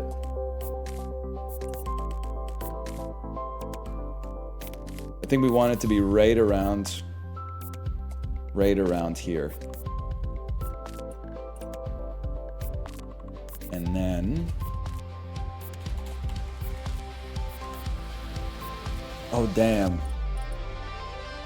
I miss the days where the sorry, I can't sing.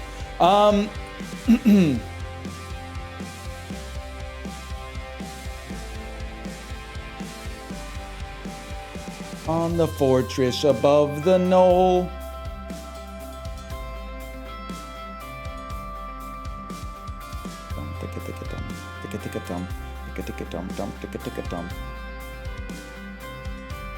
Slash marker. People of Note. Wake up, honey. People of Note has come out.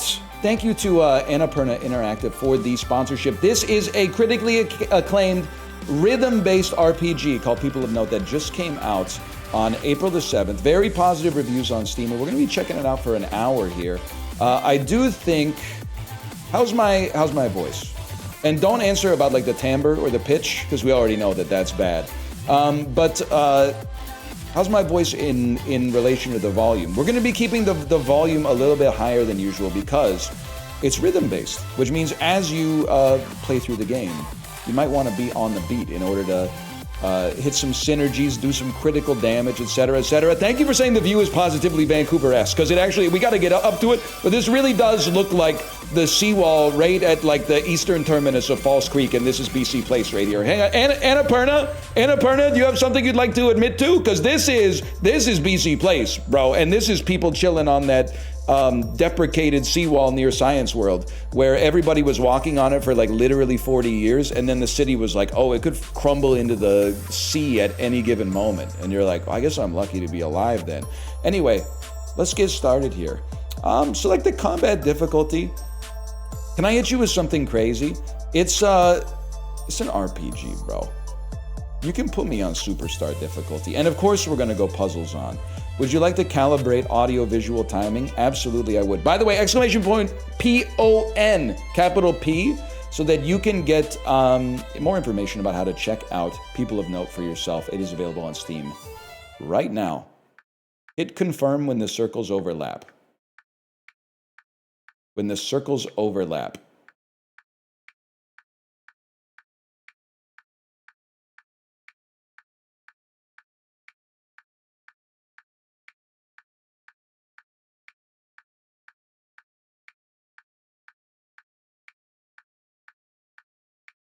How about that? It's that easy.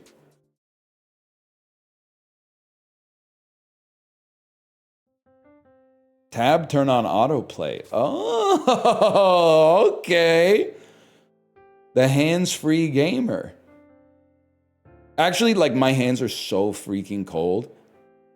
Putting them on my hot-ass forehead feels so awesome right now. WKRX Cordia, top of the hour. That's right, folks. It is here, the Noteworthy Song Contest. Kicking off at the Grand That's not your forehead? You don't know where my forehead is. It's one of the benefits of being bald. Okay, by the way, while we're on the cutscene here, give me a second. I'm going to obviously raise the volume a little bit.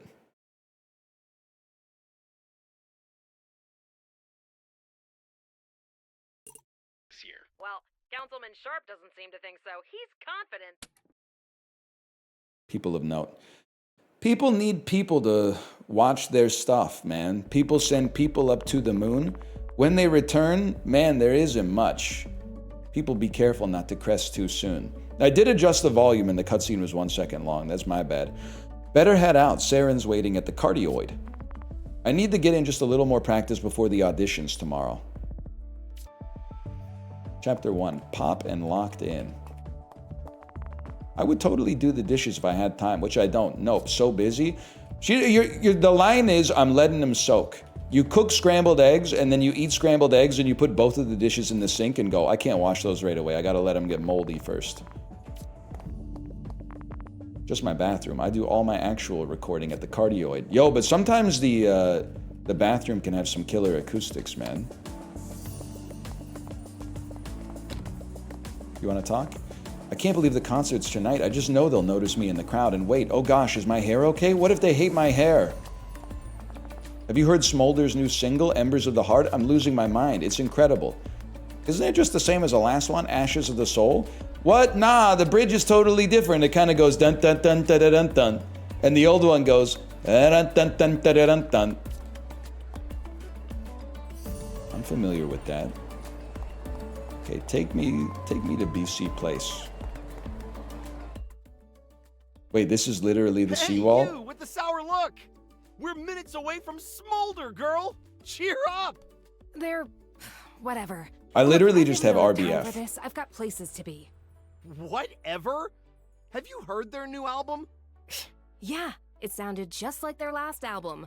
And the one before that, and the one before that. That could be a good thing. Smolder is the voice of a generation. Imagine if Steely I'll speak Dan for made 3 myself for gauchos. this. Now let me through. How dare you disrespect the greatest musical act of our age? Mike's out, girl. Bring it. Oh, come on. Okay, tutorial battle. I'm ready. And honestly, this guy looks like me, so I know he's got no rhythm. Wait, but those shorts, though, holy. Just gonna take care of this one real quick. A turn in People of Note is referred to as a stanza. The top number of the time signature denotes how many actions you can take per stanza, typically 1 per bandmate. The bottom number denotes how many actions the enemy can take per stanza. Okay. First off, I choose to Alt-Tab and move my camera up ever so slightly. Then I choose to attack you. And do no damage because I have no rhythm. Like, you have even worse rhythm. Fair enough. You'll need a little more than that. When performing music, you need to stay on the beat. Hit confirm as the circles overlap for a perfect strike. Stay on rhythm for maximum damage. Get ready.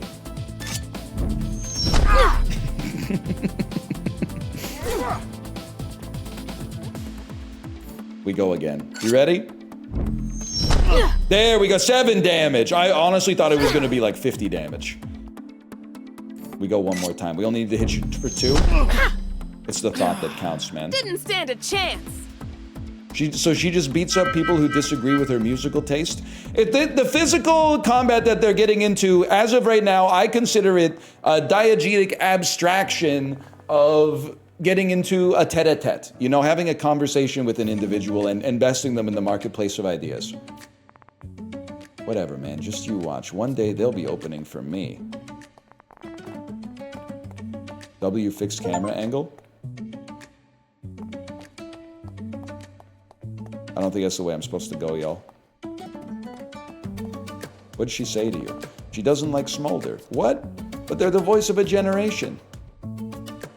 I needed to finish the conversation, that's my bad. No opening ceremonies for me. I gotta get in some last minute practice. Cardioids this way.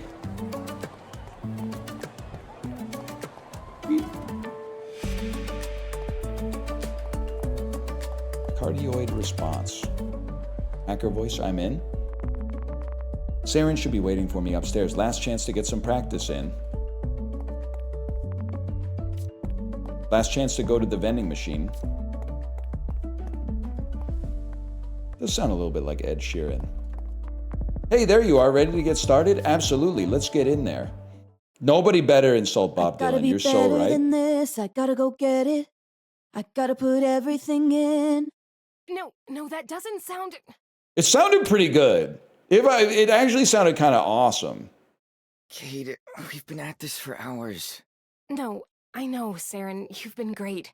I just don't think this bridge is working for me. Should we take it up half a step? I think it's fine, Kate. Staircases when they're Fine broken. yesterday. Escalators when they're broken. No, Saren. It's gotta be perfect. If It's I gotta can be take home better that than prize- this. It's gotta be The key? better. Who cares about a stupid trophy? I mean the record and promo deal. Winning Noteworthy is how I get up there, Saren. How I make it.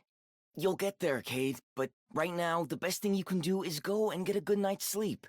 And let me catch the rest of the Smolder show. I can't believe how many years in a row they've won. Listen, I like them, okay? And I actually got good seats this time. Just one more run through? I think if we... Cadence. All right. You know I've got work in the morning, but sync me as Okay, soon as wait, I'm Chiblee out. reference? Sure. Have fun. Chiblee, did you hear that? He's got work in the morning.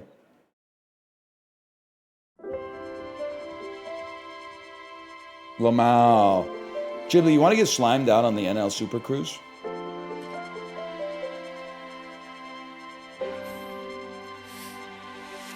I gotta be better. I gotta be better than this. I gotta go get it. I gotta put everything in. I'm treading water instead of getting stronger, and I don't know why. The hours I put in seem they're never enough. I just can't break through, but I can't just give up. I see it right there. I'll make it somehow, I swear. I wanna be under the lights. I wanna be thunder and lightning. I swear that I'll find what I need deep in me to be under the lights. Those people up there, there's no heart in their sound. They follow the blueprint. Guess that's enough for the crowds. They don't deserve their It's a place, musical but should game. I There's good. learn It's what like they playing did? They just a musical game. You like expect there to be that. songs. I can't find You don't go to a musical and expect not to see an American senator from the 1700s rapping. Like, that's what they do, man. seem to stay on key. Stay on key. I'm sorry, I really thought I could hit with the ad-lib there. Inside me, the voice that they hear when they look up and dream. I wanna be under the lights. Don't need any So the song is from the POV of a spicy chicken sandwich. and I'll make them believe. I could be under the lights.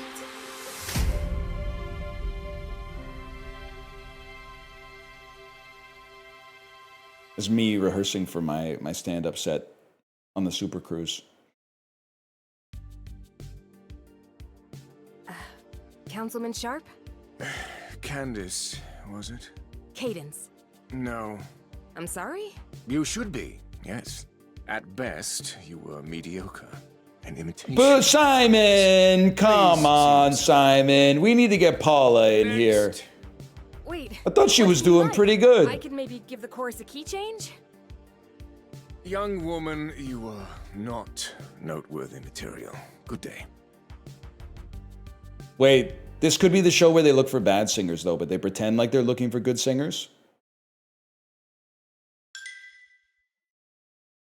So maybe it's actually the fact that he thinks we're bad at singing actually means we're like the best at singing.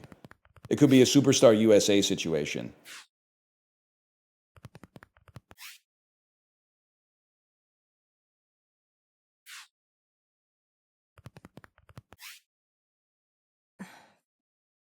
Some people just don't want to let anyone pass the gate, do they?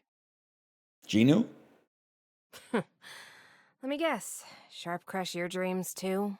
The good councilman is completely closed off to new experiences. Maybe I should have sung Wait, something he's else. doing... Must have been pitchy in the second verse. Whoa, whoa. Are you kidding? You were lighting it up in there. Really? I heard you from the hallway. If I'm being honest, Sharp might have just dismissed you because you could have been a threat to those pretty boys' win record. He's Smolder's manager, you know. You think he'd do that? I absolutely do. Just my luck. I draw the most corrupt member of the Council of Fifths. If you'll pardon a bit of constructive criticism, though, he was right about one thing. It was an imitation. An imitation of greatness. I mean, yeah, I was playing it a little safe, I guess, but I have to give the people what they want, right? People will tell you what they think they want, but the truth is they have no idea. It's our job as artists to show them something new. Anyway, gotta go, but it was nice meeting you. Thanks for being the only good part of a really bad day. My pleasure. You ever want to talk? Here's my sync number.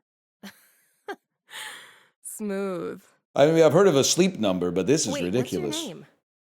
Arc. Cadence. Don't give up, Cadence. You'll make it. Time to go home and pretend it's still yesterday. Beatles reference.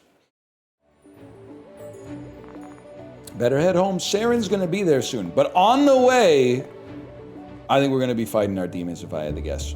Never mind. I need some air. I should head to the roof. No, no. Just my bathroom. Oh, out the window. Yeah, okay.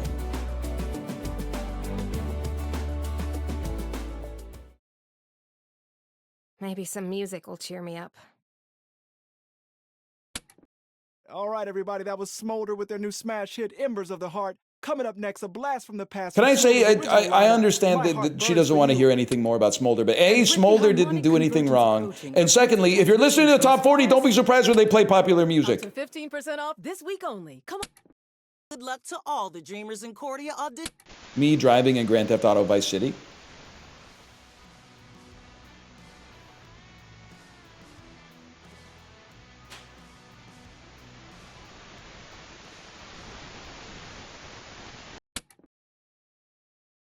Ain't nothing on, man. Under the light.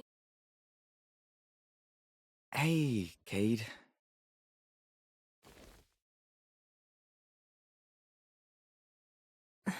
Thanks, Saren. Hey, you know I got your back. Do you need anything? Pep talk? Snacks? Pillow to scream into? You really don't have to do this. Do what? Be nice to me. I lost. Hey, don't talk about my best friend like that. I'm sure you did great. Maybe, but it didn't matter, did it? Sharp never even gave me a chance. It'll happen, Kate. Somehow. Anyway, gotta go. Who's that? This guy I met after the audition, he got rejected too. Is he cute? He kind of dresses like Sid from Final I wanna Fantasy see. X.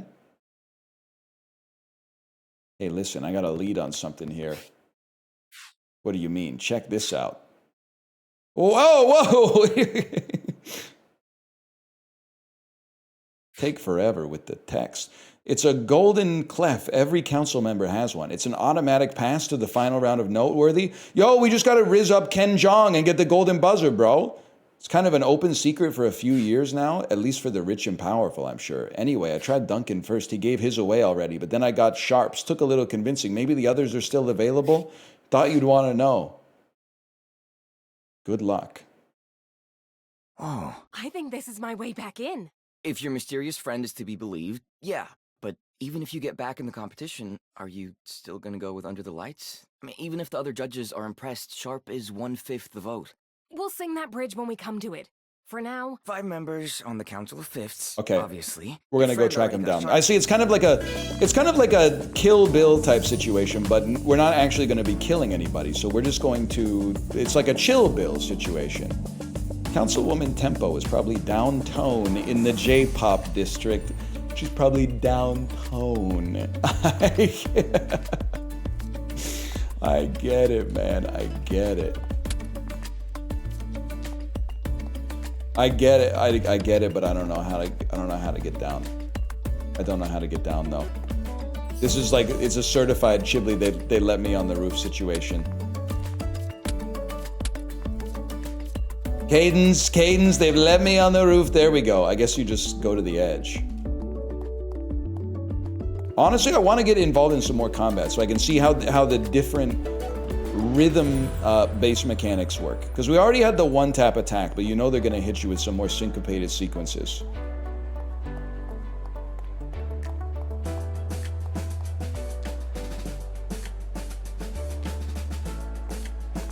What a huge line that must be to get Mandy's autograph. Better check it out. I hear Mandy's obsessed with cake pops. It makes sense she'd sign autographs near the cart over there. Cake pops, 20 groove each. Hey, I really need one. A fine choice, ma'am. Got the groove? Dad's credit card difference. You got the key item cake pop. Bro, I literally solved the puzzle like instantly. I don't want to talk to you. I want to talk to Mandy. Is this Mandy? Mandy, I have your cake pop, Mandy. She keeps saying she needs something to eat.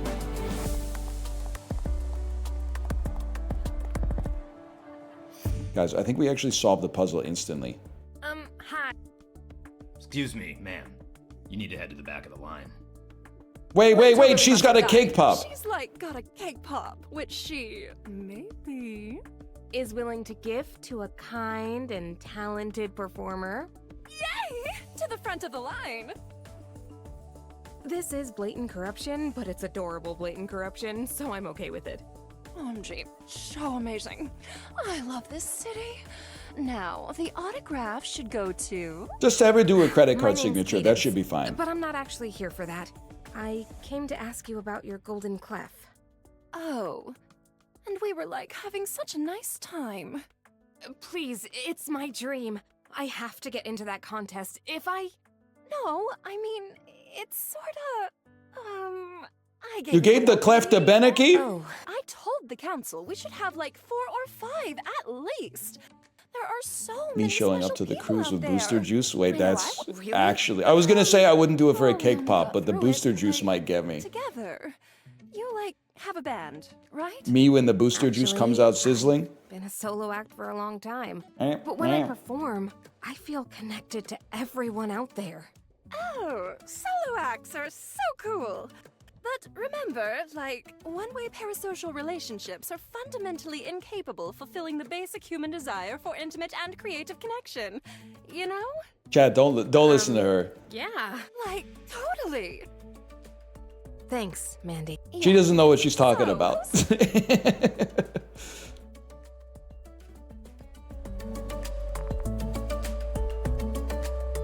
Stop saying you should log off and go for a walk. I'm done streaming in like 42 minutes or something like that.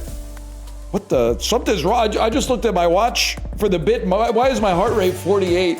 Oh, wait. Hang on. Sponsor, give me a second here. I need to make sure I'm not dying. Okay, wait. 1 second here. Okay, measure. Just give it a sec here, wouldn't it? Bro, it's a flat line on the heart rate monitor. 52, okay, 52, we're back. Oh my God.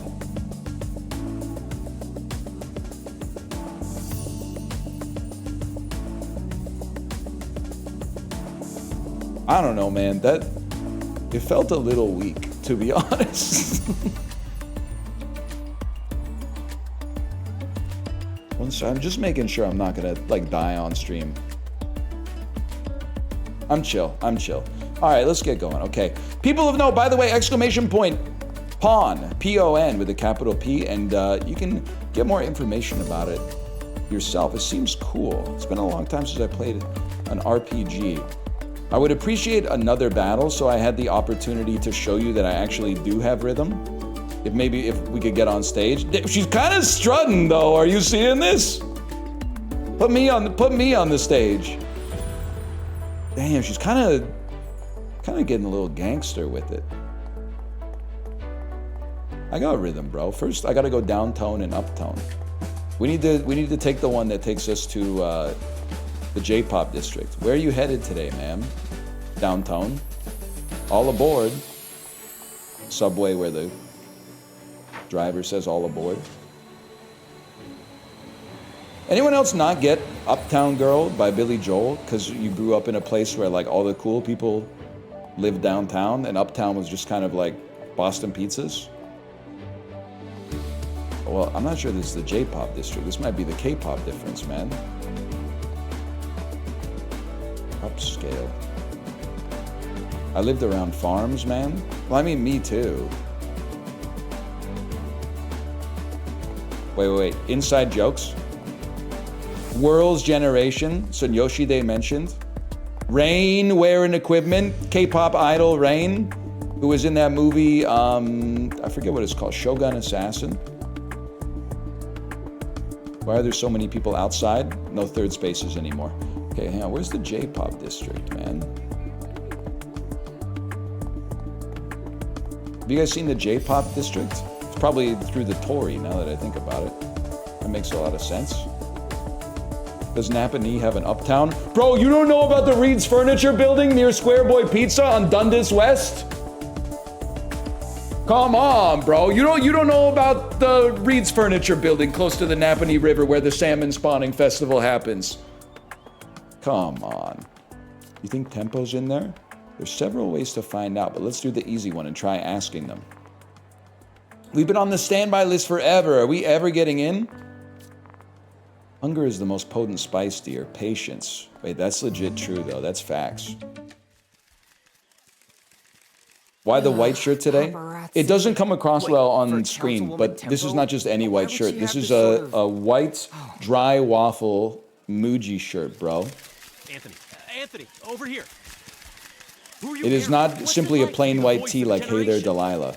This is from Muji, where it's not $700, it's like $1.32. Tons of really talented people this I got that shirt too. Well, I don't know what, I'm pretty sure that the shirt is made out of old recycled Pepsi bottles or something like that. But literally you put it in the washing machine, wash it, open the door, when the cycle's done, it's dry. It doesn't make any sense. I'm literally just gonna have all of my clothes is gonna be like a character creator. It's just gonna be like 8 different kinds of Muji dry waffle t-shirts. Those paparazzi aren't gonna let us in. Sure they will. They just need a little retuning. Hang on. You got some Pepsi song shirt. stones equipped, right? Some Coca-Cola pants. Know how to do that. You bumpkin. All right. I don't give a Listen damn. up. All right. You need to equip songstones to be able to use certain kinds of sound as abilities in battle. Okay, First, let me give you a songstone. thank you. It's materia. You received the instant hit Songstone. From the main menu, go ahead and select the song. Okay. Equipping a new songstone is easy. Move the cursor to this. Cool. Hit confirm again to equip instant hit. It's been done. And now you've got access. Hit cancel to exit the menus. I don't want to do that though. I want to go to you, and I want to equip recharging rhythm, bro. I want to equip them both. Ready? 1, 2, 3, 4. All right. Be sure I'm to ready give us to go both crazy. time in the spotlight. You can switch back and forth between us. Whatever you want the order to be. Now we're talking, bro. You can switch left and right between all bandmates available. You can perform their actions in any Feel free order. to try Go out that wild. instant hit song. If you've equipped Songstones, you'll be able to use those in battle. Abilities can range from devastating attacks to bolstering your stats to modifying how you regain BP. Experiment and find your favorite combinations. Here we go. We got some dang strategy, bro. What do you got for abilities? Blast the volume. Amp up the volume for a burst of damage. Instant hit. A well-established single target hit you can rely on. Recover a bandmate's HP. Okay. It's going to be instant hit for 11 to 15 damage against the enemy with the... It's just Slay the Spire with rhythm, man. We can do this. More or less. What do you got? Blast the volume. Amp up the volume for a burst of damage. What's your attack? 4 to 5? Well, obviously we're going to blast the volume then. Mogged. Nah, man, who do they think they are? They're gonna take our picture so I don't remember? Use the rest action to temporarily increase your defense and regain 2 BP in a single turn. Managing your BP is important, so keep an eye on how much you have left. Is this a bad... Oh, I see, I only have 2 left.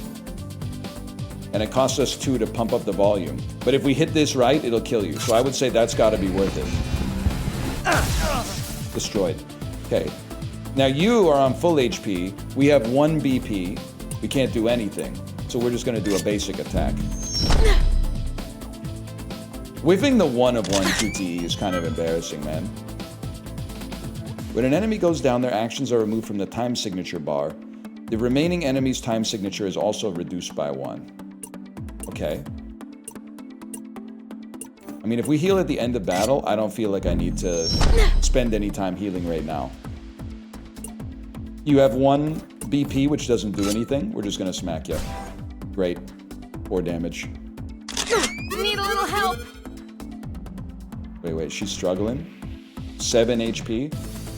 But isn't she gonna get a kill? We have to do 11 damage. She has 3. This does at least 11. Logged. So trill. And we get just enough HP to level up. Wait here, I'll be right back with something golden. She coming back with the K-pop Demon Hunters MTV Video Music Award.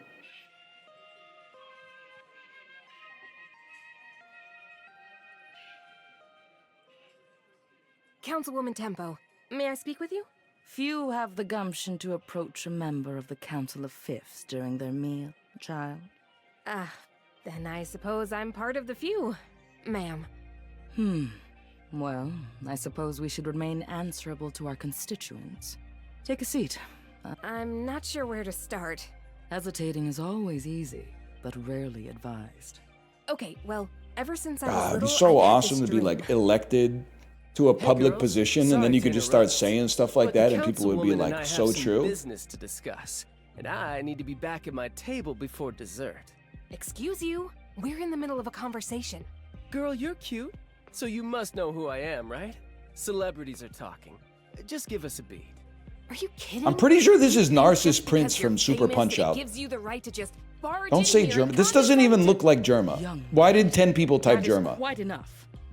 You yourself did the It does very have the thing, same energy interrupting my as meal in pursuit of personal the interest. GIF And that while for I a was while willing I to give you the believed was benefit of the doubt, Germa, this sort of where outburst was it's the guy breaking out of the No, prison on the CCTV, and he just keeps going like snapping and going like this, and like every time he does it, like more and more of the skin gets like eviscerated from the people who were supposed to be guarding You him. know I can't resist a good entrance. I'm very sorry for wasting your time. I'm still not 100% sure it's not him. Hey girl, sorry about that, but maybe I can make it up to you? Come check out our next show. You look like a backstage kind of girl. Gross. Do you realize what that just cost me? You're the worst. Haters gonna hate, but the charts don't lie, girl. And then there's this. The key. This says we're the Holy. best. Officially, objectively, facts. For now, when Noteworthy is over this year, I'll be wearing that around my neck. Sure. Visit me backstage, and I'll let He's you got the try it slap out. chop microphone on. Have you noticed this?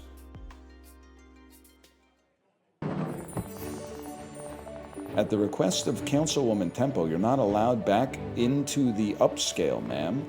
That's disappointing to hear. That's gore of my comfort, Senator. Absolutely nothing. It's not over yet. It's getting dark. Want to grab some food, then hit that rooftop? I know you love the view. We can relax a bit and figure out what to do. All they do is relax, man. This is the true Gen Z experience. All they do is get like dream-crushing bad news and then console each other. The stars are so bright. Brightest since the last convergence, I think. 20 years ago. We haven't been friends for half that time. That's wild. I'm still surprised you're friends with me at all. After that night at the grand stage. What'd you do on the What, grand you stage, broke your man? hand? That's not your fault. You were just trying to get over the fence, same as the rest of us. I know, but you missed the entire show. We couldn't afford the tickets. You were scheming how to sneak in for months. Someone had to take care of you. Because Besides, she's going to say that was a long time ago, but don't worry about it. And then years later, he's going to do something wrong. And then she's going to be like, this is just like that time at the concert. And he's going to be like, I knew it. I knew it when you let me off the hook. You didn't actually leave me off the hook. That one shining moment before we had to go. You'll get up there, Kate. I talked to some of the biggest stars in Cordia today, and none of them think I have what it takes. Okay, so we've had some setbacks, but there's still one council member left. Right. Universe. What do you know about her? The crown queen of K-pop. She rules that world's generation. Then that's In that case, it'll be rough. you've told me everything I need to know. Oh, man, we're going to go broke, bro. We're tapping the Oyster card non-stop.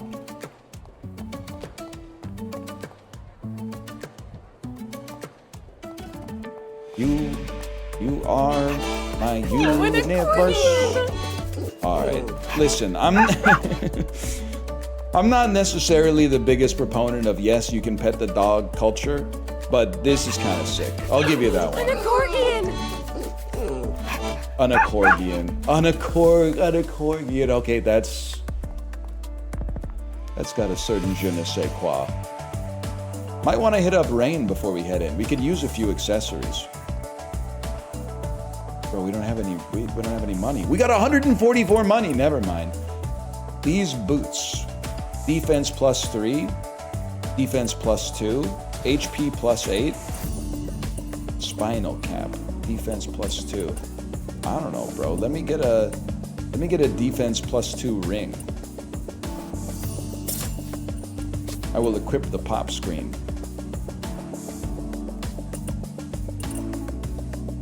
and then I will leave the shop, which is something that you can do with the right mouse button. They should have made the spinal cap go to 11, man. I got a company you should work for, bro. Excuse me, over here, please. Can I help you? I hope so. We're looking for Councilwoman Verse. Do you know where we can find her? Apologies, but Councilwoman Verse is a wild tempest of perfection, and we would not see you diminish her storm. What? I told you. Could have just said no. Call me a ray of sunshine. We're seeing Universe no matter what. Security? We should expect a fight. Make sure. Okay, can I say something? They're not wrong, though. This seems like an appropriate situation to send security on you. Can't have you going any further. It's members only from this point on. Sorry, guy, we're getting back there one way or another. Let's keep on that beat.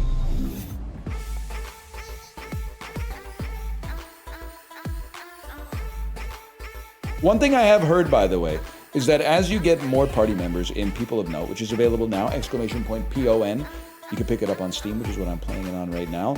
Thank you again to Annapurna for the sponsorship. There are synergies in the game such that if the song that you are listening to in the battle is the same genre as the type of music that your character is emblematic of, you do more damage. Don't say I didn't tell you anything. Don't say I didn't warn you.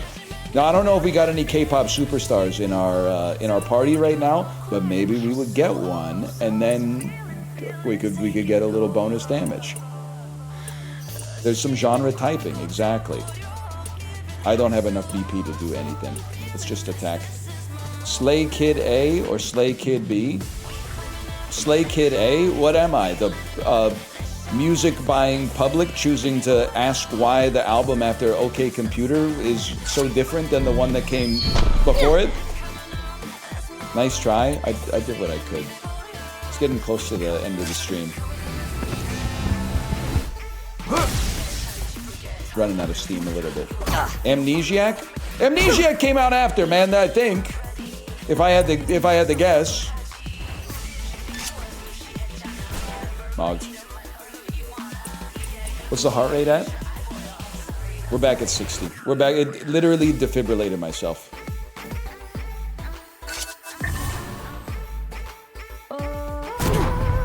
Mogged. Okay. Get lit. 6-7 damage. Okay. 16 HP, 18 HP. I mean, I don't see a compelling reason to not just attack you as of this point. Can always heal you later. Can always blast up the volume right now. Feeling a little low volume. Okay. Alright, you don't mention. How about recharging rhythm and recharge your own HP? That was actually incredible. Maybe that's the thing is it looks like I lack rhythm, but that's just because I don't want to use my art to hurt people. I only want to use my art to heal people.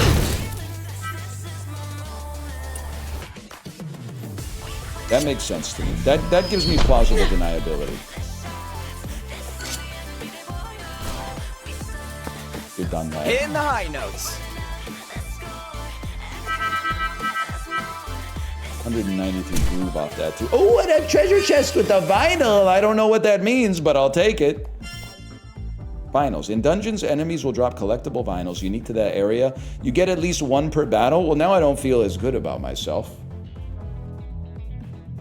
But if you're lucky, you can score some bonus vinyls as well. Keep an eye out for people willing to trade you valuable items in exchange for your vinyls.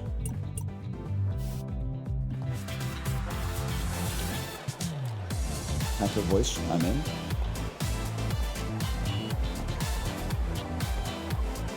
Hey, Saren, what should I do if I want to get into a fight?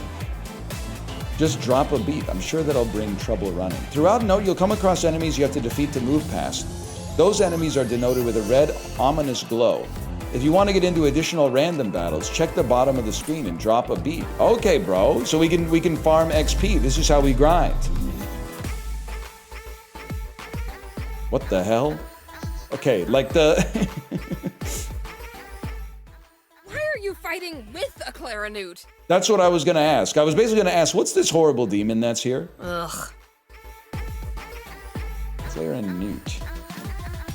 38 HP. You got 27. I mean, you got to go in on the one with the lowest HP first. It's literally just science. We hold these truths to be self-evident.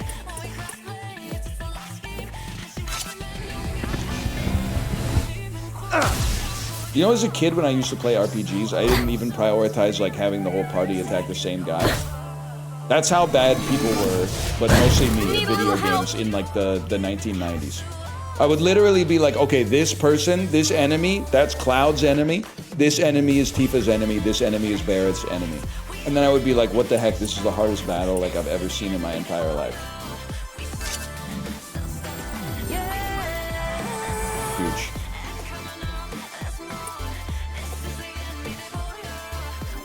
Did you also level only one Pokemon? Yeah, I called it a Ryan lock.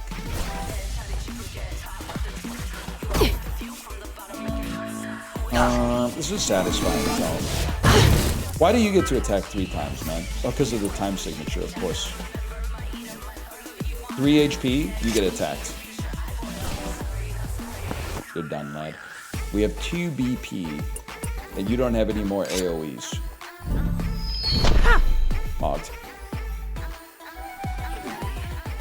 Need a little help. That's fine, bro. Recharging rhythm. You know we hit these every single time.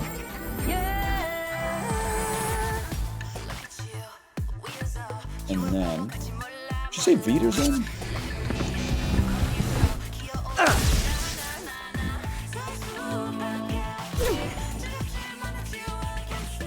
Thought I heard. She said Weezer? Don't leave me hanging.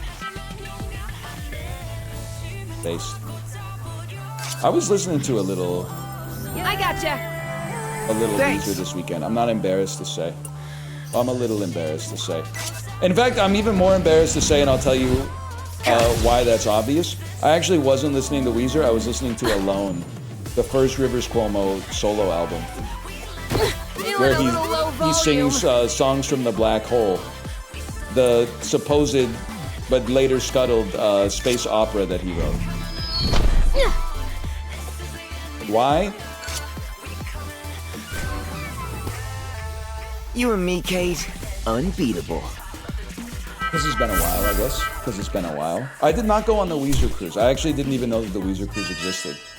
But maybe I'll roll the NL cruise stuff into the Weezer cruise. Maybe we'll like let it ride. You know what I mean?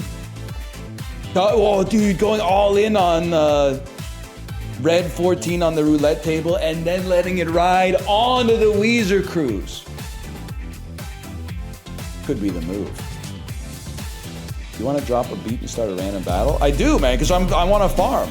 I'm the type of beast that wants to get to level 99 just blasting Waka's ball back at him before I even get off of Tutorial Islands. Wait, 3 of these guys is kind of nasty, though.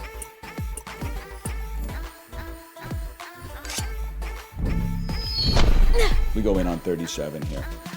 And then...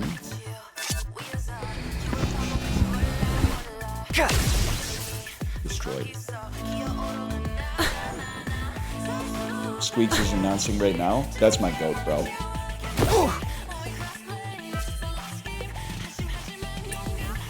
W Squeaks. I'm out here hoping he doesn't get slimed out. 13 damage, that's perfect, man. Hey, nice one. I literally thought that was my own voice at first.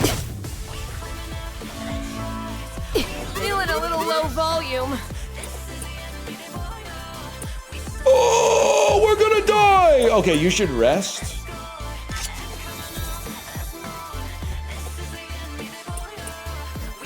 It's so typical, yeah. It's centrifugal motion. It's perpetual bliss. I literally died, bro. When a bandmate's HP reaches 0, they go into a faint count. They'll automatically get back up again with half their max HP after 3 full stanzas have passed. I'm gonna level with you. There's like absolutely no shot we kill these guys, so I think... Don't leave me hanging! I think I gotta retreat. Lose a vinyl and retreat from battle? Yeah, man, I'm not cut out for this life.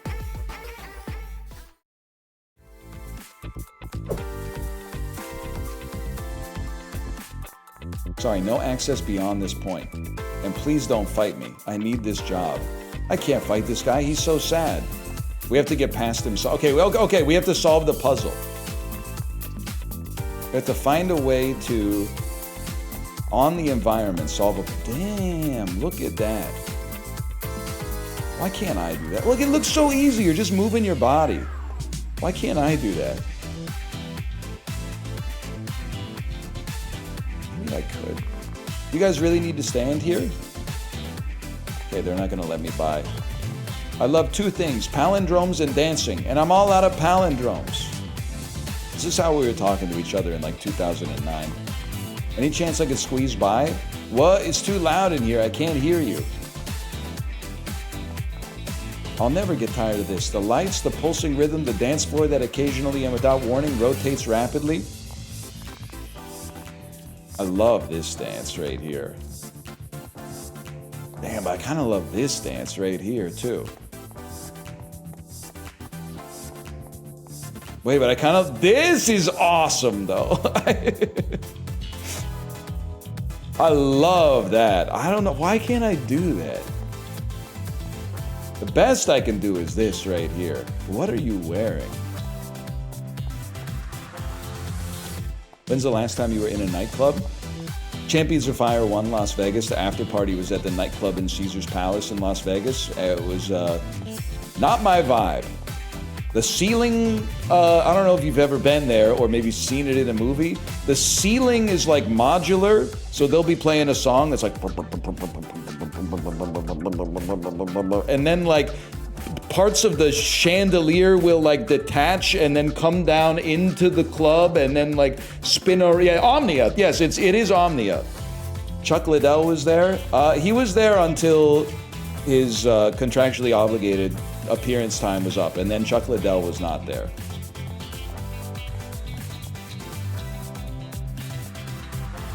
I don't want to just drop another beat though. I gotta figure out how to get past this, man. Surely they don't.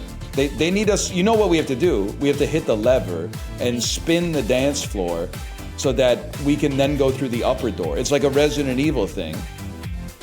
And then if we go through the upper door, that will give us the keys to be able to maybe pop out of that. Oh, no, we have to spin the dance floor and then get up there. Then we'll pop out of there and hit the lever, and then something like that. Something like that's gonna go down. It's too loud in here. I hate clubs. The dance floor that occasionally and without warning rotates rapidly. How have you not stood on the button? Listen, Zillennial, that's not a button, okay? That's the center of the record. The button's right there. It's not a button. Maybe this is a button. Maybe if you dance here.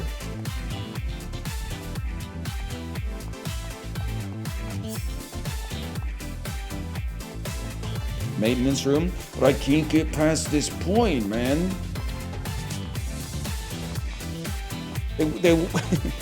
Wait, can I just go into the Everflow room instead? Oh, that'll probably solve it then. Never mind, I made it a little bit more complicated than it had to be. Holy, stage right? Hey, you over there! Sorry to bother you, I'm looking for those limited edition World's Generation vinyls. Oh look, another button. You must be even more dedicated to the collection of wonderful vinyls than I am. Those vinyls aren't even going to be of any use to you outside this place. Sure, let's take a look. Bro, I don't have enough vinyls for this! I could have gotten 14 HP up, but I threw a vinyl away retreating. Great. Oh, Jesus. What have I done?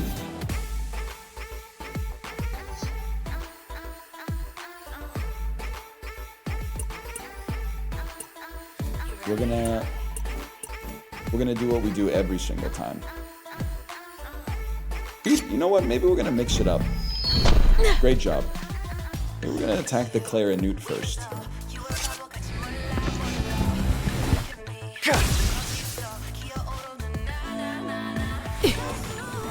Even though it only does... Wait, they could have it attack twice. But that's just because their time signature's high. Yeah, it does do a lot of damage.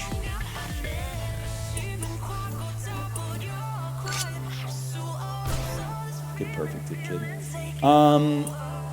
Honestly, I'm not 100% convinced that I'm not gonna die this turn. Hey, nice one! Now I'm 100% convinced that I'm not gonna die this turn. Yep. You honestly might as well attack because you didn't have the BP to heal anyway. It's impossible. Oh, 1 HP in a dream. It's literally all we need, especially if they only attack me. Don't leave me hanging. Nah, man, I think we're gonna lose again. It's so embarrassing. No! I'm under-leveled, man.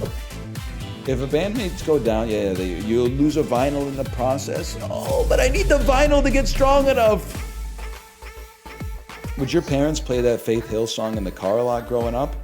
No, I just heard it once this weekend. But also, I recorded it onto a mixtape off the radio. Don't tell the RIAA. It was track 1 on my mixtape from the radio. But I didn't set out, by the way, to like turning my radio on and going like, I want to record This Kiss by Faith Hill. I had my radio on and I was like, I want to record some good songs. And then the first song that came on was This Kiss and I went, oh, good enough.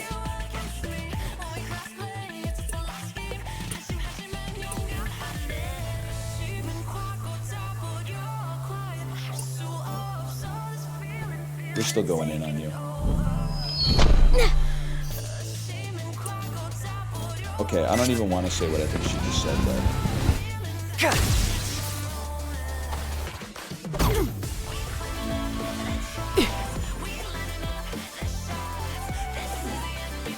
This is Balatro Persona? It literally sounds like a made-up name of the most awesome person in history. So if that was supposed to be... If that was supposed to be an insult, I don't take it as an insult, that's for sure. I would love to meet Balatro Persona.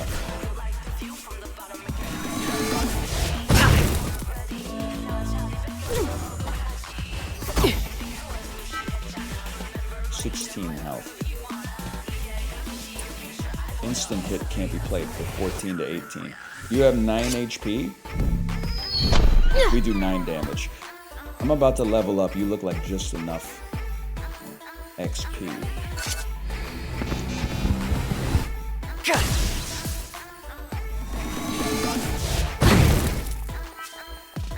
Then we go back to you. I think I've actually, and pardon the pun here, I think we've gotten in the rhythm.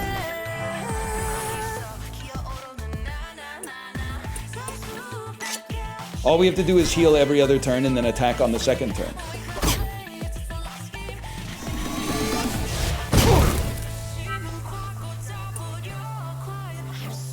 And then you attack. It's the type of thing that'll have you feeling like you're itchy and scratchy, bro. We fight and fight and fight and fight and fight. Oh my god, we actually Never underestimate an engineer. Do not type. I can't read that during the sponsored segment. You got me sliming out here, okay? Don't do that to my friend Apollo, okay?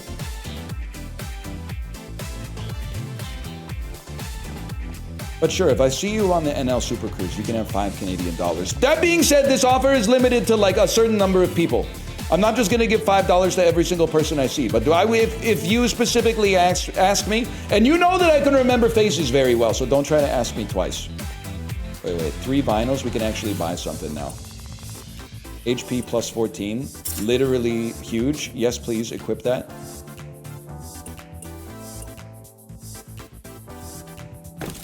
And then take me back. Would you like to sell your old pop screen for 45 groove? I don't think I would. Don't I have it equipped? Can we ask you to double it and give it to the next guy? Okay, I apologize for doing this during the sponsored segment. But double it and give it to the next guy on the cruise could be an incredible segment, man. 1 hour, double it and give it to the next guy segment. Oh, it might be bad though. It might be, I can sort of see the news stories coming out that's like, man physically assaulted after taking like $400 instead of letting the next guy get $800. And all the comments are like, how did he not see this coming?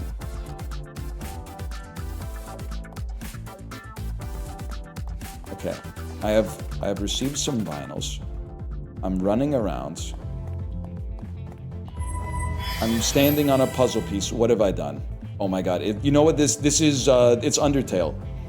It's Undertale all over again. We vault up. This. Wait, I'm the smartest gamer in gaming history, bro.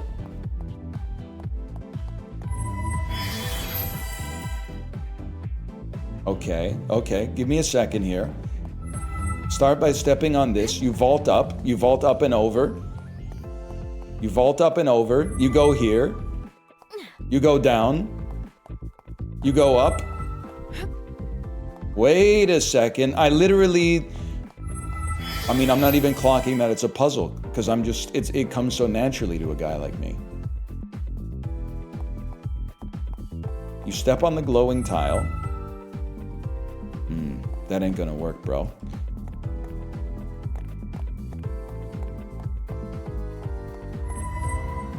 You don't step on the glowing tile. This one's unsolvable. You step on the glowing tile. Wait. I think I got it.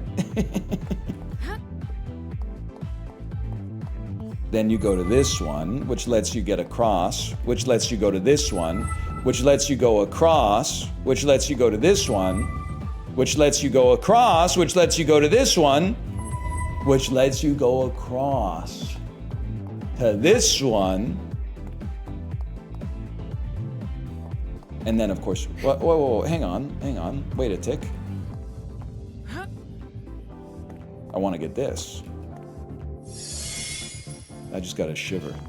So I'm talking to you guys about how I get shivers more than the average person. 2 things I definitely do more than the average individual. Trip. I literally, I trip at least 3 times a week. I don't fall over, but I stumble, for sure. And then the other one is, I think I get the shivers at least once a week. It is because of the toe walking, for sure, not the shivers. The shivers might be because of something different, but the stumbling is because of the toes, for sure. I try to say goodbye and I choke. Yeah. Try to walk away and I stumble. Wait a second. She's so me. I've decided it's my favorite song. Cadence can use ability stones to help her solve puzzles and navigate around the world. Right now, you only have 1 ability. If you get close to an object you can use Forte on, a symbol will appear. Just hit confirm to use it. Kind of swagged up, man. Kind of a swagged up way to hit a lever. Kia sponsorship. No disrespect to Kia. I'm sure they make a fine automobile, man. I drove Kate's mom's Kia Forte once. Never again.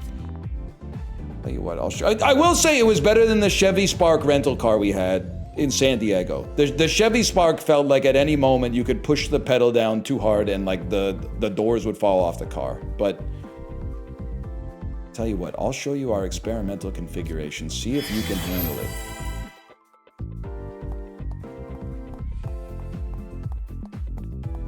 He literally said, okay, watch this. Most important thing you need to know here is that you can use the edges of the maze. Never mind. We can solve this so easily. Anyone want to give me like the first step? Anyone want to give me like the first step? Just an anyone want to post in chat what they think would be the first thing that they would do in a situation like this, just so we could all test and see. Oh, run around the outside and then step on the blue. Okay, interesting. Let's put your theory to the test. And then, of course, following that, you would naturally run along this edge right here so you could step on the heart. And then by stepping on the heart, you could then come down this way, which would, of course, lead to a situation where you could step on this. Guys, I think I ruined it.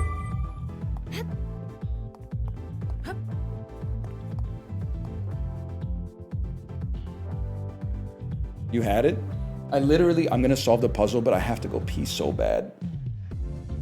In theory, there could only be like 5 minutes left of this, but I have to go pee so bad I can't solve a puzzle while I gotta go to the bathroom. I'm so sorry. I'll be back in 1 second. I'll be back in 1 second.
We're back.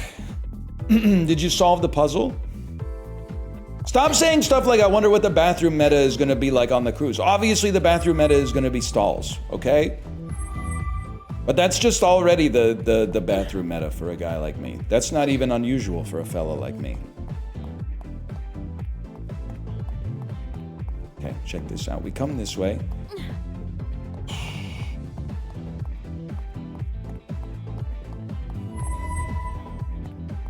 Now we're back at the part where I then hit this.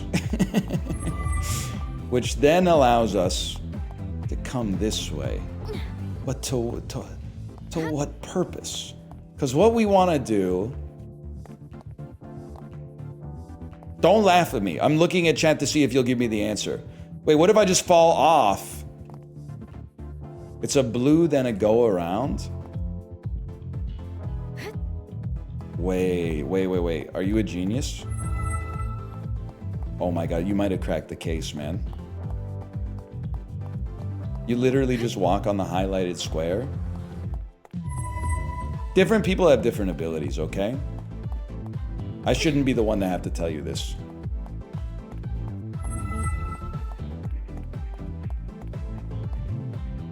Okay, smart guy. But now... Now how am I... Then don't say jump on the highlighted square, okay?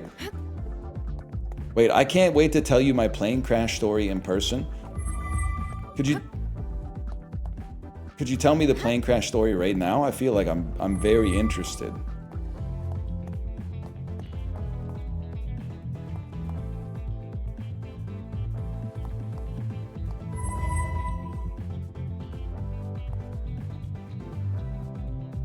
Purple then blue. Thank you. Thank you so much. You've saved my life. Blue off and then purple again. You guys have done this before, I see. Blue off and then purple. Blue off. That's off. I thought that was on, so that's my bad. And then purple again.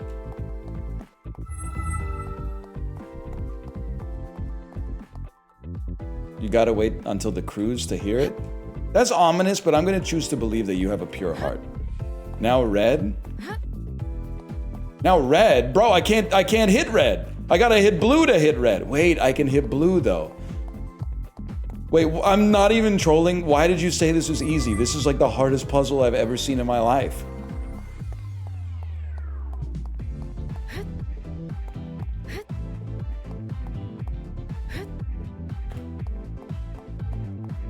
It's literally easy. Did you see Justin doing the Resident Evil Requiem puzzle? Where you have to turn all the nodes red? Oh my god, I fell down. Chat, am I okay? Be so for real with me. Yes, I think I'm okay. You wanted to fall down. Now you just go around and finish. Oh, now I just go around and walk to the end of the puzzle? Yes! Huge.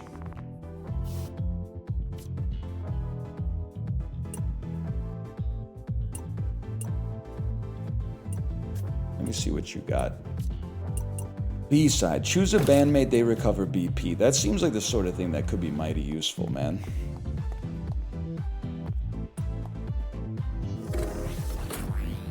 Honestly, they got no business making a puzzle that hard in a video game. That is crazy.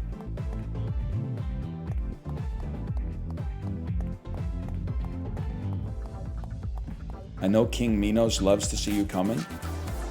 Well, that's the thing. He built the maze around me. So I know he would hate to see me leave. Let's put it that way. Let me see, did I get enough vinyls to do anything? Confirm no. Let's do one more battle, okay? That was Daedalus? Whatever, man. I think we've established after catfishing today, I have no idea what's going on in Greek mythology, okay? Okay, 3 of these fellas. How much BP? They recover 2 BP. Okay, huge. 35 damage. Get rolled. And then you also get rolled. Occasionally you'll have more actions available in the time signature than you have active band members. After each band member is acted once, their status is reset. They may act again. But it hasn't changed their BP. So what is this, 10 to 12, and then I kill you with a basic attack next time.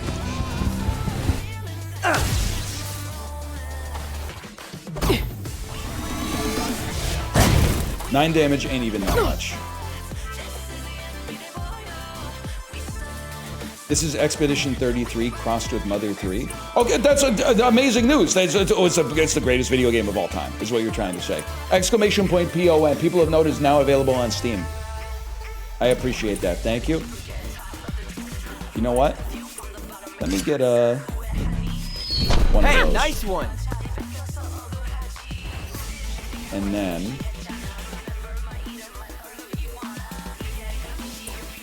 you have 1 BP. Choose a band member, they recover 2 BP. We're not gonna do that.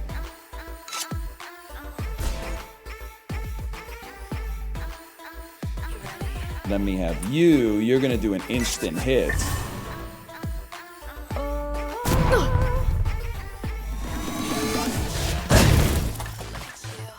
Feeling a little low volume. You, on the other end, I know exactly what I'm gonna do. You're gonna use your B-side ability. And I'm gonna hit this perfectly. I didn't even need to hit it perfectly. You're going to recharge yourself.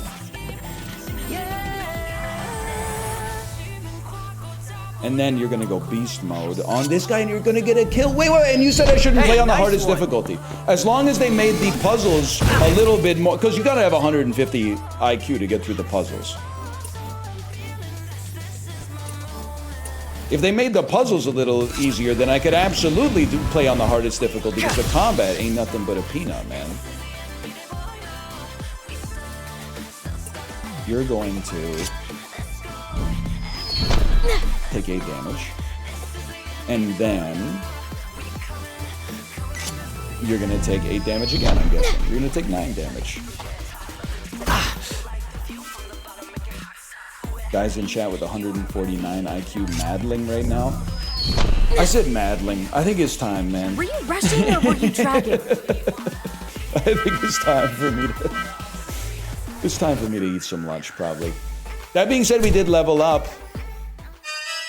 And on top of that, get a bonus vinyl.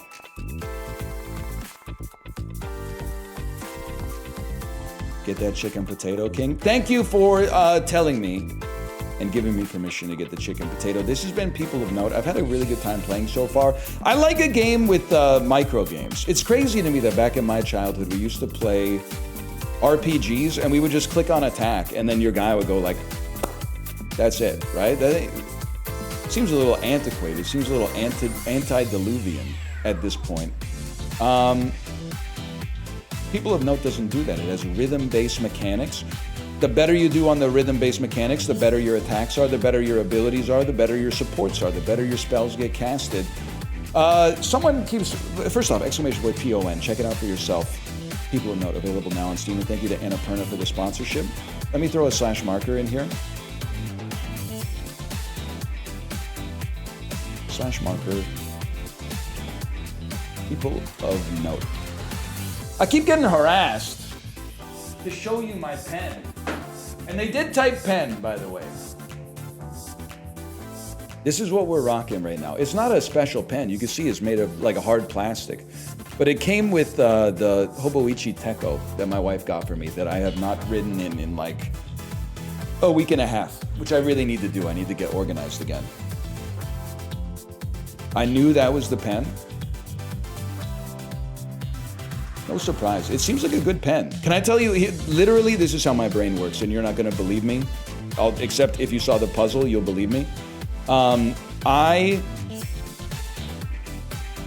was using that pen, writing in my journal, and then it ran out of ink. In order to understand this story, first you gotta look at it, okay? I ran out of ink, and I said, oh my God, I ran out of ink in my pen. I need a new one. And then Kate went, it has 4 colors on it. And I went, oh yeah. And then I tapped the blue ink instead of the black ink. And I went, you know, this is what I said to Dan earlier. I said, Dan, where would we be without the beautiful women in our lives? I guess I just assumed that it had one like inkwell. And it got dyed the color at the moment of writing. Blue ink does suck, man. Writing in black ink is so much better. Anyway, I'm gonna send you over to my wife's stream. I'll be back tomorrow. Bear Taffy, so awkward that we both announced cruises today? No, shop, bro. Really? Well, we should race. We should race. You talk to your captain, I'll talk to my captain. Let's do this. Let's have an America's Cup in international waters, man. Or we could just get them to pull up side by side and we could like play catch. We could like throw a ball from one ship to the other one. Volleyball. Damn, now we're talking. To jump from one deck to the other one. Anyway, bro, I'm so cold. I don't know what happened. It's 73 degrees in my office, but I've got goosebumps. I'm gonna send you over to my wife's stream. See you tomorrow. Later.